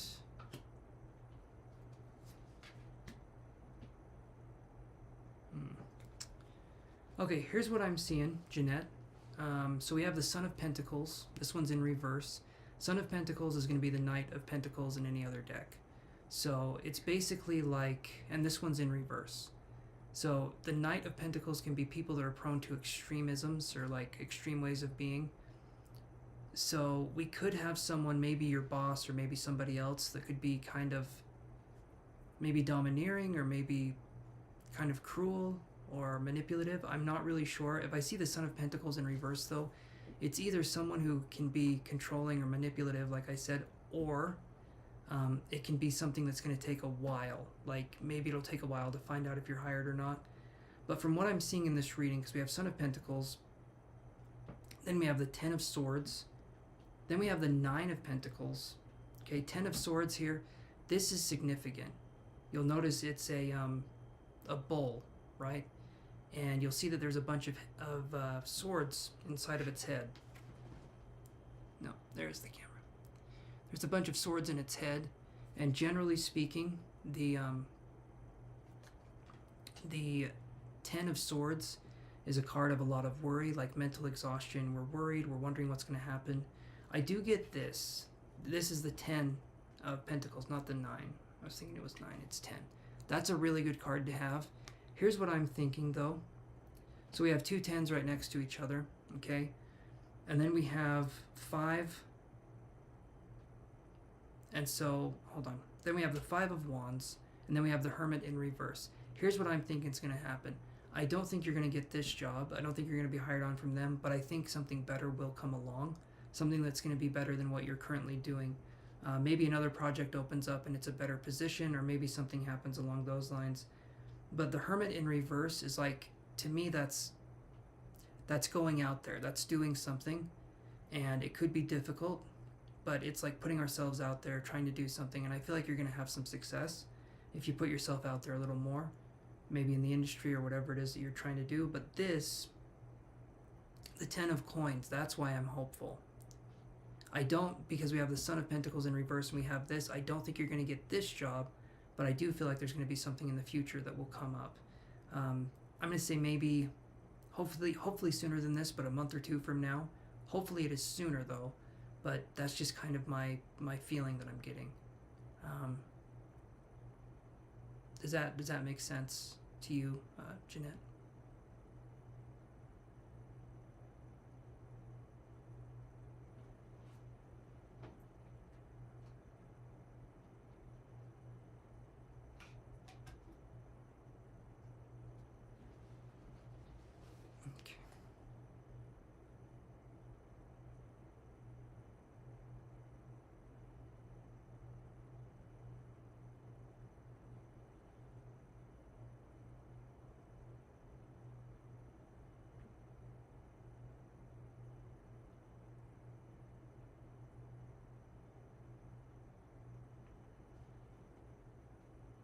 You're welcome, Jeanette.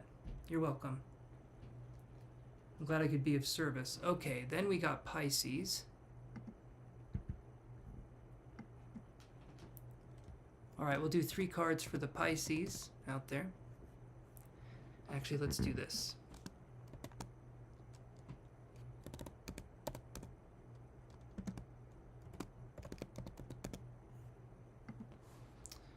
So we're going for a candy bar theme.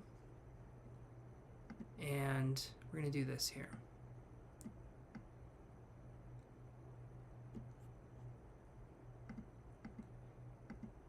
Awesome, Florencia. Glad to have you here. So this right here, we're going with Reese's Pisces. It's supposed to be Reese's Pieces, but, you know, that's what we're going to go for with Pisces. I was reading a story once. I'm going to shuffle these cards as I'm looking at the question here. So 3 questions was $14.99 for the 3 questions. You get 5 cards each. 2 questions was $9.99. $5.99 gets you 1 question with 6 cards, and $2.99 gets you 1 question with 3 cards.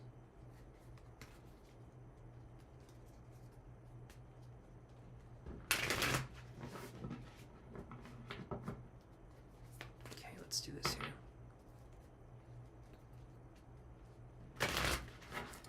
So, yeah, I was reading this story, and it kind of made me laugh because someone went into the they went into the office break room, and there was a bowl of, it was like Reese's Pieces and M&Ms and stuff, and then they dumped a bunch of Skittles in there too, and to me that's just hilarious. That's the kind of shit I can get behind. Because imagine you're eating a lot of chocolate, you're like, oh man, this is so good, and then you bite into a Skittle and your first reaction would just be to kind of freak out. They were called the devil, if I remember right, and I just think that's hilarious. That's a prank I can get behind. Okay, anyway.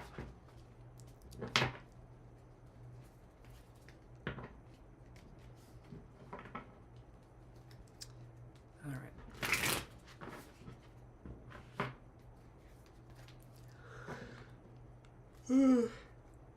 Oh shit. I did get some good sleep though. I finally got some good rest, so that's good. So Pisces says, let's go back up and read their question. Things are weird between myself and a coworker, Aaron. There was an attraction, but I backed away. Now he seems a bit weird. He watches my social media. What are your thoughts? Okay.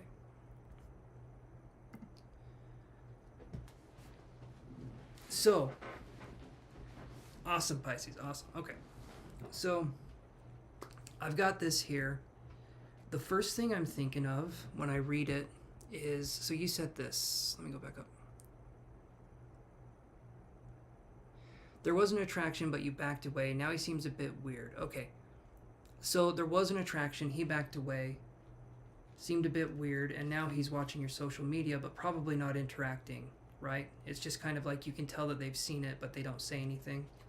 So it's kind of like they're spying from the bushes into your open window at night, which I have never done before. I don't sound innocent when I say that, but I promise. I promise. But if a window's open, you know, it's kind of saying come inside. Maybe that's just me. Anyway. All right. So what's going on? What's going on with Aaron? Why is he being a weird one? Or why are they being a weird one?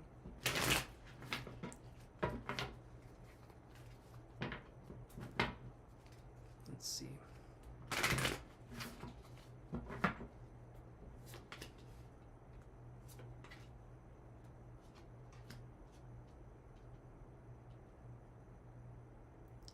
Okay, it may look like this card is upright. It's not. This is the Hanged Man. It's a bat hanging upside down, but to you, it looks like a bat that is standing up gloriously and covering itself in in a blanket or something. Then we have, this is the Hierophant in reverse. Then we have the Eight of Wands in reverse. Okay, so when you backed away, I feel like it confused Aaron. You know, maybe sometimes it doesn't take much to confuse Aaron, but this one got him. This one got him. So here's what I've got. The Hangman in reverse, not seeing the situation from a different perspective. I feel like they more got hurt by what happened and they took it more personally than you probably meant it. A lot of times when you back away from something, it's because you just don't know what's going on. And maybe you don't know your headspace yet. Maybe you don't know what's going on and you don't know how to pursue it. And maybe things could happen too fast. And so for there to be a backing away, it could feel like it's a blow to their pride kind of a thing. Even though I don't think you meant anything like that, it's people translate things in an interesting way. It's always about them, right? Then we have the Hierophant in reverse, okay? This person's doing something in a non-traditional way. By non-traditional, I mean spying on the social media.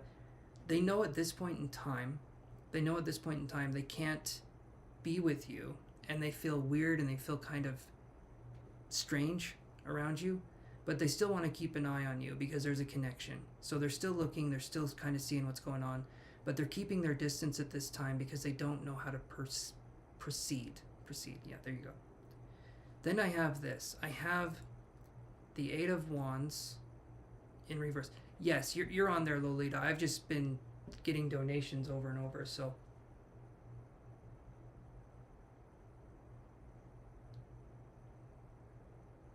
Okay. Wait. Okay. Trying to see here.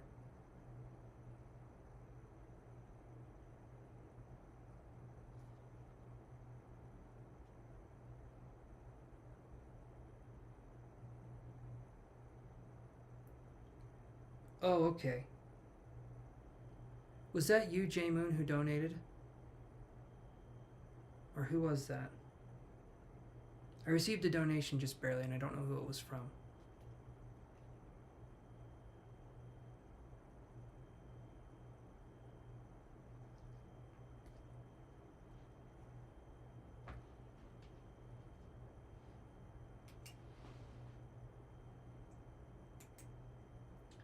Okay, maybe it was Ember. That was you. Okay, that was Ember. All right, not yet, friend. Okay, J-Moon, I'm not trying to rush you. I'm sorry about that. The person had initials that were JM in the thing, in a way, like in a. Anyway, it was me being weird. Sorry about that. It sounds like I'm trying to rush you. Yeah, sorry. Okay. All right, so here's what I got. We have this is the last card here. We have the Eight of Wands in reverse. Okay, that's what the card looked. It's over here. It's always been in the middle of my screen. Anyway, the Eight of Wands is a fast moving card. Anyway, but when it's in reverse, energy is stopped, or it's very slow moving. I feel like there could be something again that happens with Aaron, but the dear sweet boy seems to be boggled and confused. And so I'd say give it some time, see what's happening, and then kind of go from there. Hey there, Erica Marie. Okay, let me put you down here. Thank you so much for the donation, my friend. Okay, let's do this. And all right. Then we had another one here that was 2. Yeah, so we did that.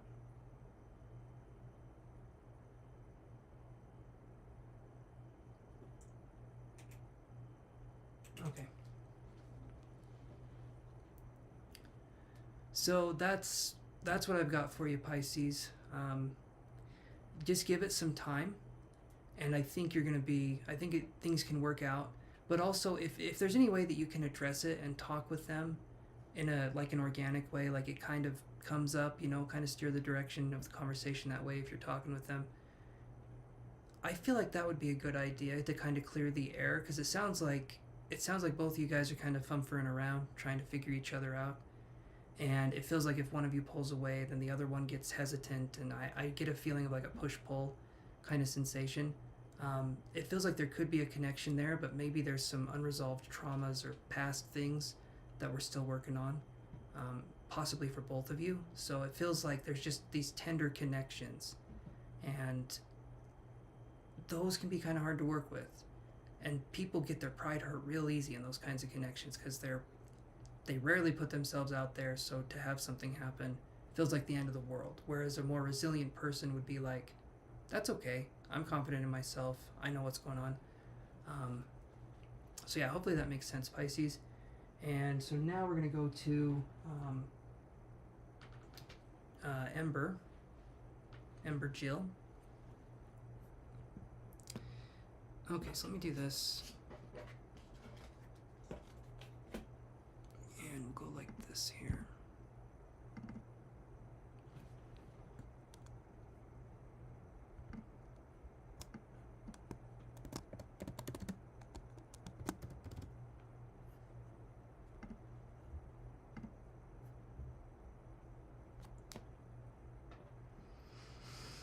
Okay, Ember says, what is Spirit telling me to guide me to that brand deal for a campaign? Any advice? This is a follow-up question from the last one I asked before in another reading. Okay. I'm trying to think. Your name looks familiar. Was it a reading that was done a while ago?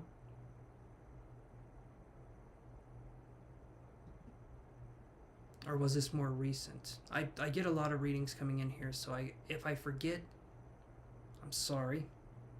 But also, how am I supposed to remember? You know, how am I supposed to remember everything?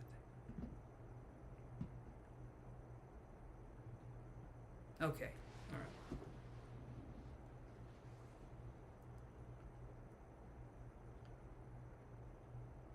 Hey there, Lakeisha. I'm thinking after I'm done with the readings I'm doing here that are paid, and then the free readings, 2 weeks. Okay, so it was 2 weeks. All right, I was thinking, okay. 2 weeks apparently for me is a long time. Got the memory of a goldfish, so if you haven't been here in 5 seconds, I have nothing. I've forgotten about you. Ember Jill, you're here. Okay, I'm just kidding. But yeah, so I'm gonna do those questions, and I think I'm gonna take off. So whoever's on my list now, you guys are good, but no more free questions here.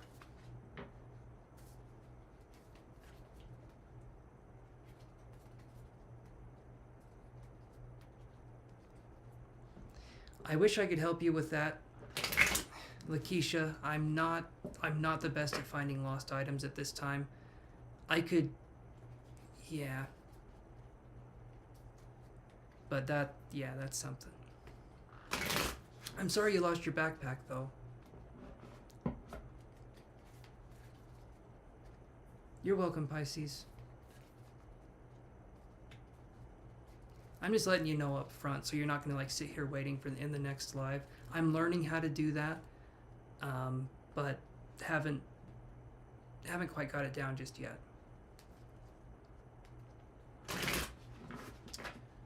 All right, let's see what we can do for you, Ember Jill. So I'm going to read your question one more time just so I understand the context of it.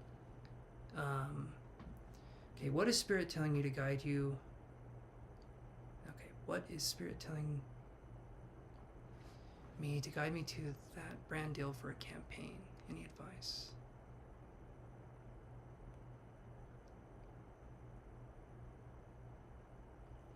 Can you, okay, so Ember Jill, can you give me a brief refresher of what the last question was, and then the brand deal here? I'm going to be completely honest. When it comes to like actual career readings in a way that's very legit, I can help. I can do some guidance stuff. Careers are not my specialty. I can do some things with it. I can help you. I just need a little more context, and I want to know where we're kind of going here, because the way the question's asked here, I'm kind of like, there we go. Okay. Will you get a brand deal coming soon? That works perfectly, Ember Jill. See, if you shorten it down, I'm member shit. But if you don't, it goes out the window. Okay. That was the last question. Damn it, I thought you shortened the question you had already. So basically, I'll go up and I'll read this again. So, what is Spirit telling me to guide me to the brand deal for a campaign?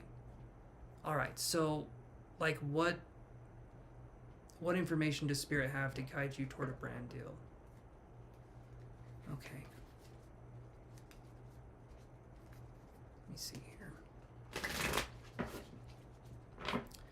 I'll get as specific as I can. But yeah.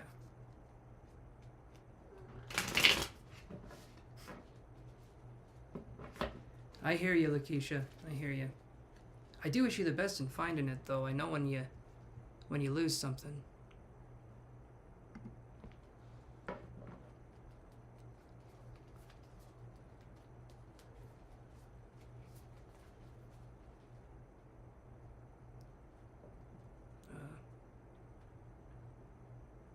What the hell? How did that... Wait. Okay, that was weird. Alright, let's do this here.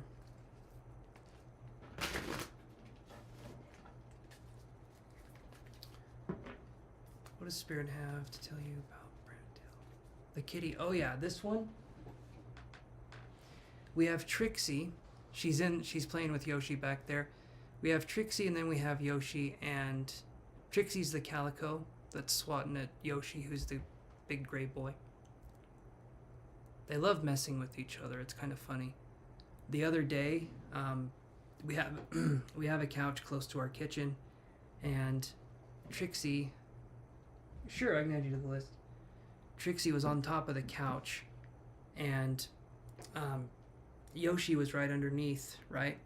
And Trixie full on jumped, spread all of her legs out like this, and just body slammed him, and it was hilarious because he's kind of blind. He had no idea what the hell happened, and he was just so confused, and it was... I shouldn't laugh, but man, that was some funny shit. That was some funny shit. Okay.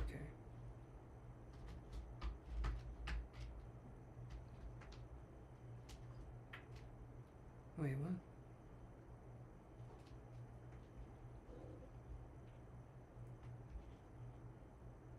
Wait a minute.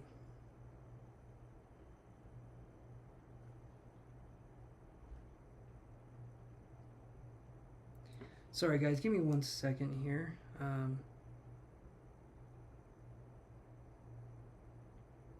I had something weird happen, I think.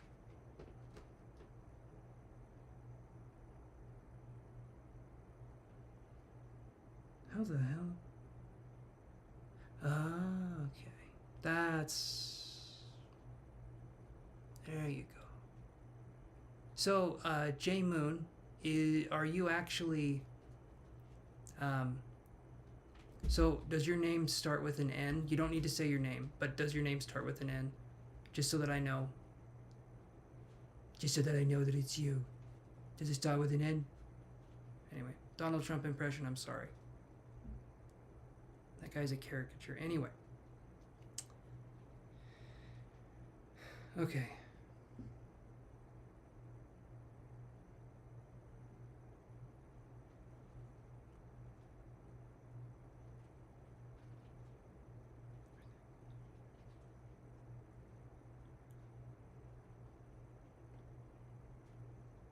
Well, thank you. Thank you, J Moon.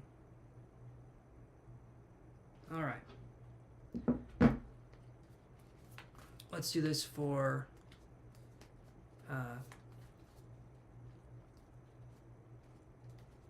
But was that you? J Moon, initials NH.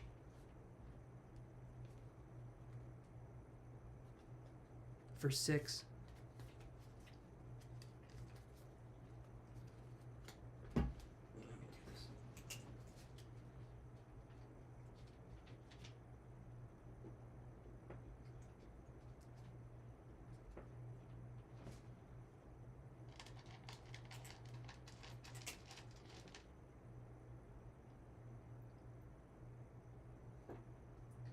sorry, Jill. Give me 1 second here.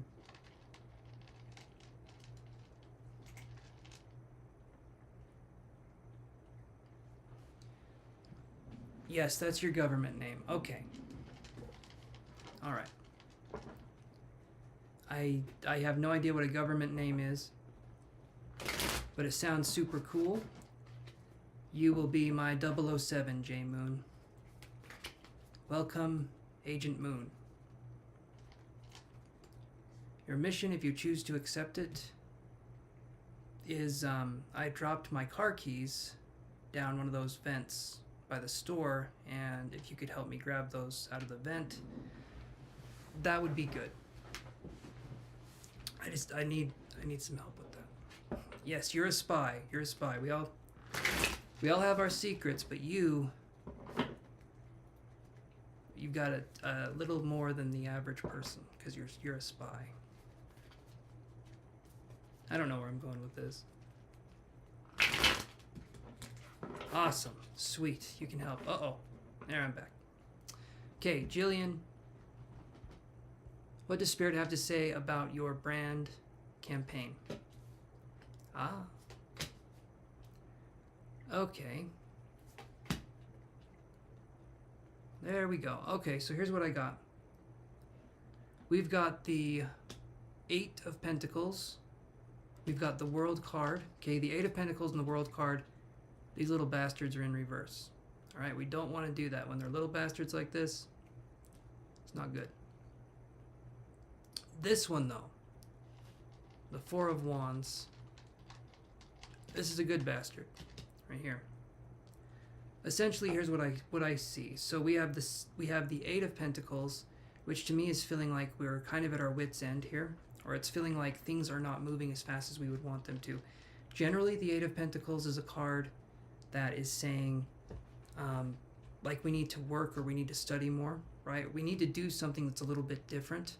When this is in reverse, it's telling me that the approach that we've been taking, I feel like maybe it's run its course, at least for now. If there's like a different way we can approach these kinds of deals, I feel like that would be beneficial or helpful.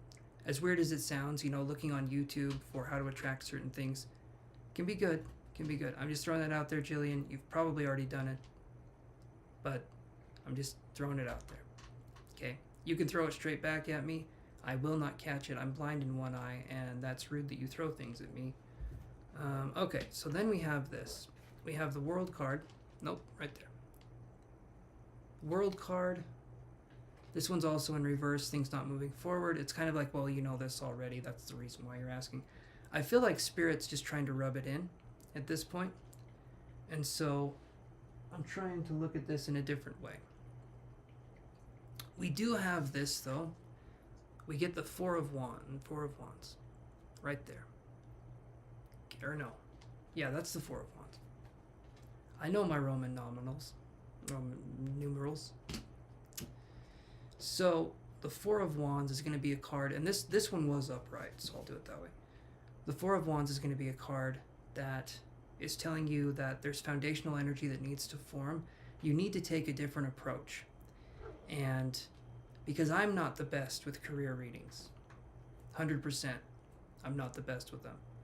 Spirit is coming through with me and telling me this information. I can try getting a little bit more information, but essentially it's saying that you need to take a different course of action. If you want different results, if you want something to come through, we need to do things differently. And if you do get the brand deal, you owe me 10%. You signed a waiver when you donated, so sorry about that, but it's the way I make money. Let me see here. Would it be okay, Ember, if I connected with your energy?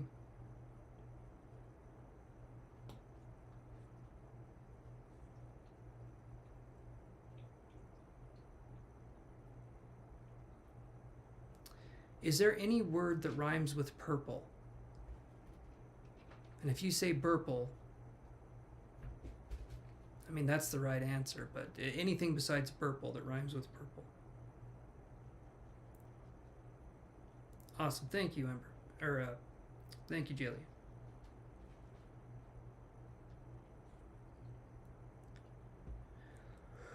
Okay, let me Oh, Nurple. That's a good one. That's a good one.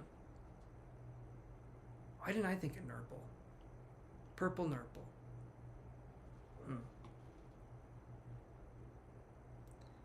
I guess if they called it a Pipple Nipple, it wouldn't be nearly as impressive. So you have to go with the Purple Nurple. Though Pipple Nipple does have its charms.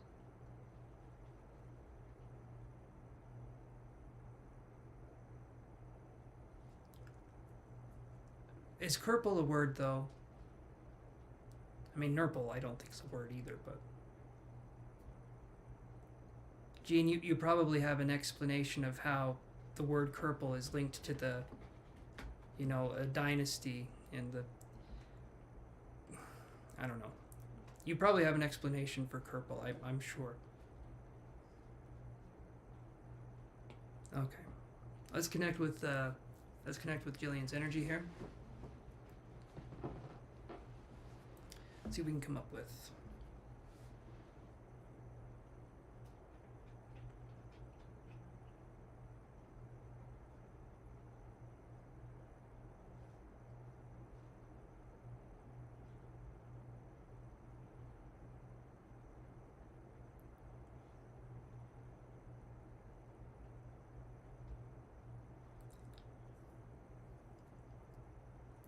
The butt of a horse.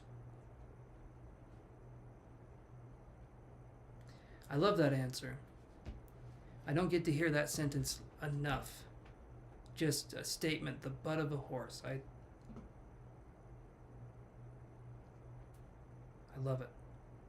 I love it. You get 5 stars, Gene. 5 more and you get a free jar of mayonnaise. All right.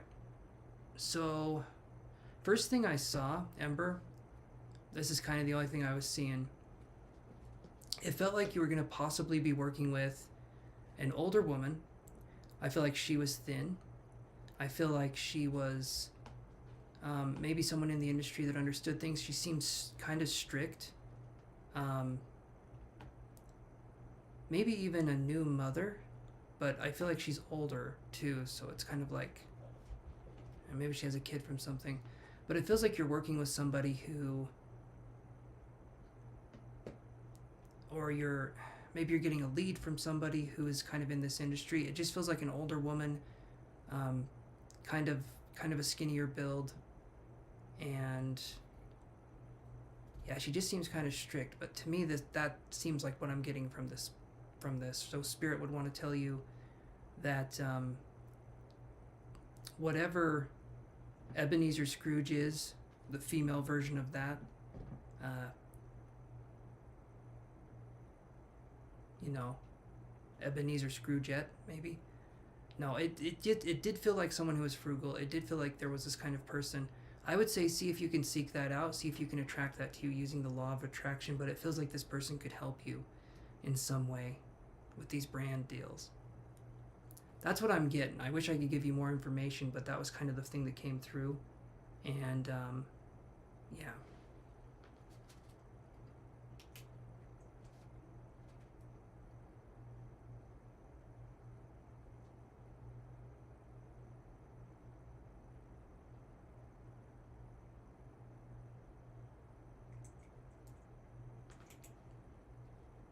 Hopefully that gives you some insight. Jill, I hope that helps. I mean, it's just something to me that these kinds of, yeah, let me know. Let me know. I know it seems kind of strange, but I appreciate you stopping by the channel and continuing to donate. I really do appreciate that. And now we're on to Erica Marie. So you're wondering what blessings are coming your way, Erica? Because we can do 1 question, 10 cards, and get you hooked the hell up, if you know what I mean. Any updates, and that's 10%. Absolutely. Any updates are 10%. Every word that you type, I get 10%. So use them wisely. Okay, Erica Marie, let's look at that, and let's do your reading here. So 10 cards, 1 question for this one. What blessings are coming at Erica Marie's? Okay.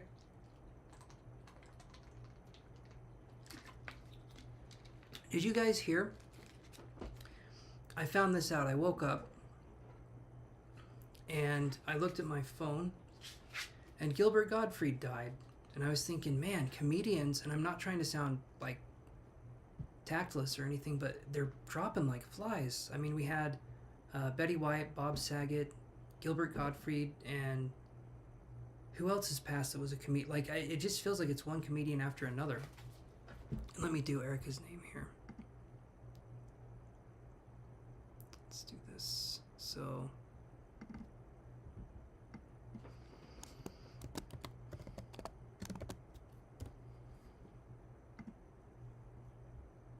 yeah, thank you so much, Erica.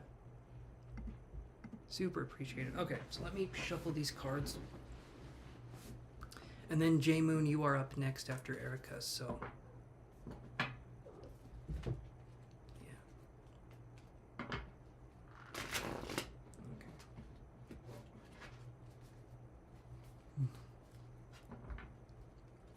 Ooh, there we go.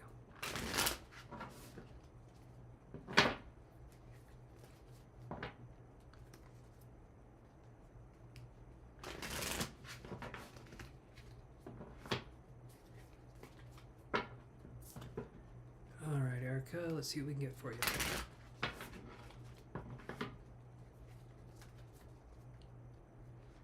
Hey there, Ramya, how you doing?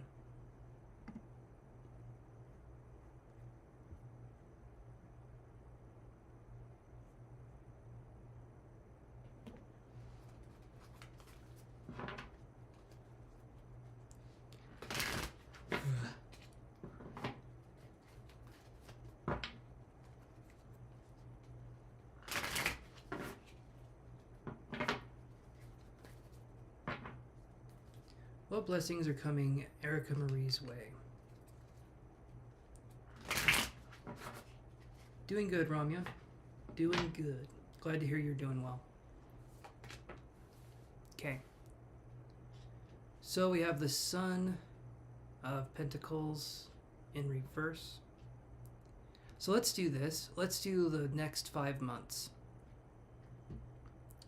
So let's do...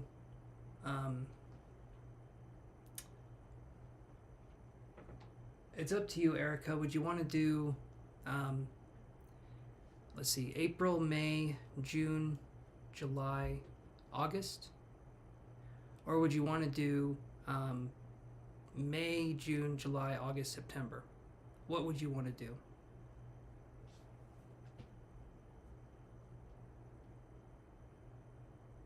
And yeah, Gene, I agree. It was sad. Yeah, that was tragic, actually. That wasn't his real voice either.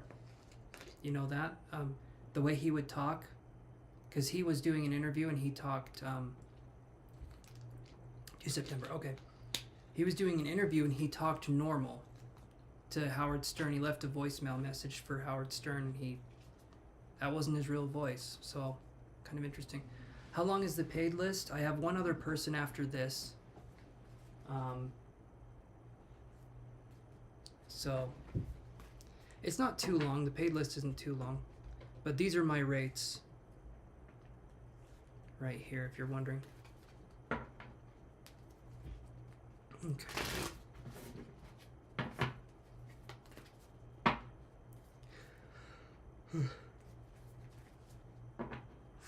Okay. Damn. Alright, to September. Oh, yeah.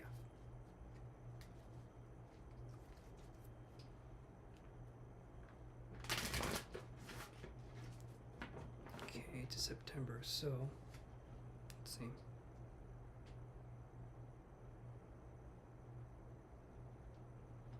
Okay, so May.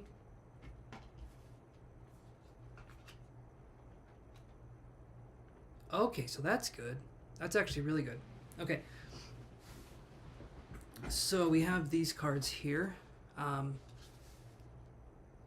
So Erica, we have the High Priestess, and then we have the, let me do this here. we have the High Priestess, and then we have the Wheel of Fortune right here. This right here is telling me that things are going to be moving along for you. So in May, it feels like there's going to be an influx of energy, and it feels like creative energy, right? So it feels like there's going to be more creativity, there's going to be more of a spark in May. I feel like maybe doing some I mean, it's going to be the summer soon, but spring cleaning is still right. I feel like maybe doing some cleaning or getting rid of what no longer serves you is going to attract in this kind of fresh energy. If you're someone who keeps things minimal, that's going to be helpful, but this to me feels like whatever we're not using or we're not doing anymore, either donate it or sell it. Something's telling me more energy can come in once you've done that. The Wheel of Fortune is an interesting card because it doesn't necessarily mean, like, fortune can be good or bad, but in this case here, it feels like things are moving forward for you. Sometimes it can be more subtle, but in May, it feels like more of a time of, I guess, celebration is something that I'm getting here. So May feels like a good month. Already we're starting off, we're going out the door, boom, bang, May. Yep, okay, and then let's look at June.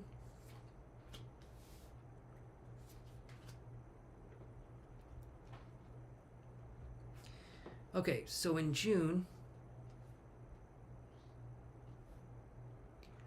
we have the Son of Pentacles and the King of Pentacles. Now, both of these are in reverse. And I know we were looking at blessings that are coming your way. And so how I would read this, you know what? Let's actually read all of these upright because you're wondering about your blessings. You're not wondering about other things. So I'll just read all of these upright. So Son of Pentacles, Father of Pentacles. In June, maybe there could be money coming in.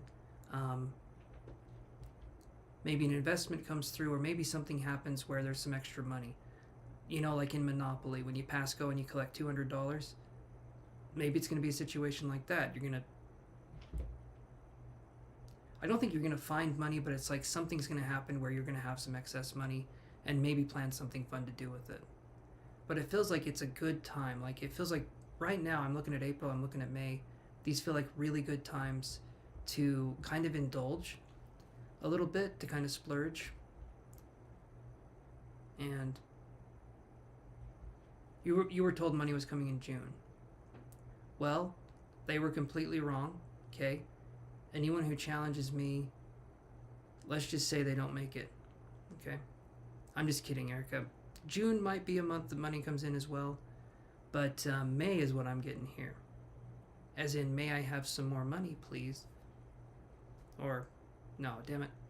You were right, this is June. What the hell am I talking about? Okay, June's where money comes in. I got confused. So yes, money coming in June. So you were told that before, so perfect. It does feel like it's unexpected income. It doesn't feel like it's like you get a check for it and you know it's coming. It feels like it's something unexpected. So that to me looks good. That looks like a good one. Let's look at what blessings we have in July. Okay, two other good cards here. So we have the we have the Six of Wands, and then we have Justice, which is Libra in other terms. But when I'm looking at this, when I see Justice and I see the Six of Wands is a celebration card. It's literally the celebration card. It's like victory, right? And then I see the Justice card here. I'm wondering if in July, maybe the house that you were wondering about could be something that you close on, or maybe there could be something there. Because you were wondering about a house for you and your fiance, am I right? I feel like that was you. If I'm wrong, I'm sorry, but I'm pretty sure you were looking for the house.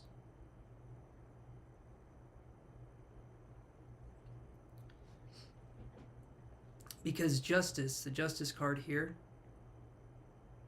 you're winning the lottery. No, that sounds perfect. Again, 10% is my cut. It's a strict rule. I don't make it up. You know, my boss is he's a real bastard. I'm my own boss, but, you know, it's not working out. But anyway, so there could be a house, or there could be something closing here. the reason I say that is because the Justice card, that was you asking about the house. Okay, I figured it was, just was making sure. This right here can be legal documents, or this could be like signing legal papers. And when I see this card in relation to the celebration here, ooh, I like that. In relation to the celebration, without hesitation, house. I didn't end the way I wanted it to, but that's how it goes. Anyway, so yeah, right there. I feel like that looks good to me. Like if I was ever going to say there's something coming in that's big, honestly, this whole reading is looking pretty good. It looks like the next 3 months, so May, June, July so far, are looking really good. And I'd say finances, things working out, and it feels like life is kind of moving a little quicker where it's been slow or it's felt stagnant and quiet. It feels like it's starting to liven up and things are happening. And it seems to correspond to the summer seasons. That's interesting. Just needed to throw that out there.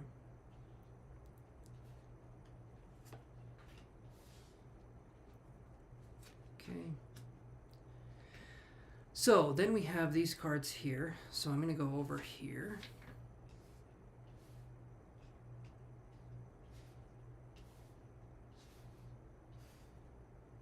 So we have the Daughter of Pentacles and the Mother of Swords. So Daughter of Pentacles, Mother of Swords. And these two cards right here would be representing, again, kind of a windfall. This feels like it's more planned. I feel like you're going to make some money. Again, it does feel more like money, but it could also be something where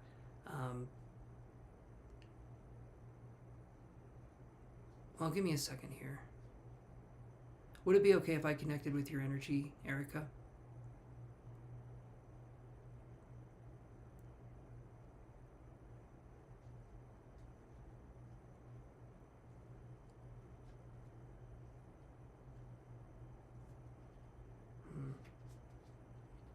Okay, thank you.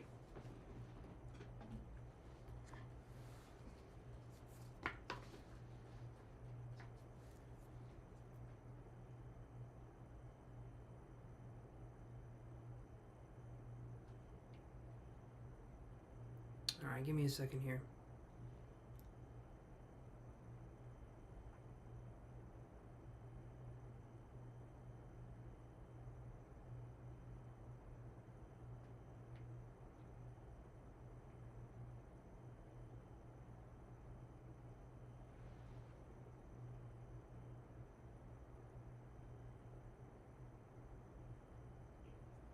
Hey there, Lolita. Okay, I'll be on Friday.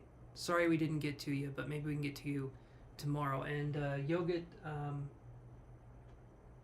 no, you're coming up here. If no one else pays, I got one other paid reading, and then it would be your turn. Okay.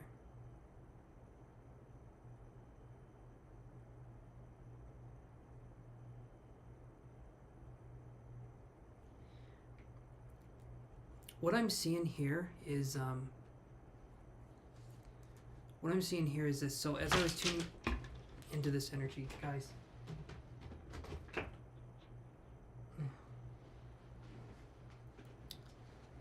Okay, as I was tuning into this energy for the Daughter of Pentacles and the Mother of Swords, it just felt to me like there's a lot of abundance coming in. It feels like when things start moving forward for you, it feels like they're moving forward in a way that feels like you're attracting abundance for a while. Like there's something going on here where we're feeling good, things are moving along, and it just feels like this kind of mentality continues, and it keeps continuing. It's like a snowball that you throw down a hill that has snow on it. That snowball's going to get bigger and bigger. Or, just stop and not do anything. But in this case, it's slippery snow, and so the snow gathers and makes it bigger. It's like an avalanche of success being buried by money. But seriously, so far, this is one of the better readings I've done in a while. And so it just feels like luck is going to be your friend. And if I were to say something here, it feels like it could be one of the luckiest times in your life. And I don't know. I mean, maybe Maybe you got the Midas touch. Just don't touch your eyes. All right, let's do this here.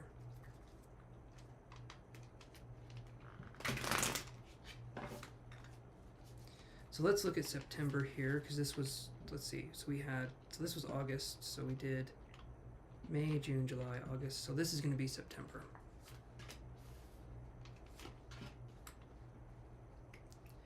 Again, it's more of kind of the same here, but what I'll say is this: it does feel like in September things are going to be slowing down financially, but it does feel like there's more independence for something. Maybe we're taking classes or we're doing something on our own. We're discovering things that we like to do. It feels like this move is a bigger deal than just a new house. It feels like it's a new start. It feels like it's a fresh kind of thing, and you're going to take advantage of it to the fullest. So this whole thing right here, Erica, that I'm seeing, it looks good, honestly. The only thing is, it feels like financially things are going to be slowing down in September, but you're feeling more independent regardless. You're going to have enough money. You're feeling more independent regardless. But it's like having the courage to go out and do things or try new things that we haven't done before and be a little bit more adventurous. I feel like you're going to be discovering yourself during these months, like things that you really like to do or maybe things you don't like to do, but it feels like a time of exploration or a time of, I guess just being excited would be the word I would use.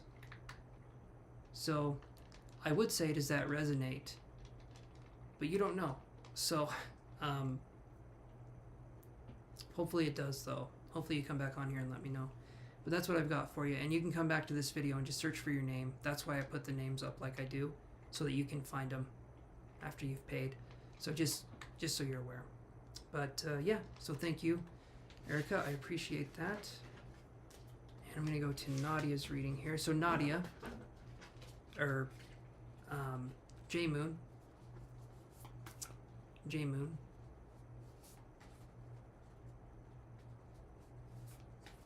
Thinking of someone else. We had another Nadia here. Nadia, the member of the channel.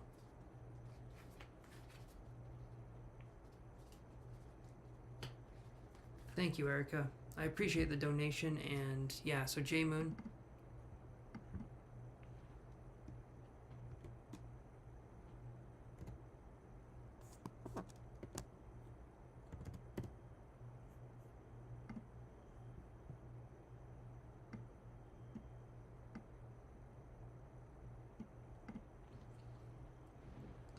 You're up, J-Moon. What are we wondering?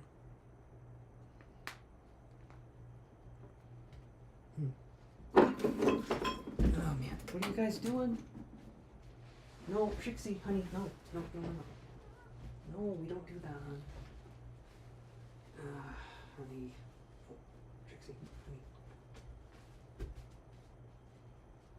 honey. Okay, all kitties out of the room. All kitties out of the room. Yoshi, you too. I know you didn't do anything, but go, skitter scatter.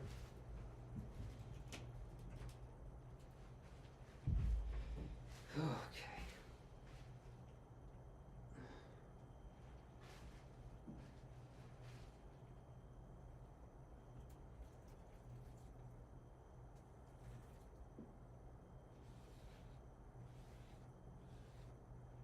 Sorry, hold on a second here.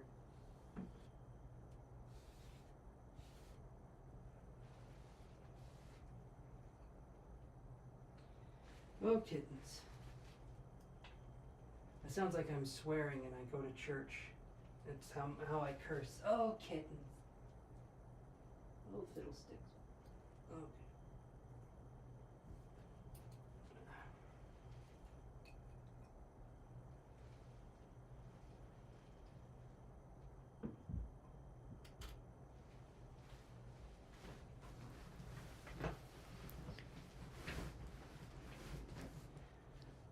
Yeah, Stephanie, the joy of having a cat. Oh, all of the joys of having a cat. You know, and it's not just that, you know, it's the kitten energy. It's the fact that when I'm trying to sleep, she's trying to be awake. The other cats are older, right? Like 6 and 7, or 7 and 8 respectively. So they're mellow. But she's interested in everything, and she's adorable, and I love her, but damn. Okay, anyway. J Moon, are you there?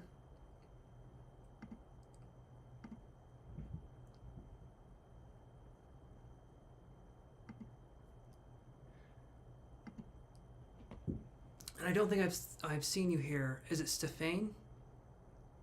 I'm probably butchering your name, but anyway, welcome to the channel. I don't think I've seen you here before.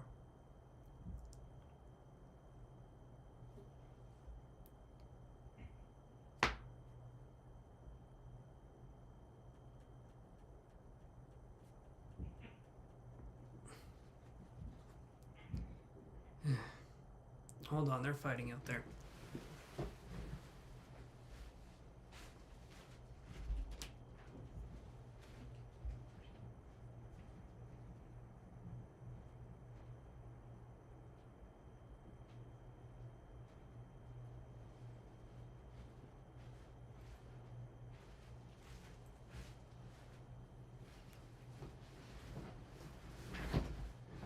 It's your first time. Well, welcome. Welcome here. I'm gonna go to the next reading here because I'm not seeing them. So you'll get, what was your question? And then Gloria, are you here? There's J Moon. Okay, finally.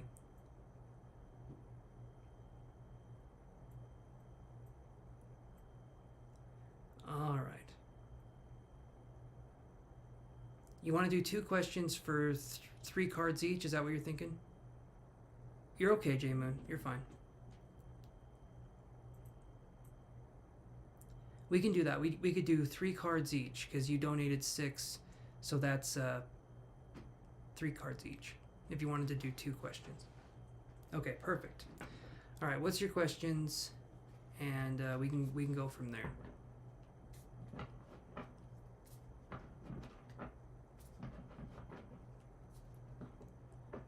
Man.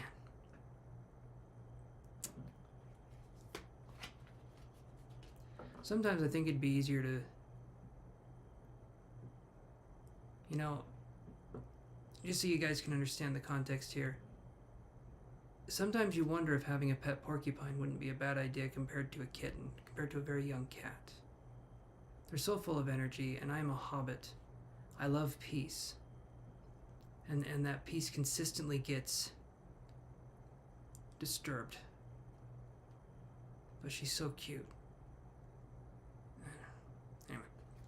Question 1. How does JRL the Cancer feel about you currently? Let's look.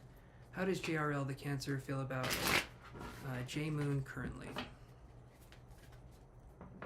What about a turtle? Actually, I have a funny story about that.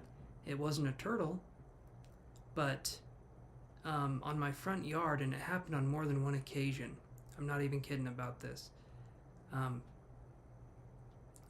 I looked out the window and I saw a giant, it's like a giant desert tortoise just walking on the lawn. I mean, it was pretty big. And it was eating the dandelions off of the lawn, and it would go from spot to spot. It would find a dandelion, then it would eat it, and then it would go to another spot, find a dandelion, eat it. And then I come to find out, right, because me and my girlfriend take this giant tortoise to the animal shelter, and the people lived just outside of like where we live. Like they were just right there. They didn't want to say where they lived because I think the turtle was illegal to have. You can't have a giant tortoise where I'm from, apparently, and I guess this is like an endangered species. But who the hell lets a turtle get out of their yard? What are you doing that you don't see this giant thing just walk out of your yard? I mean, and apparently it walked a good 2 or 3 blocks, and I'm just like, yeah, sorry, but and then it happened again. And then since then I haven't seen the very big boy. But boy, that, you would think turtles are really gentle and they don't like to move that much. Not this one. No, man, that thing had to go. He had a mission. Anyway, nobody asked about the tortoise. I just needed to tell you guys. Okay, so how does JRL feel about J Moon in real life and currently? How does JRL feel about J Moon currently?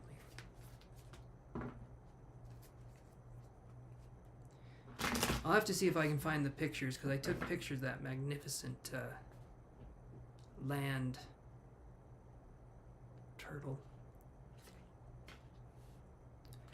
We have the moon in reverse, we have 5 of Pentacles in reverse, and we have the 10 of Cups. Okay, so JRL feels like this. A lot of animals seem to be nice but are dangerous in real life. The same goes for people on the internet. Be careful, you never know. But yeah, they're... yeah. Okay, so we have the moon in reverse. We have the 5 of Pentacles in reverse, which that's not a bad card. But then we have the 10 of Cups right here. So what I'm seeing here, J Moon, is going to be that... Give me just a minute to work out the equations. Hold on.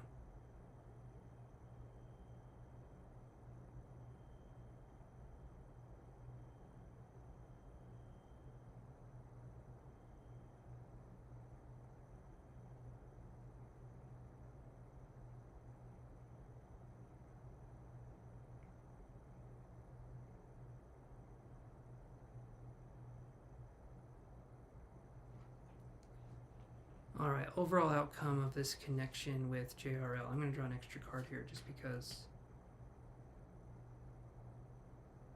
So this is the Mother of Pentacles in reverse right here. So what I'm going to say is this. There's the 10 of Cups here. It feels like there could be a connection with this person, J Moon, but it doesn't feel very likely right now. So how are they feeling about you now? I'm going to say not too much at this point in time. There could be something in the future, though.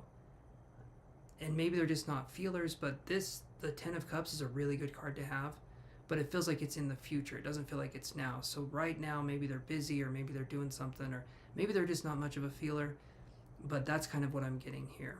It feels like it's a slow connection, or it's very slow moving, or it just feels maybe this person's oblivious, right? But that's kind of what I'm getting for this energy. What doth thine second question be? It basically means ask your second question, but in like Bible speak or Shakespearean language.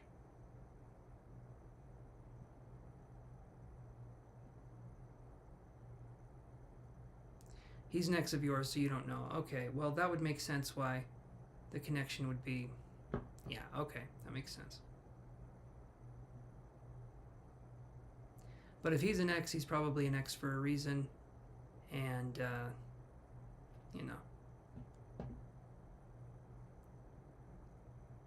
I heard a saying once, and it was basically like this, and maybe I'm speaking out of line, J Moon, but I don't really give a shit. Speaking of giving a shit, that's what this is about. Exes, to go back to an ex is like to go back to a shit that you had to see how it's doing. Just gonna say that. I'm just gonna throw that out there. And you don't want to do that, because it's still gonna be shit.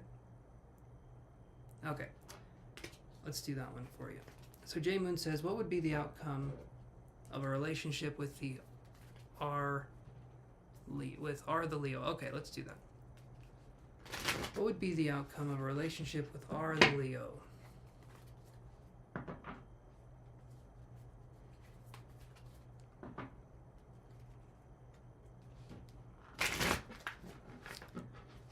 What would be an outcome of the relationship with R the Leo? I'll do a reading for you, J Moon, and then I'll do one for myself. This R the Leo sounds like a catch. Let's see here.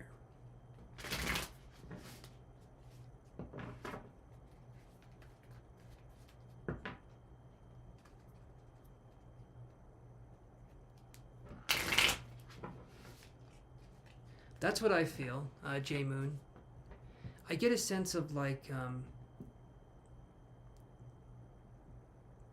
a lot of men can do this thing called compartmentalizing, right?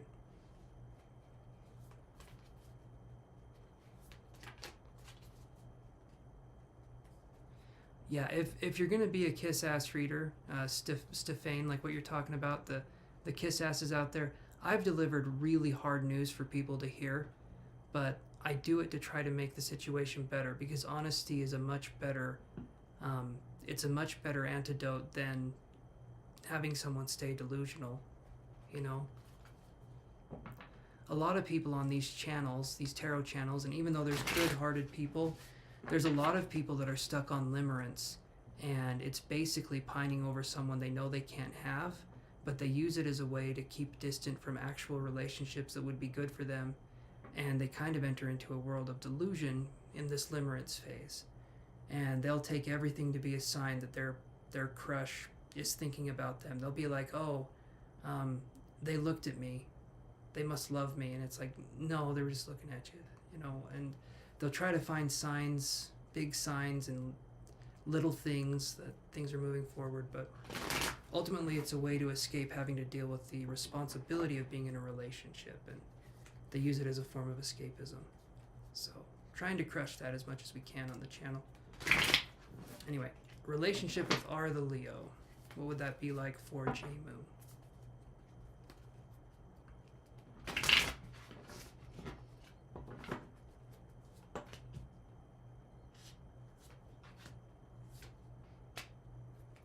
Compartmentalizing would be like this. So men literally can go for a very long time without feeling anything. Compartmentalizing is like they have a way to just kind of put things away and not deal with them. Like for let's say a woman, for instance, or someone who's more in touch with their emotions. I say women because I feel like women are more in touch with their emotions. Have you seen what men are like? Bunch of apes. Barbaric. Weird little things. I'd be a lesbian, I'm telling you right now, if I was a woman. 100%. You guys weren't wondering that, but you're hearing it now. Anyway, so this right here, compartmentalizing is like you can just put things away and you don't think about them, and they don't gnaw at your consciousness. You know, like for a woman or someone who's emotionally in touch with themselves, they have to feel their emotions, because to not do it doesn't feel like they're living. It doesn't feel like they're doing anything. But a man, if it is a man that we're talking about here, they can just say, you know what? I'm not going to think about it. And then, later on, I'm going to blow up over nothing. And you're going to be wondering what the hell just happened. Right? If you don't heal what hurt you, you'll bleed on those that didn't cut you. That's how men operate. And hopefully that made sense. But anyway, so we have Judgment in reverse, Four of Wands in reverse, Daughter of Wands upright. I don't feel like a relationship with this R person would be good either. Something feels like it's an immature connection. And this right here, the Judgment card, this is saying, to me it's saying ignore the call of the R, you know. I wonder if we're dealing with like immature men, which I know no one's ever heard of that before. Trust me, it is a problem. Actually, a pretty big one.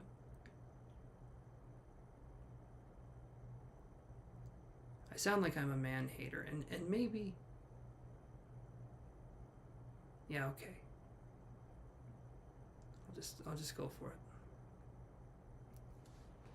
How do you live life with... I mean, and 5 years ago, I was the same way. I could compartmentalize. I could not think of my emotions. I didn't think I had emotions. I thought emotions were for weak people, you know? And then I started becoming more aware. I started becoming more emotional. And that was a son of a bitch. I'm telling you right now, that was hard for me, because I felt like I was losing my mind, because I all of a sudden had emotions, and I hadn't had those since I was super young, and I thought you kind of grew out of them. Turns out, no, not even a little bit. So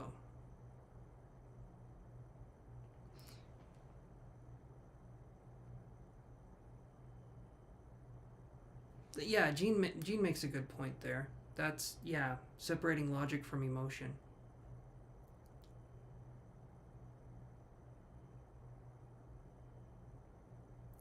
Kind of like how Guy Fieri from Diners, Drive-Ins, and Dives has a really gross restaurant, but then he visits other restaurants and he tries to spread joy. I've never been, I went to a restaurant in Vegas. It was a Guy Fieri restaurant. Oh man, there was flies everywhere. It was the grossest thing, and it was like buffet style, from what I remember, and it was like, oh, I didn't even eat there because it was so gross. Anyway, flies and buffets do not go together. Yeah, it was nasty. That was some nasty business. Okay, let's go to the free list again here, and let's see who our lucky winners are. Okay, so on The Price is Right, who bet over $1?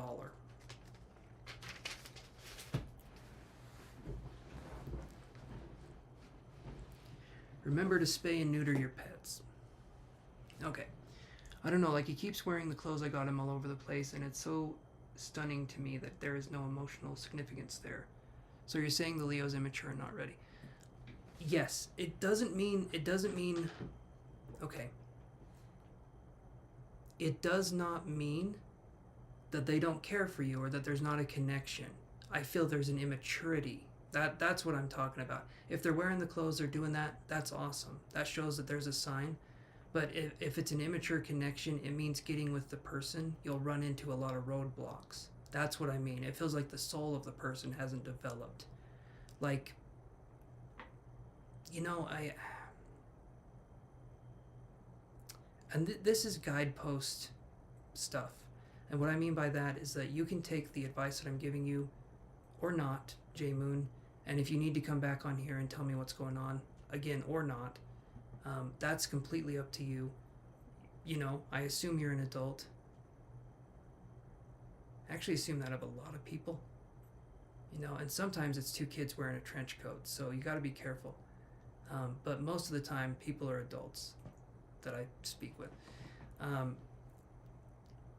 But yeah, if the connection isn't ready, if they're not mature, it means that there's going to be some deficiencies in certain areas. Like maybe you'll find that intimacy could be hard for them, and I don't mean like sex, I mean like actual being vulnerable with you, talking about things. Maybe they're not that open of a person. Maybe there's someone who, you know, still is holding on to a lot of pain and they don't know how to express it, and so they take it out on other things. There can just be people that could possibly be in a very weird spot mentally, and it's not your responsibility to fix those people. You're not their mommy girlfriend. You want to be their girlfriend, if that's the case. But that's just what I'm talking about. So it doesn't mean that there's not a connection there. It just means I feel like the connection's immature in that way. And Stefan, I'm here. I don't even know if it's Stefan or if it's Stephanie. How you say your name? I'm here every. Usually I'm here every Monday, Tuesday, and Friday. Today was an exception, and I'm going to be on Friday at 6 p.m. Mountain Standard Time is when I start. Most of the time it's a little bit later, if I'm being honest. It's really hard for me to keep a schedule. But when I am on here, it's usually for a few hours to 5 or 6 hours, sometimes 7 hours that I'm on. But I'm going to be taking a break after Friday until May 2nd. And so, yeah, I'm on here often, but I'm going to be taking a break here, so I need it. I definitely need a break. Okay, Yogurt V or Gloria, are you here?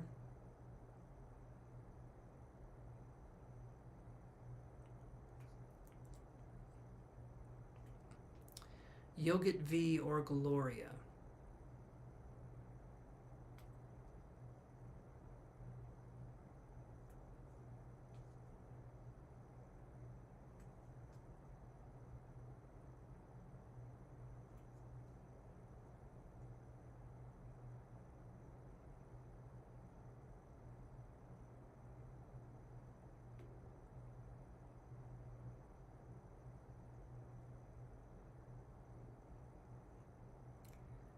Okay, alright.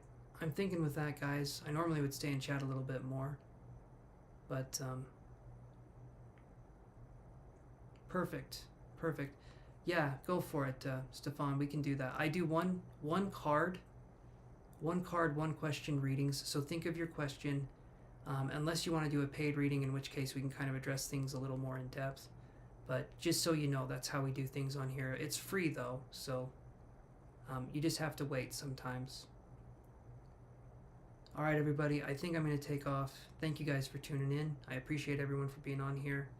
And I will see you guys on Friday. Okay, everyone take care. Toodaloo, guys. And thank you, Jean and Coco and Florencia. James, anyone that watched this, thank you guys so much. I appreciate you keeping me going. And everyone take care, okay?